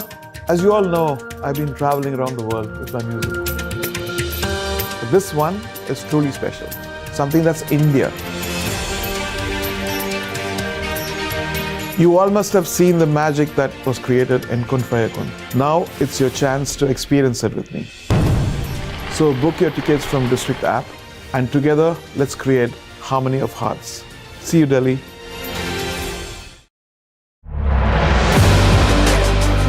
Two world leaders, one crucial meet. Putin says Namaste India. The bonhomie, the Big Bang deals. Bharat और रूस हमेशा कंधे से कंधा मिलाकर चले. Strategic shifts and the global impact. NDTV tracks the high-stakes handshake. Modi-Putin summit on NDTV 24/7. Pulling us into this country. They argue, I conclude. They deflect, I drill down.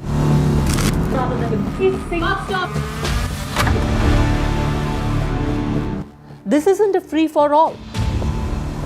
It's a reckoning. No filler, no fog. Only the facts and where they lead. Every night at 9, the case closes because the buck stops here. I don't sugarcoat. I shoot straight and tell you stories the way they need to be told. Unfiltered, unafraid, unmissable. That's how I roll. Watch me, Priyanka Deo, on NDTV World. Namaste. I just feel very privileged in the film industry, an industry that I'm extremely proud of. I'm honored to receive this prestigious award. I feel overwhelmed that the NDTV has chosen me for this very special award. Thank you so very much. This means a lot to me. It's a great honor and a great privilege. Really blessed to get this, and I'm really happy. This is one of the few moments I'm going to be humble, so please record this properly, guys. आज का दिन सबसे पहले जो foot soldiers जो presiding officers जो team है उनको सेलिब्रेट करने का है.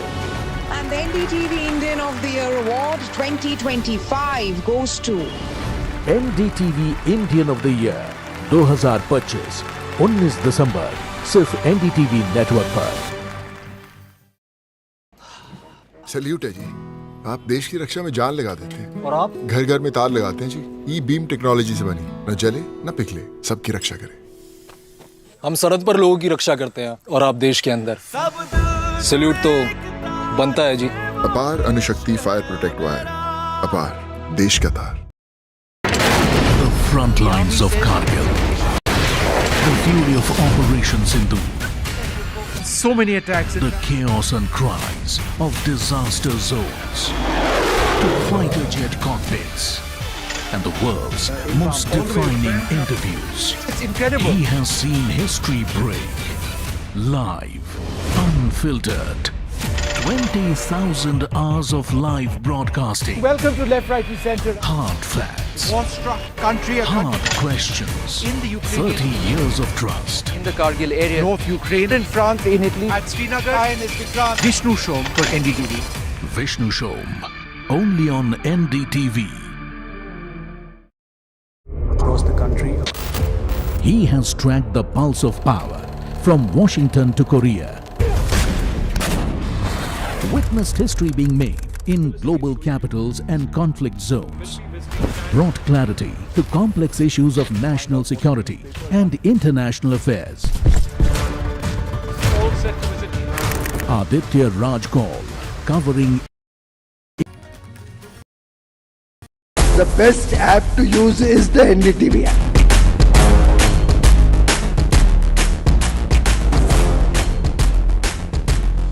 दुनिया भर में जब भी भारतीय मीडिया की चर्चा होती है तो एनडीटीवी सबसे पहले जिक्र में आता है। मैं आपका बात से सहमत हूं, उल्टे हम भी जब विदेश जाते हैं, the best app to use is the NDTV app.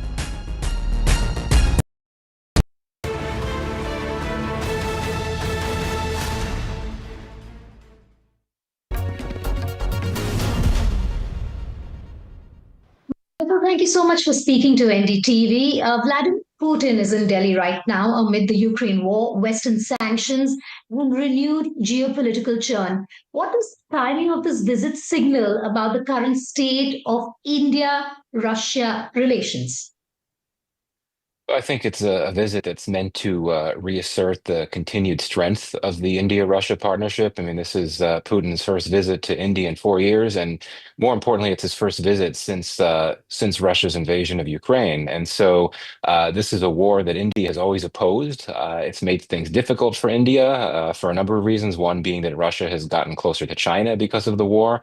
And of course, most recently, we have seen, following pressure from the US to stop importing Russian oil, that India has indeed reduced some of its imports of Russian oil, which is something that does not benefit the India-Russia energy partnership, which is a big part of the relationship. So I think the bottom line is that this visit is meant to signify that despite some of the recent developments in the relationship, this is still a very important relationship. And I suspect that the two men will try to chart a new path and perhaps focus more on the defense side, as well as trade more broadly, really just to signify, with a U.S. audience in mind in particular, that India is not going to cave to pressure from the U.S. to back away from Russia in a big way.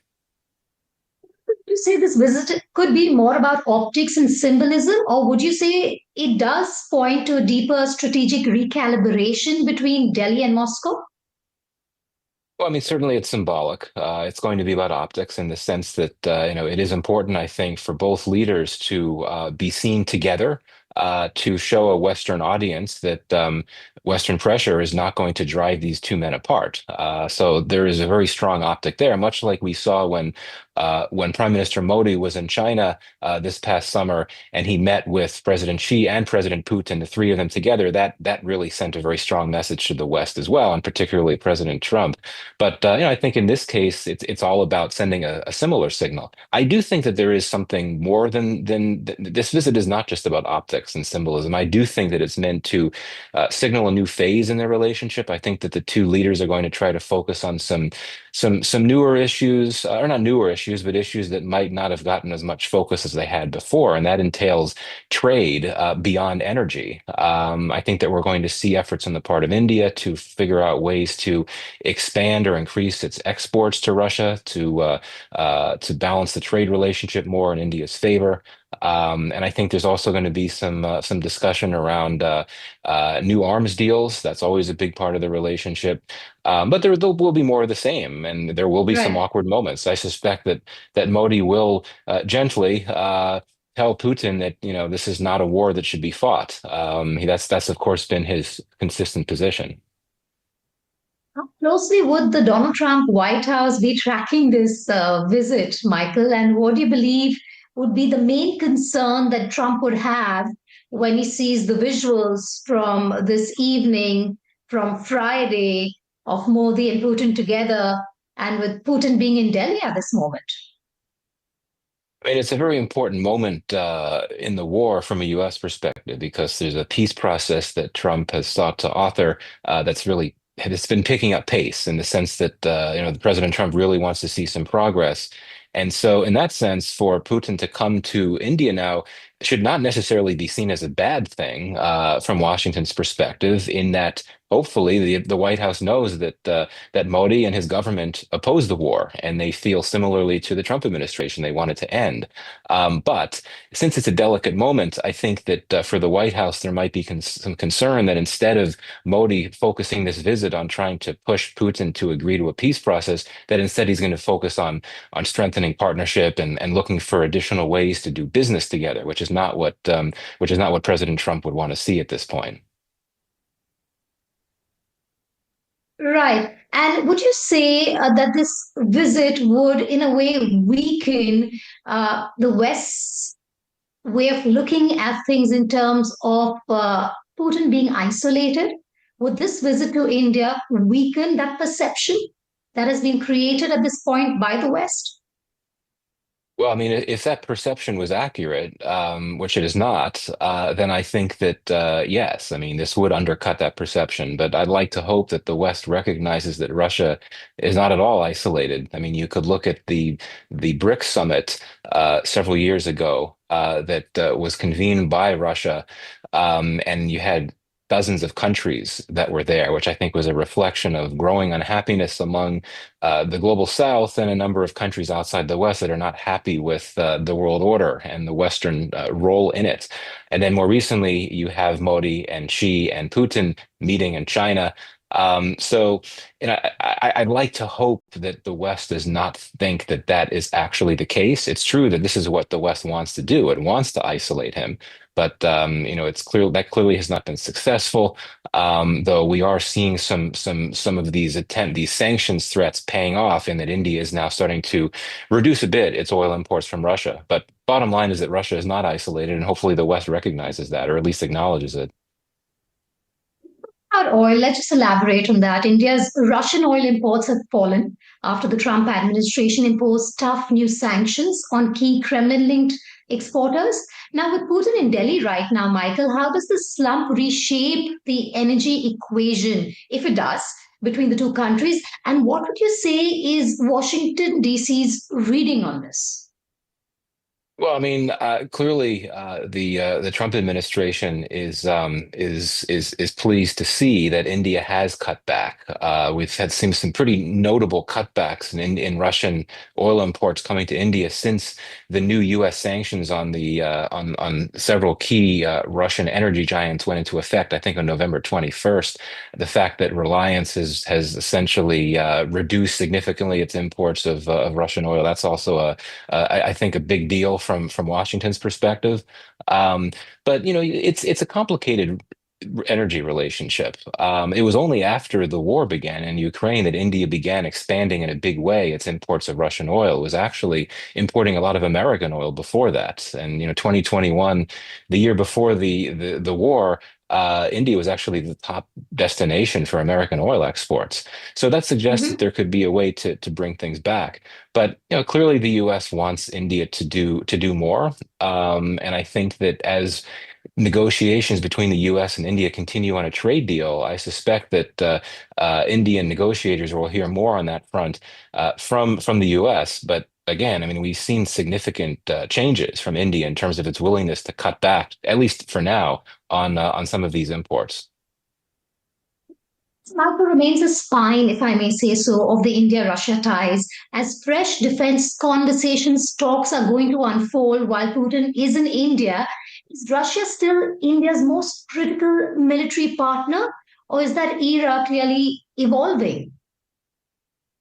I think in terms of strict numbers, Russia continues to be the top supplier of arms to India. But we've seen in recent years that India has taken on a policy of diversification, where it's trying to increase its share of arms from other countries, and some of its not surprisingly, some of its most important other partners, the U.S., France, and Israel, have started to contribute more arms, and the share of arms coming from those countries has increased significantly, which suggests that over the long term, the trajectory of India-Russia defense cooperation might not be so favorable.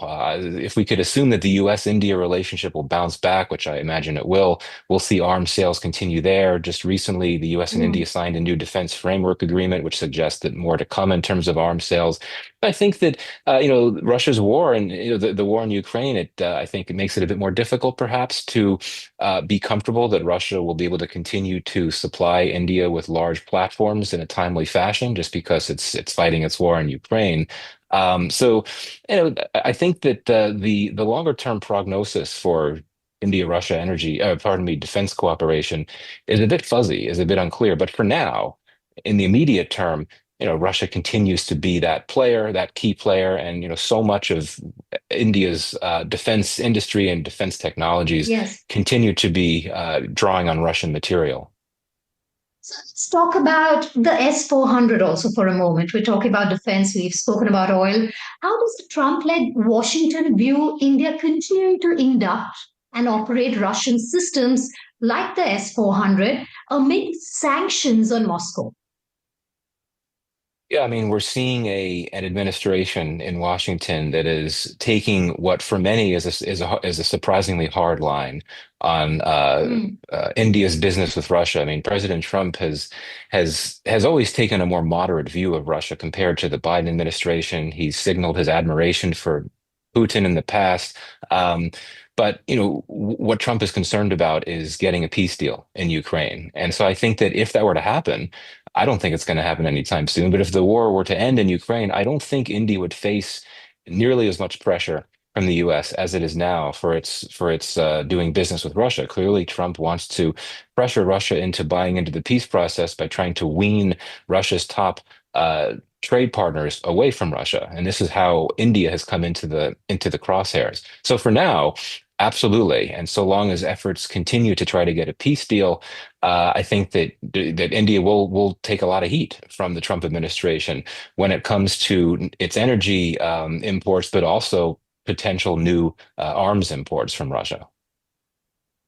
I was speaking to an NDTV correspondent based in Moscow, and she was saying that when it comes to the Kremlin, they believe in their tie with China being absolutely separate from their ties with India. So let's move to China now. How central is the China factor to Putin's engagement with India this time?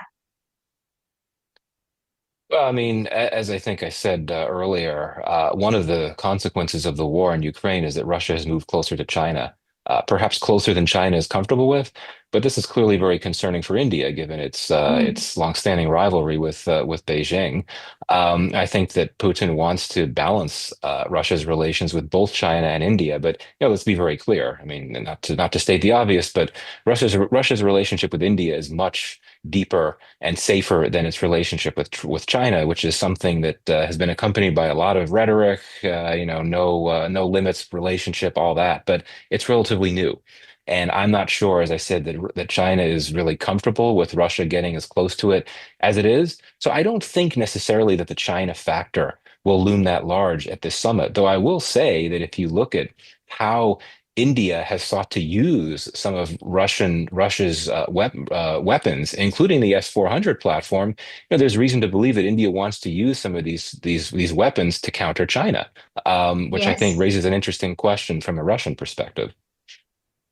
Right. And from India's perspective, does continued engagement with Russia still serve perhaps as a hedge against an assertive China?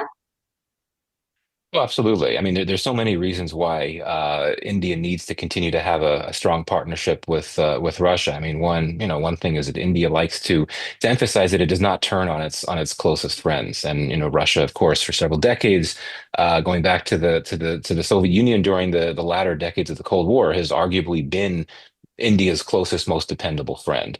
So there's that. And, the arms supplies that continue to come in now are important, particularly in light of India's recent conflict with Pakistan, which was, of course, the most serious conflict we've seen between those two countries since the 71 war. So, that equipment, that weaponry from Russia will continue to be important. And in the energy, too. I mean, even if India is cutting back, I mean, it continues to say that it's trying to find the cheapest possible deal to address energy security for its massive population. So in that sense, it's not just going to want to shrug off Russia, given what that could mean for India's energy security. So I think that there's a number of reasons why India thinks that this relationship will continue to be essential. That's obviously going to be a main message from the summit. But China is only part of this story. And my last question, Michael, before I let you go, does this visit underscore India's version of multi-alignment in a polarized world?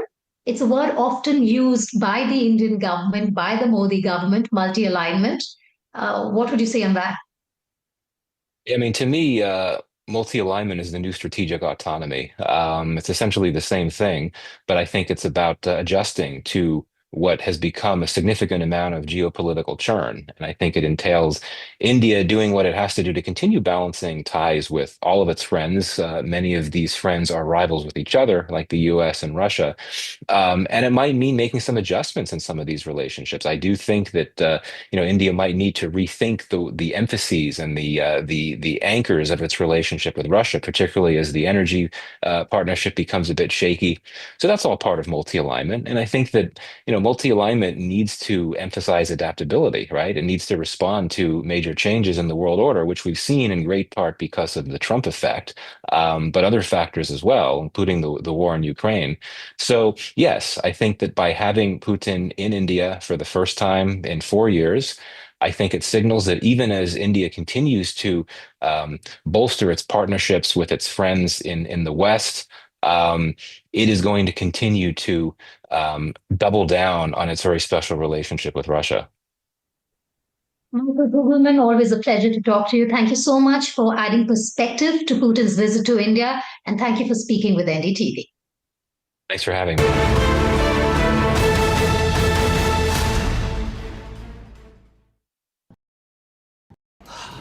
Salute है जी, आप देश की रक्षा में जान लगा देते हैं और आप घर घर में तार लगाते हैं जी। ई बीम टेक्नोलॉजी से बनी, न जले न पिघले, सबकी रक्षा करे। हम सरहद पर लोगों की रक्षा करते हैं और आप देश के अंदर। सल्यूट तो बनता है जी। अपार अणुशक्ति फायर प्रोटेक्ट वायर, अपार देश का तार। What seems settled for me is unfinished business. So I rewind. I pause, I reflect, I dig, until what's buried stands up to be counted. Breaking ground, not just headlines, the meaning behind them. This is Breaking Ground with me, Vedika Sood. Namaste, India. As you all know, I've been traveling around the world with my music. But this one is truly special. Something that's India. You all must have seen the magic that was created in Kun Faya Kun. Now it's your chance to experience it with me.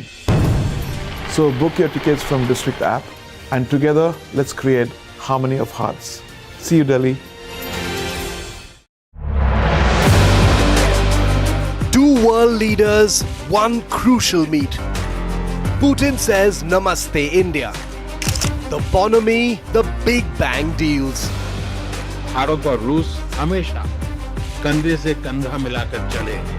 Strategic shifts and the global impact. NDTV tracks the high-stakes handshake. Modi-Putin summit on NDTV 24/7.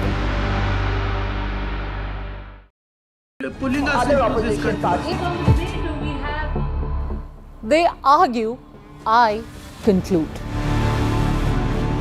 They deflect, I drill down.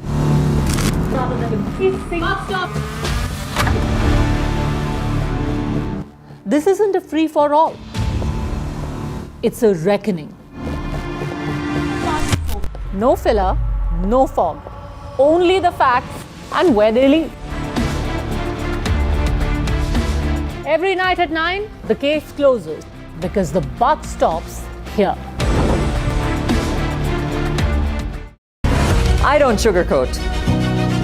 I shoot straight and tell you stories the way they need to be told. Unfiltered, unafraid, unmissable. That's how I roll. Watch me, Priyanka Deo, on NDTV World. Namaste. I just feel very privileged in the film industry. an industry that I'm extremely proud of. I'm honored to receive this prestigious award. I feel overwhelmed that the NDTV has chosen me for this very special award. Thank you so very much. This means a lot to me. It's a great honor and a great privilege. Really blessed to get this, and I'm really happy. This is one of the few moments I'm going to be humble, so please record this properly, guys. आज का दिन सबसे पहले जो foot soldiers, जो presiding officers और जो team है उनको सेलिब्रेट करने का है. And the NDTV Indian of the Year Award 2025 goes to NDTV Indian of the Year 2025 19 दिसंबर सिर्फ NDTV नेटवर्क पर.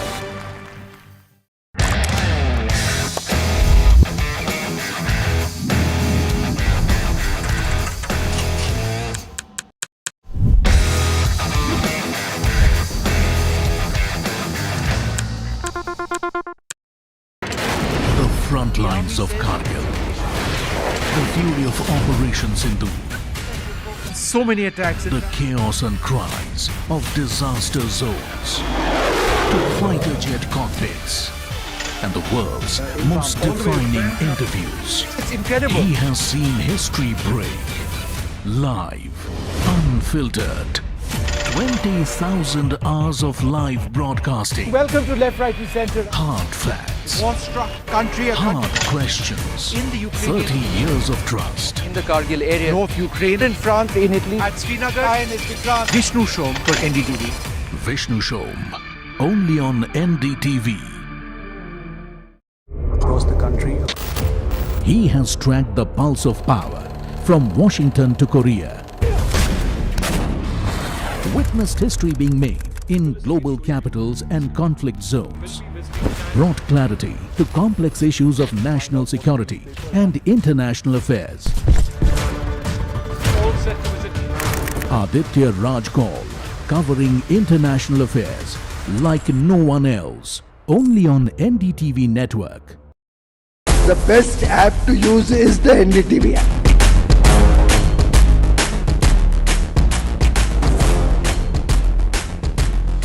दुनिया भर में जब भी भारतीय मीडिया की चर्चा होती तो एनडीटीवी सबसे पहले जिक्र में आता है. मैं आपका बात से सहमत हूँ. उल्टे हम भी जब विदेश जाते हैं, the best app to use is the NDTV app.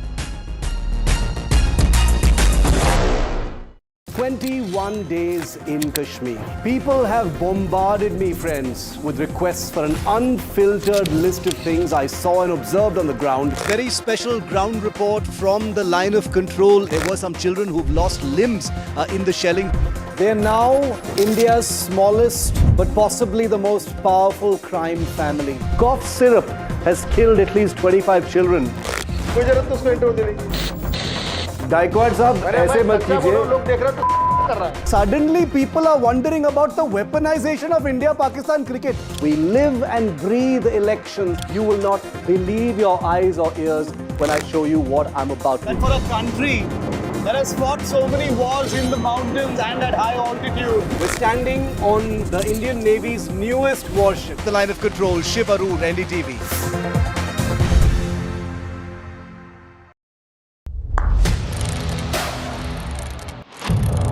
What seems settled for me is unfinished business. So I rewind, I pause, I reflect, I dig until what's buried stands up to be counted. Breaking ground, not just headlines, the meaning behind them. This is Breaking Ground with me, Vedika Sood. Namaste, India. As you all know, I've been traveling around the world with my music. But this one is truly special. Something that's India. You all must have seen the magic that was created in Kun Fayakun. Now it's your chance to experience it with me. So book your tickets from District app and together let's create harmony of hearts. See you, Delhi. Two world leaders, one crucial meet. Putin says Namaste India. The bonhomie, the Big Bang deals. Salute है जी. आप देश की रक्षा में जान लगा देते हैं और आप घर घर में तार लगाते हैं जी. ई बीम टेक्नोलॉजी से बनी, न जले न पिघले, सबकी रक्षा करे. हम सरहद पर लोगों की रक्षा करते हैं और आप देश के अंदर। सैल्यूट तो बनता है जी। अपार अनुशक्ति फायर प्रोटेक्ट वायर, अपार देश का तार। I don't sugarcoat.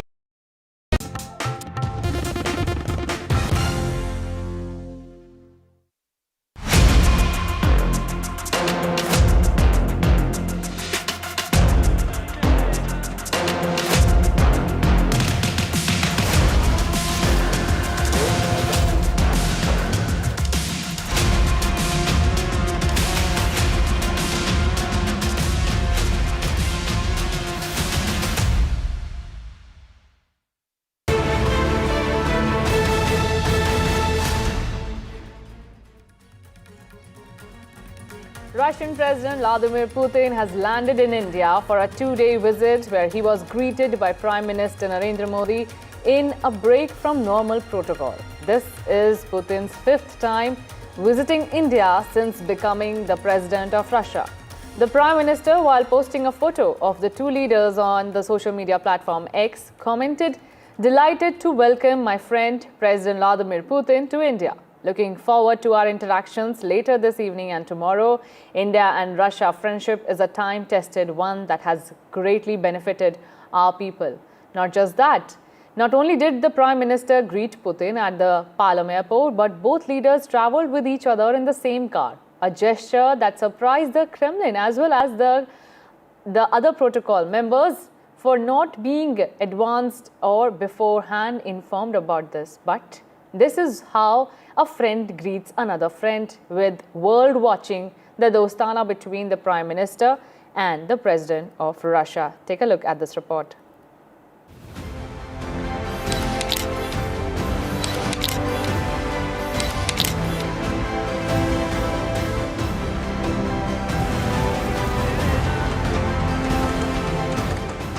Protocols are formal, friendship is personal. Prime Minister Modi surprised Kremlin with a personal touch to President Putin's welcome in Delhi, breaking set protocols. As Putin walked down the aircraft, Prime Minister Modi waited for him at the tarmac with open arms and a beaming smile. And then the much-anticipated hug between the two leaders. A warm bear and tiger tango moment. Prime Minister broke another protocol, and the two leaders travelled in the same car from the airport to the Prime Minister's residence, diving straight into an animated conversation.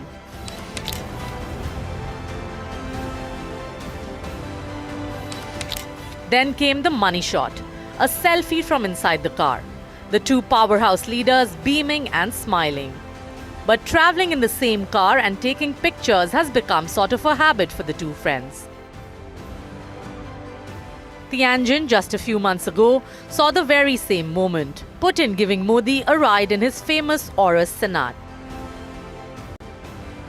If Prime Minister broke protocols in Delhi, Putin had waited for 10 minutes for Prime Minister Modi to join him on his ride during the SCO summit.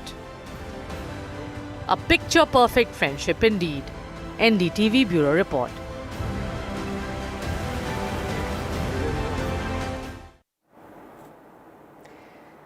Now, my colleague Vishnu Shom spoke to Vladimir Putin 23 years ago, where the Russian president spoke about Pakistan-sponsored terror and Islamabad's nuke proliferation.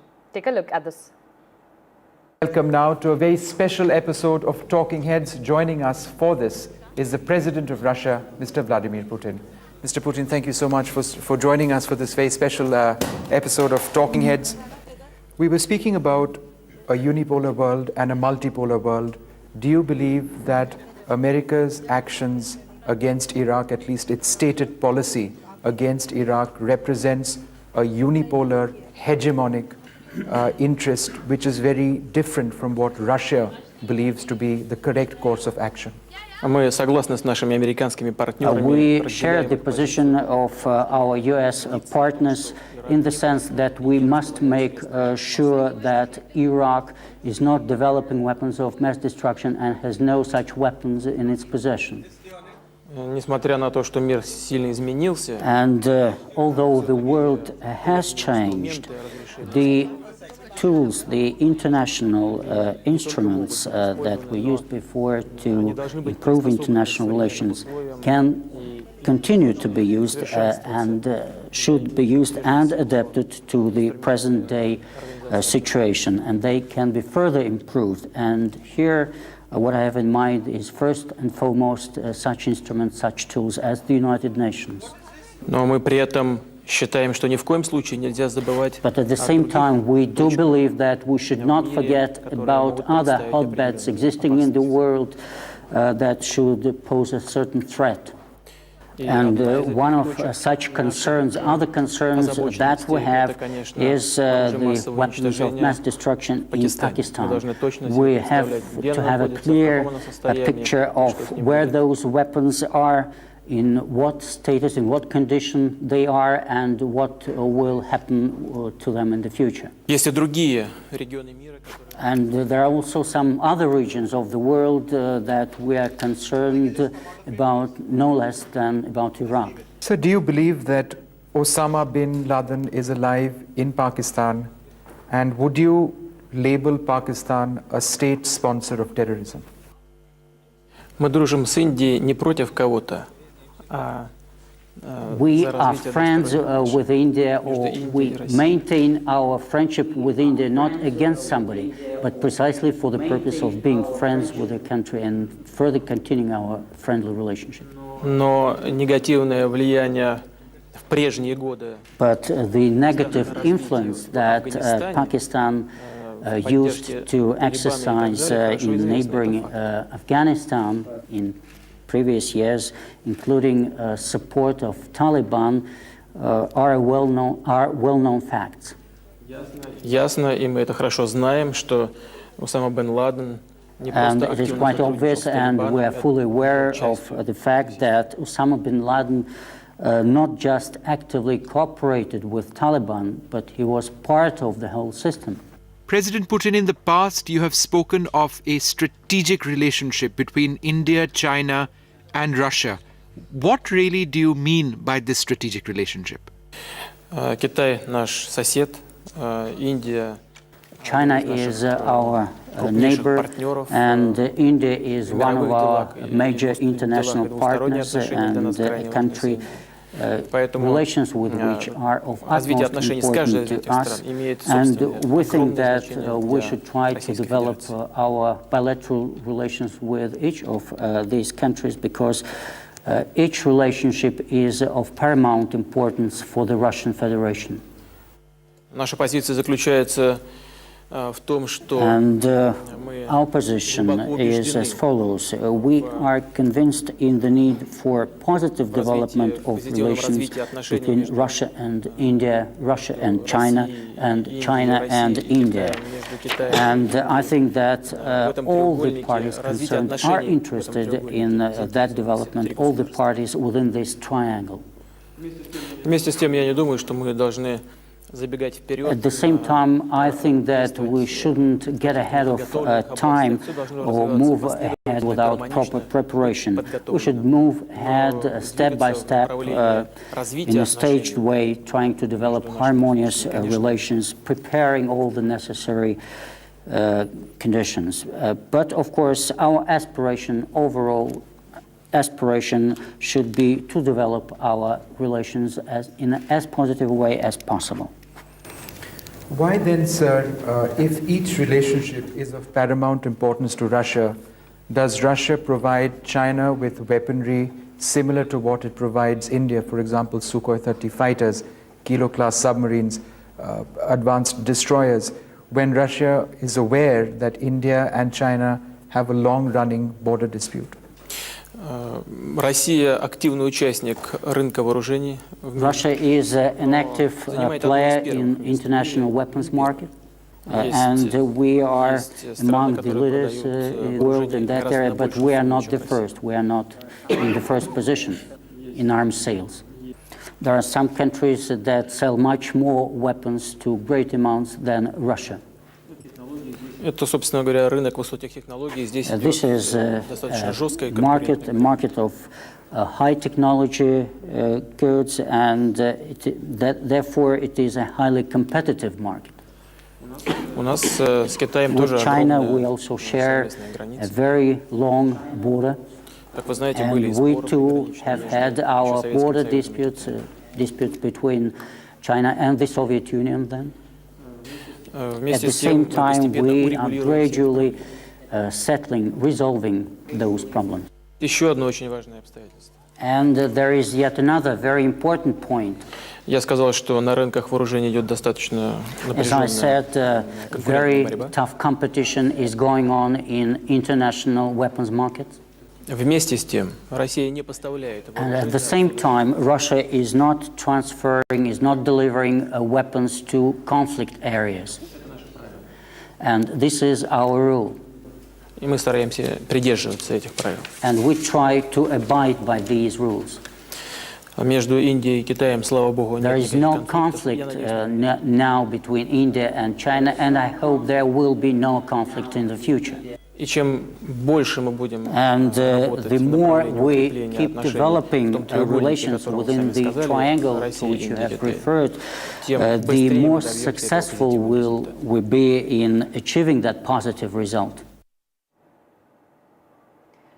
Now, New Delhi is hosting President Vladimir Putin for a two-day-long visit, signaling its determination to deepen ties with Moscow. Putin is in India for the 23rd India-Russia Annual Summit. Both the countries now aim to expand bilateral trade to $100 billion by 2030.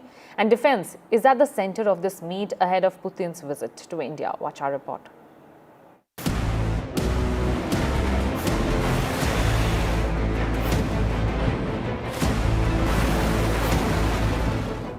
A crown jewel of Russian weaponry in the Indian arsenal, the S-400, used in combat for the first time this year during Operation Sindoor. The roar of the missile sets an unmissable mood. As the Russian president arrives in India, the focus is largely economy and trade. But defense and weapons are a permanent sweetener in this relationship. Putin's visit this week injects fresh momentum into one of the world's most enduring strategic partnerships. Putin isn't coming empty-handed. The Russian delegation arrives armed with proposals that could reshape India's future military power.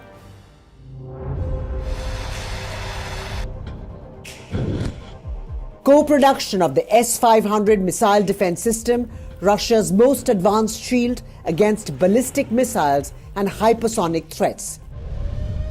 And a pitch of Su-57 fifth-generation stealth fighters, a jet Russia believes can be the spearhead of India's air dominance in the 2030s.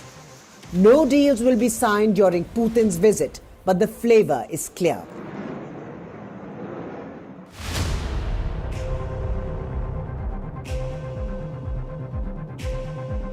Russia is still India's #1 supplier of weapons and military hardware. The Indian Air Force remains the heaviest operator of Russian aviation outside Russia itself. The flagship Sukhoi 30 MKI air dominance fighter is the Indian Air Force's mainstay combat aircraft. Add to that the MiG-29s, IL-76 transports and Mi-17 helicopters, and the Russian imprint is unmissable. The Indian Army's brute force is still powered by Russian platforms, from T-90 and T-72 main battle tanks to BMP-2 infantry fighting vehicles to the Smerch rocket systems that form the backbone of India's long-range artillery punch. And at sea, the Russian connection runs deep, from aircraft carrier INS Vikramaditya to the super silent Kilo-class submarines to the Talwar-class stealth frigates. The famous Brahmos, named after the Brahmaputra and Moskva rivers, is a shining symbol of the Indian-Russian partnership. It was this weapon, fired from the air, that brought devastation to Pakistan's air bases during Operation Sindoor. With shifting geopolitics, India has diversified its import sources, becoming a major customer of US weapons in recent years. But Putin's visit could reaffirm who continues to rule the roost. An NDTV Bureau report.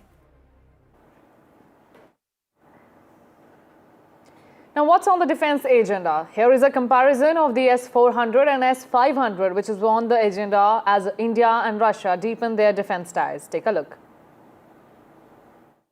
You know, this is an incredibly intricate relationship, but this is something that Vishnu and I have been looking at all year long. The S-400 is a missile system that's already in service with India, Vishnu, but the S-500 is something that Putin is pushing towards India. Tell us a little bit about both these systems and why they're so important. So I'm going to walk across to the S-400 that you've got on your side, and just for the benefit of our viewers, this is a system that's done incredibly well during Op Sindoor, it was our first line of defense during Op Sindoor. It was the system which intercepted incoming Pakistani cruise missiles, some of which were incredibly fast. This is the system, Shiv, which knocked out that Pakistani AWACS aircraft at a range of 314 kilometers, which is a world record. So in as much as the S-400 is able to do this extremely well, what you've got, or what we've got actually on this side, is the S-500, which is still in development, but it is a system which can intercept incoming intercontinental ballistic missiles. They look very similar. It's the missiles and the engagement radars and the long-range radars which are different. An intercontinental ballistic missile comes in at Mach 14 plus, 14 times the speed of sound. This system, the S-500, is able to launch its missiles to intercept incoming ICBMs in space. No, so that's what it's the S-400 that Vishnu was just talking about, remember, it was ordered by India in 2018 as part of the biggest deal, Vishnu, that India and Russia have signed so far, $5.5 billion. Those missile systems performed incredibly well. They were game changers, as Vishnu said, during Operation Sindoor, and that's the reason why India is about to order 5 more. We're going to double our order for S-400s. That'll happen after the Putin summit, of course, but the S-500 is that big game changer that the Russians are now trying to push, which could be a co-production where, unlike the S-400, which was bought off the shelf from Russia, the S-500 could actually be built as part of a joint venture between India and Russia. And talking about... Shiv, just a few, just a few details about the S-400 itself. What you see actually over here on our screens are the missile launchers, right? The S-400 has several missiles that it can actually fire, about 5 missiles, some which can hit targets at about 40 kilometers, some going up to 400 kilometers.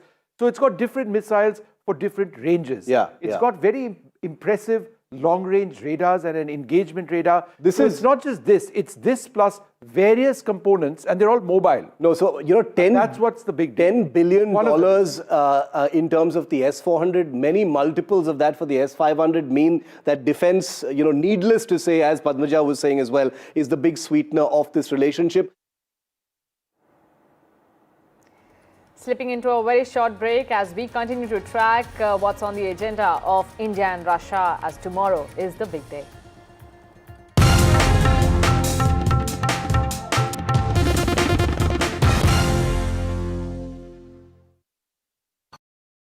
I just feel very privileged in the film industry, an industry that I'm extremely proud of. I'm honored to receive this prestigious award. I feel overwhelmed that the NDTV has chosen me for this very special award. Thank you so very much. This means a lot to me. It's a great honor and a great privilege. Really blessed to get this, and I'm really happy. This is one of the few moments I'm going to be humble, so please record this properly, guys. आज का दिन सबसे पहले जो foot soldiers, जो presiding officers और जो team है, उनको सेलिब्रेट करने का है. And the NDTV Indian of the Year Award 2025 goes to NDTV Indian of the Year 2025 19 दिसंबर सिर्फ NDTV नेटवर्क पर.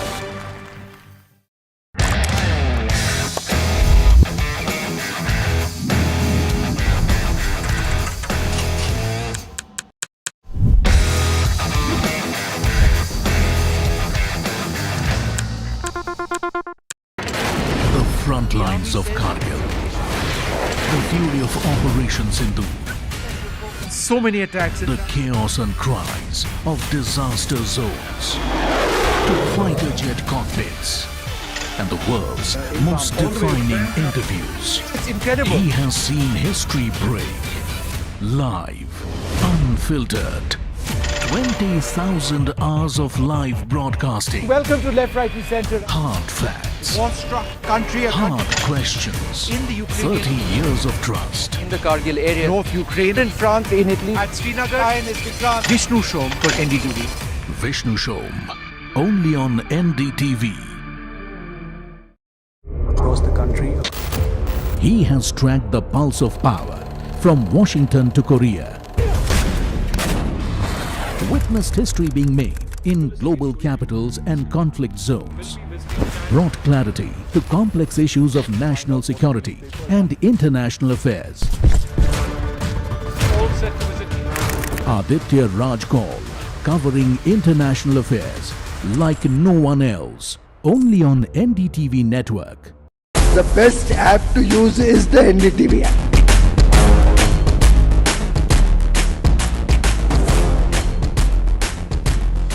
दुनिया भर में जब भी भारतीय मीडिया की चर्चा होती तो एनडीटीवी सबसे पहले जिक्र में आता है। मैं आपका बात से सहमत हूं, उल्टे हम भी जब विदेश जाते हैं, the best app to use is the NDTV app. 21 days in Kashmir. People have bombarded me, friends, with requests for an unfiltered list of things I saw and observed on the ground. Very special ground report from the line of control. There were some children who've lost limbs in the shelling. They are now India's smallest but possibly the most powerful crime family. Cough syrup has killed at least 25 children. Gaikwad sahab, aise mat kijiye. Suddenly people are wondering about the weaponization of India-Pakistan cricket. We live and breathe elections. You will not believe your eyes or ears when I show you what I'm about to do. And for a country that has fought so many wars in the mountains and at high altitude. We're standing on the Indian Navy's newest warship. The line of control, Shiv Arun, NDTV.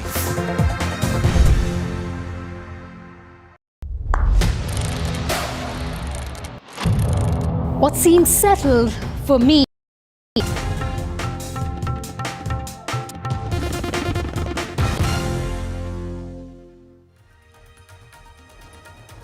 Viewers, when the chips were down, India didn't stand alone. In Operation Sindoor, an old friend stepped in, and step in it did with steel, speed and firepower. Take a look at how India and Russia have always been all-weather friends.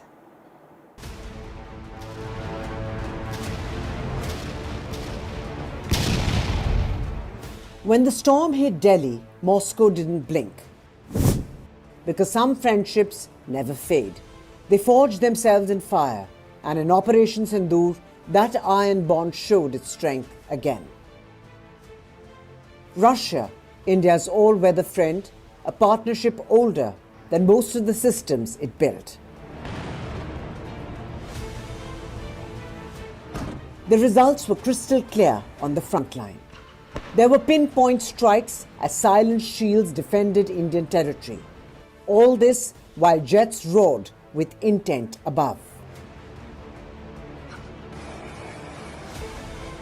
At the tip of the spear was the Brahmos, and during Operation Sindoor, it spoke with devastating accuracy. Targets deep behind enemy lines hit with surgical precision, fast, fearless, and totally unmatched.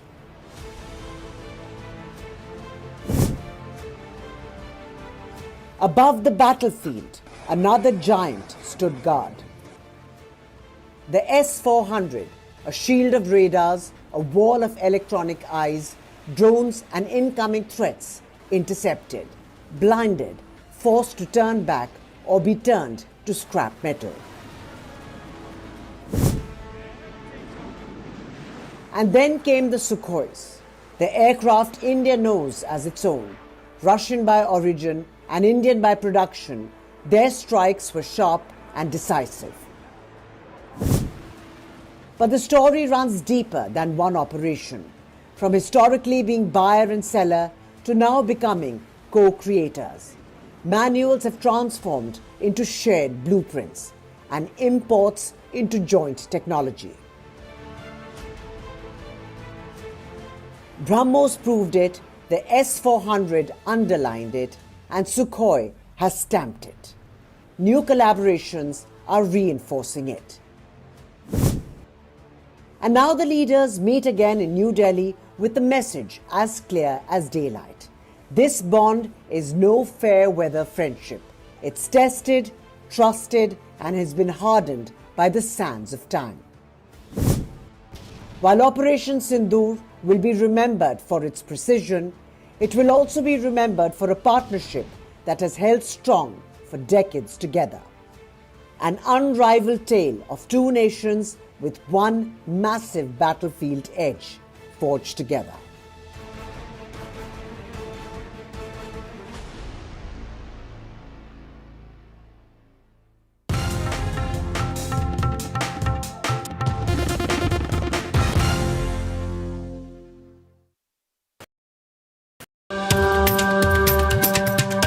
Namaste, India. As you all know, I've been traveling around the world with my music. But this one is truly special. Something that's India. You all must have seen the magic that was created in Kun Faya Kun. Now it's your chance to experience it with me. So book your tickets from District app and together let's create harmony of hearts. See you, Delhi. Two world leaders, one crucial meet. Putin says Namaste India. The bonhomie, the Big Bang deals. Bharat और रूस हमेशा कंधे से कंधा मिलाकर चले. Strategic shifts and the global impact. NDTV tracks the high-stakes handshake. Modi-Putin summit on NDTV 24/7. Other opposition parties. They argue, I conclude. They deflect, I drill down. Stop. This isn't a free-for-all. It's a reckoning. No filler, no fog. Only the facts and where they lead. Every night at 9, the case closes because the buck stops here. I don't sugarcoat. I shoot straight and tell you stories the way they need to be told. Unfiltered, unafraid, unmissable. That's how I roll. Watch me, Priyanka Deo, on NDTV World. Namaste. I just feel very privileged in the film industry, an industry that I'm extremely proud of. I'm honored to receive this prestigious award. I feel overwhelmed that the NDTV has chosen me for this very special award. Thank you so very much, Em. This means a lot to me. It's a great honor and a great privilege. Really blessed to get this, and I'm really happy. This is one of the few moments I'm going to be humble, so please record this properly, guys. आज का दिन सबसे पहले जो foot soldiers जो presiding officers जो team है उनको सेलिब्रेट करने का है. And the NDTV Indian of the Year Award 2025 goes to NDTV Indian of the Year 2025 19 दिसंबर सिर्फ NDTV नेटवर्क पर.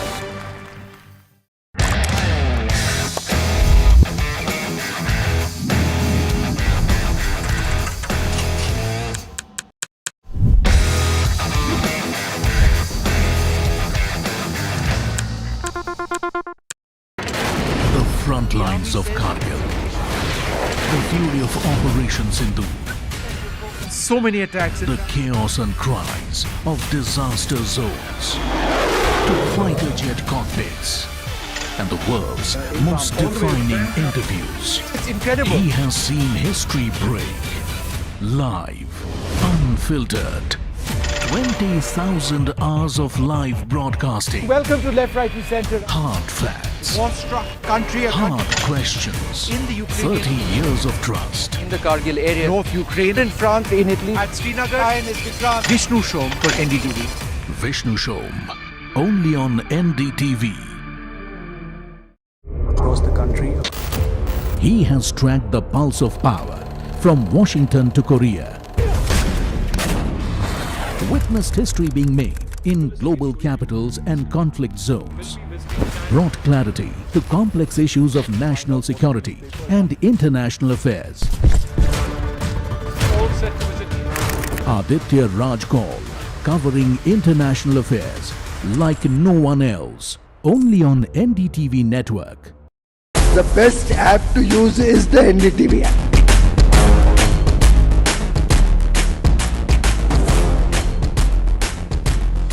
दुनिया भर में जब भी भारतीय मीडिया की चर्चा होती है तो एनडीटीवी सबसे पहले जिक्र में आता है। मैं आपका बात से सहमत हूं, उल्टे हम भी जब विदेश जाते हैं, the best app to use is the NDTV app.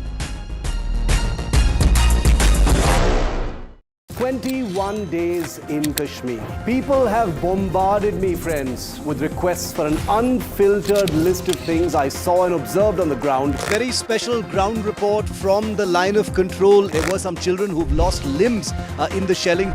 They are now India's smallest, but possibly the most powerful.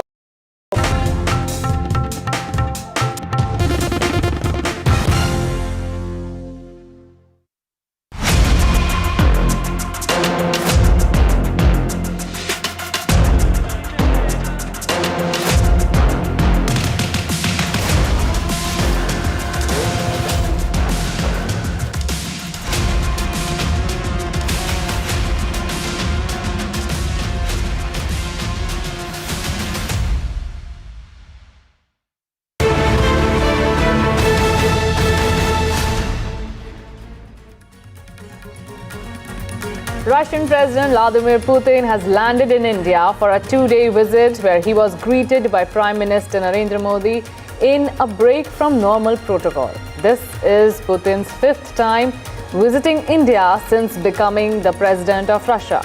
The Prime Minister, while posting a photo of the two leaders on the social media platform X, commented, "Delighted to welcome my friend President Vladimir Putin to India. Looking forward to our interactions later this evening and tomorrow. India and Russia friendship is a time-tested one that has greatly benefited our people."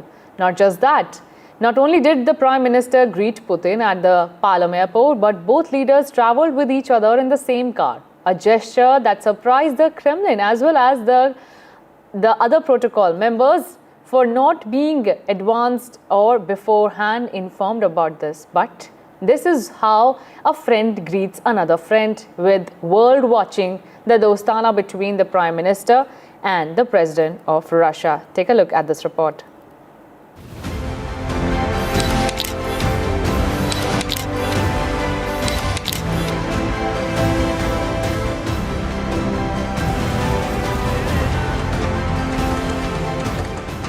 Protocols are formal, friendship is personal. Prime Minister Modi surprised Kremlin with a personal touch to President Putin's welcome in Delhi, breaking set protocols. As Putin walked down the aircraft, Prime Minister Modi waited for him at the tarmac with open arms and a beaming smile. And then the much-anticipated hug between the two leaders. A warm bear and tiger tango moment. Prime Minister broke another protocol, and the two leaders travelled in the same car from the airport to the Prime Minister's residence, diving straight into an animated conversation.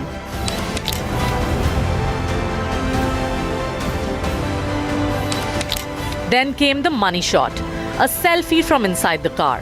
The two powerhouse leaders beaming and smiling. But travelling in the same car and taking pictures has become sort of a habit for the two friends.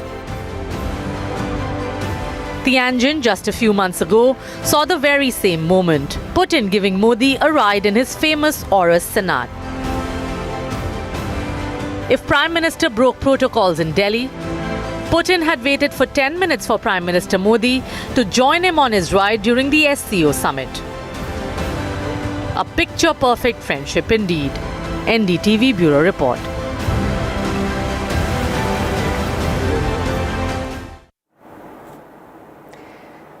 Now, my colleague Vishnu Shom spoke to Vladimir Putin 23 years ago, where the Russian president spoke about Pakistan-sponsored terror and Islamabad's nuke proliferation. Take a look at this.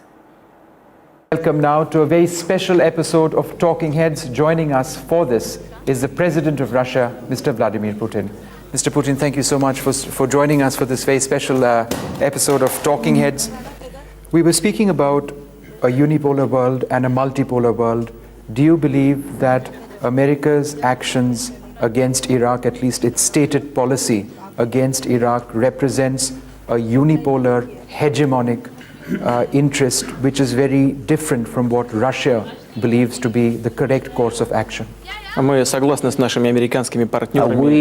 the position of our US partners in the sense that we must make sure that Iraq is not developing weapons of mass destruction and has no such weapons in its possession. And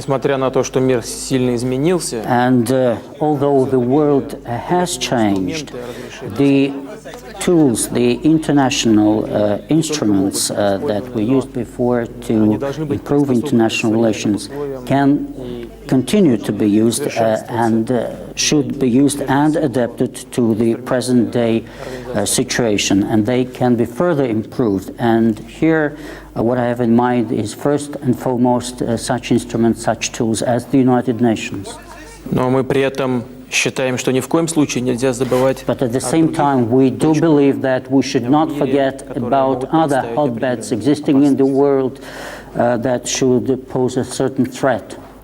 And one of such concerns, other concerns that we have, is the weapons of mass destruction in Pakistan. We have to have a clear picture of where those weapons are, in what status, in what condition they are, and what will happen to them in the future. And there are also some other regions of the world that we are concerned about, no less than about Iraq. So do you believe that Osama bin Laden is alive in Pakistan, and would you label Pakistan a state sponsor of terrorism? Мы дружим с Индией не против кого-то. We are friends with India, or we maintain our friendship with India not against somebody, but precisely for the purpose of being friends with the country and further continuing our friendly relationship. Но негативное влияние в прежние годы. But the negative influence that Pakistan used to exercise in neighboring Afghanistan in previous years, including support of Taliban, are well-known facts. Ясно, и мы это хорошо знаем, что Осама бен Ладен не просто it is quite obvious, and we are fully aware of the fact that Osama bin Laden not just actively cooperated with Taliban, but he was part of the whole system. President Putin, in the past, you have spoken of a strategic relationship between India, China, and Russia. What really do you mean by this strategic relationship? Китай наш сосед, Индия. China is our neighbor, and India is one of our major international partners and a country relations with which are of utmost importance to us, and we think that we should try to develop our bilateral relations with each of these countries, because each relationship is of paramount importance for the Russian Federation. Наша позиция заключается в том, что our position is as follows. We are convinced in the need for positive development of relations between Russia and India, Russia and China and India. And I think that all the parties concerned are interested in that development, all the parties within this triangle. Вместе с тем, я не думаю, что мы должны забегать вперед. At the same time, I think that we shouldn't get ahead of time or move ahead without proper preparation. We should move ahead step by step in a staged way, trying to develop harmonious relations, preparing all the necessary conditions.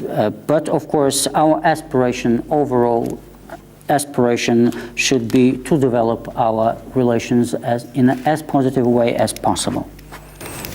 Why then, sir, if each relationship is of paramount importance to Russia, does Russia provide China with weaponry similar to what it provides India, for example, Sukhoi 30 fighters, Kilo-class submarines, advanced destroyers, when Russia is aware that India and China have a long-running border dispute?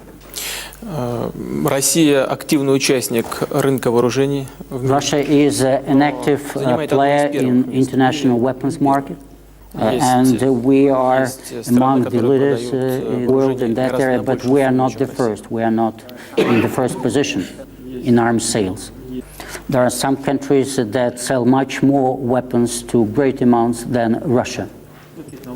Это, собственно говоря, рынок высоких технологий. Здесь This is достаточно жесткая a market of high technology goods, and therefore it is a highly competitive market. У нас с Китаем тоже With China, we also share a very long border, and we too have had our border disputes between China and the Soviet Union then. At the same time, we are gradually resolving those problems. Еще одно очень важное обстоятельство. And there is yet another very important point. Я сказал, что на рынках вооружений идет достаточно напряженная. As I said, very tough competition is going on in international weapons markets. Вместе с тем, Россия не поставляет. And at the same time, Russia is not delivering weapons to conflict areas. And this is our rule. И мы стараемся придерживаться этих правил. And we try to abide by these rules. Между Индией и Китаем, слава богу, нет никаких конфликтов. There is no conflict now between India and China, and I hope there will be no conflict in the future.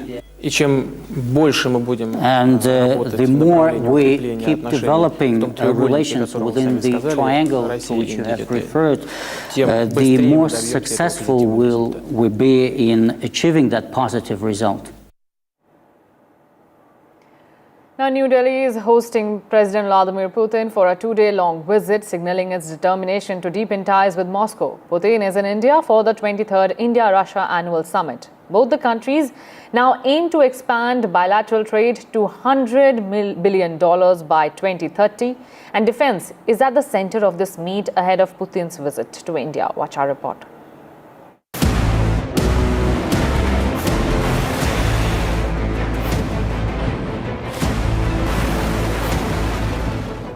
A crown jewel of Russian weaponry in the Indian arsenal, the S-400, used in combat for the first time this year during Operation Sindoor. The roar of the missile sets an unmissable mood. As the Russian president arrives in India, the focus is largely economy and trade. But defense and weapons are a permanent sweetener in this relationship. Putin's visit this week injects fresh momentum into one of the world's most enduring strategic partnerships. Putin isn't coming empty-handed. The Russian delegation arrives armed with proposals that could reshape India's future military power.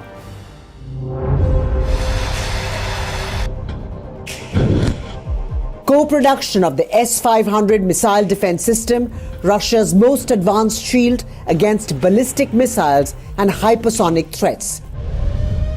And a pitch of Su-57 fifth-generation stealth fighters, a jet Russia believes can be the spearhead of India's air dominance in the 2030s.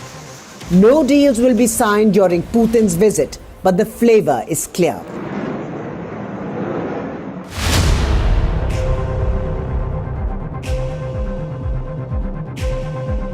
Russia is still India's #1 supplier of weapons and military hardware. The Indian Air Force remains the heaviest operator of Russian aviation outside Russia itself. The flagship Sukhoi 30 MKI air dominance fighter is the Indian Air Force's mainstay combat aircraft. Add to that the MiG-29s, IL-76 transports and Mi-17 helicopters, and the Russian imprint is unmissable. The Indian Army's brute force is still powered by Russian platforms, from T-90 and T-72 main battle tanks to BMP-2 infantry fighting vehicles to the Smerch rocket systems that form the backbone of India's long-range artillery punch. And at sea, the Russian connection runs deep, from aircraft carrier INS Vikramaditya to the super silent Kilo-class submarines to the Talwar-class stealth frigates. The famous Brahmos, named after the Brahmaputra and Moskva rivers, is a shining symbol of the Indian-Russian partnership. It was this weapon, fired from the air, that brought devastation to Pakistan's air bases during Operation Sindoor. With shifting geopolitics, India has diversified its import sources, becoming a major customer of US weapons in recent years. But Putin's visit could reaffirm who continues to rule the roost. An NDTV Bureau report. Now, what's on the defense agenda? Here is a comparison of the S-400 and S-500, which is on the agenda as India and Russia deepen their defense ties. Take a look. You know, this is an incredibly intricate relationship, but this is something that Vishnu and I have been looking at all year long. The S-400 is a missile system that's already in service with India, Vishnu, but the S-500 is something that Putin is pushing towards India. Tell us a little bit about both these systems and why they're so important. So I'm going to walk across to the S-400 that you've got on your side, and you know, just for the benefit of our viewers, this is a system that's done incredibly well during Op Sindoor, you know, I mean, it was our first line of defense during Op Sindoor. It was the system which intercepted incoming Pakistani cruise missiles, some of which were incredibly fast. This is the system, Shiv, which knocked out that Pakistani AWACS aircraft at a range of 314 kilometers, which is a world record. So in as much as the S-400 is able to do this extremely well, what you've got, or what we've got actually on this side, is the S-500, which is still in development, but it is a system which can intercept incoming intercontinental ballistic missiles. They look very similar. It's the missiles and the engagement radars and the long-range radars which are different. An intercontinental ballistic missile comes in at Mach 14 plus, 14 times the speed of sound. This system, the S-500, is able to launch its missiles to intercept incoming ICBMs in space. No, so that's what the S-400 that Vishnu was just talking about, remember, it was ordered by India in 2018 as part of the biggest deal, Vishnu, that India and Russia have signed so far, $5.5 billion. Those missile systems performed incredibly well. They were game changers, as Vishnu said, during Operation Sindoor, and that's the reason why India is about to order 5 more. We're going to double our order for S-400s. That'll happen after the Putin summit, of course, but the S-500 is that big game changer that the Russians are now trying to push, which could be a co-production where, unlike the S-400, which was bought off the shelf from Russia, the S-500 could actually be built as part of a joint venture between India and Russia. And talking about... Shiv, just a few, just a few details about the S-400 itself. What you see actually over here on our screens are the missile launchers, right? The S-400 has several missiles that it can actually fire, about 5 missiles. Some which can hit targets at about 40 kilometers, some going up to 400 kilometers.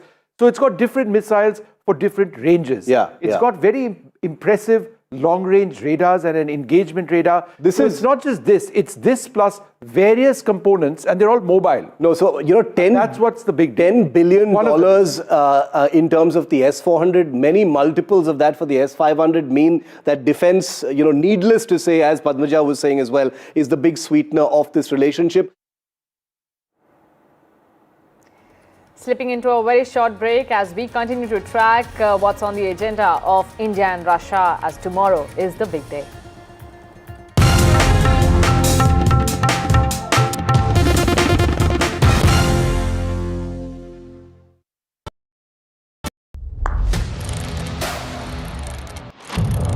What seemed settled for me, is unfinished business. So I rewind, I pause, I reflect, I dig, until what's buried stands up to be counted. Breaking ground, not just headlines, the meaning behind them. This is Breaking Ground with me, Vedika Sood. Namaste, India. As you all know, I've been traveling around the world with my music. But this one is truly special. Something that's India. You all must have seen the magic that was created in Kun Fayakun. Now it's your chance to experience it with me. So book your tickets from District app, and together let's create harmony of hearts. See you, Delhi. Two world leaders, one crucial meet. Putin says Namaste India. The bonhomie, the Big Bang deals. Bharat और रूस हमेशा कंधे से कंधा मिलाकर चले. Strategic shifts and the global impact. NDTV tracks the high-stakes handshake. Modi-Putin summit on NDTV 24/7. Pulling us into this country. They argue, I conclude. They deflect, I drill down.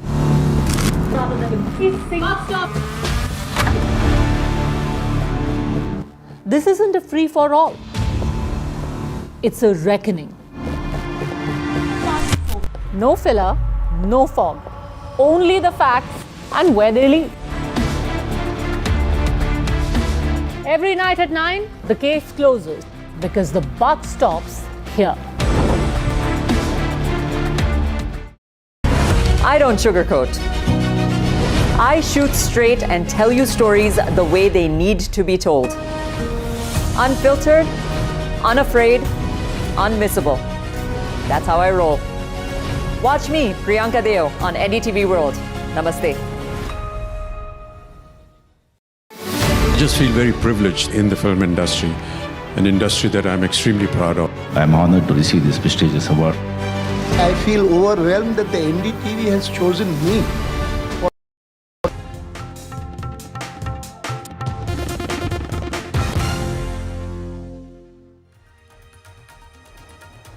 Viewers, when the chips were down, India didn't stand alone. In Operation Sindoor, an old friend stepped in, and step in it did with steel, speed and firepower. Take a look at how India and Russia have always been all-weather friends.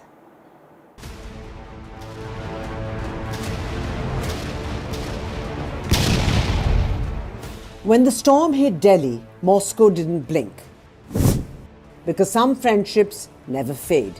They forged themselves in fire, and in Operation Sindoor, that iron bond showed its strength again. Russia, India's all-weather friend, a partnership older than most of the systems it built. The results were crystal clear on the front line. There were pinpoint strikes as silent shields defended Indian territory. All this while jets roared with intent above. At the tip of the spear was the Brahmos, and during Operation Sindoor, it spoke with devastating accuracy. Targets deep behind enemy lines hit with surgical precision, fast, fearless, and totally unmatched.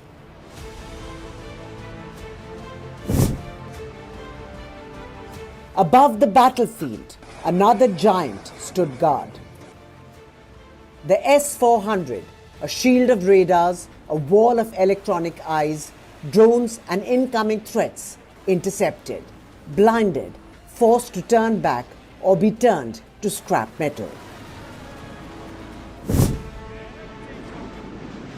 And then came the Sukhois, the aircraft India knows as its own, Russian by origin and Indian by production. Their strikes were sharp and decisive. But the story runs deeper than one operation, from historically being buyer and seller to now becoming co-creators. Manuals have transformed into shared blueprints. and imports into joint technology. Brahmos proved it, the S-400 underlined it, and Sukhoi has stamped it. New collaborations are reinforcing it. And now the leaders meet again in New Delhi with the message as clear as daylight. This bond is no fair weather friendship. It's tested, trusted, and has been hardened by the sands of time. While Operation Sindoor will be remembered for its precision, it will also be remembered for a partnership that has held strong for decades together. An unrivaled tale of two nations with one massive battlefield edge forged together.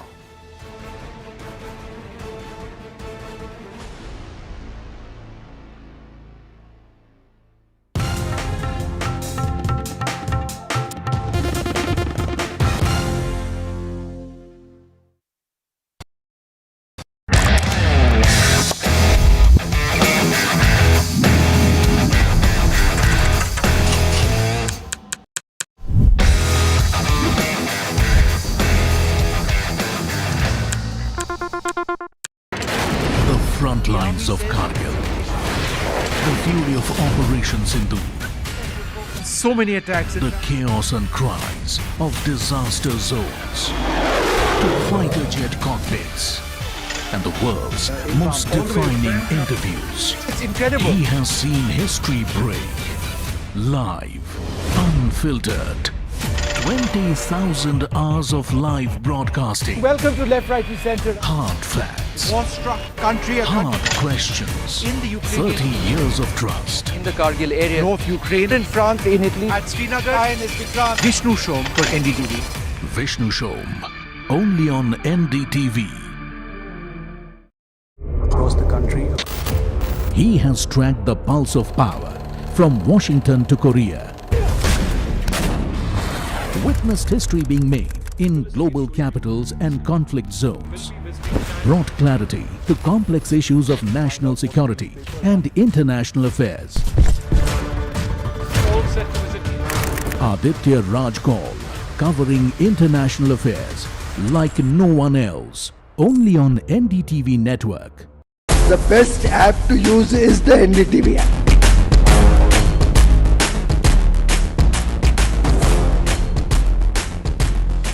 दुनिया भर में जब भी भारतीय media की चर्चा होती है तो एनडीटीवी सबसे पहले जिक्र में आता है। मैं आपका बात से सहमत हूं, उल्टे हम भी जब विदेश जाते हैं, the best app to use is the NDTV app.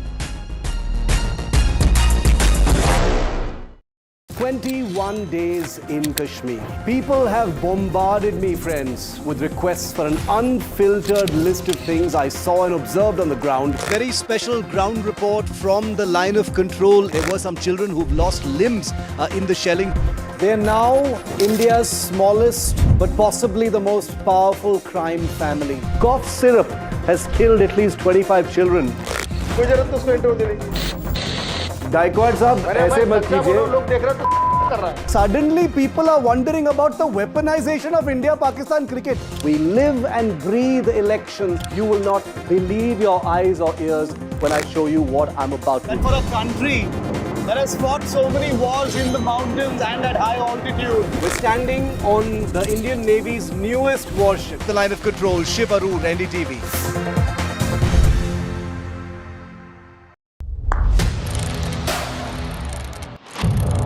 What seems settled for me is unfinished business. So I rewind, I pause, I reflect, I dig until what's buried stands up to be counted. Breaking ground, not just headlines, the meaning behind them. This is Breaking Ground with me, Vedika Sood. Namaste, India. As you all know, I've been traveling around the world with my music. But this one is truly special. Something that's India. You all must have seen the magic that was created in Kun Fayakun. Now it's your chance to experience it with me. So book your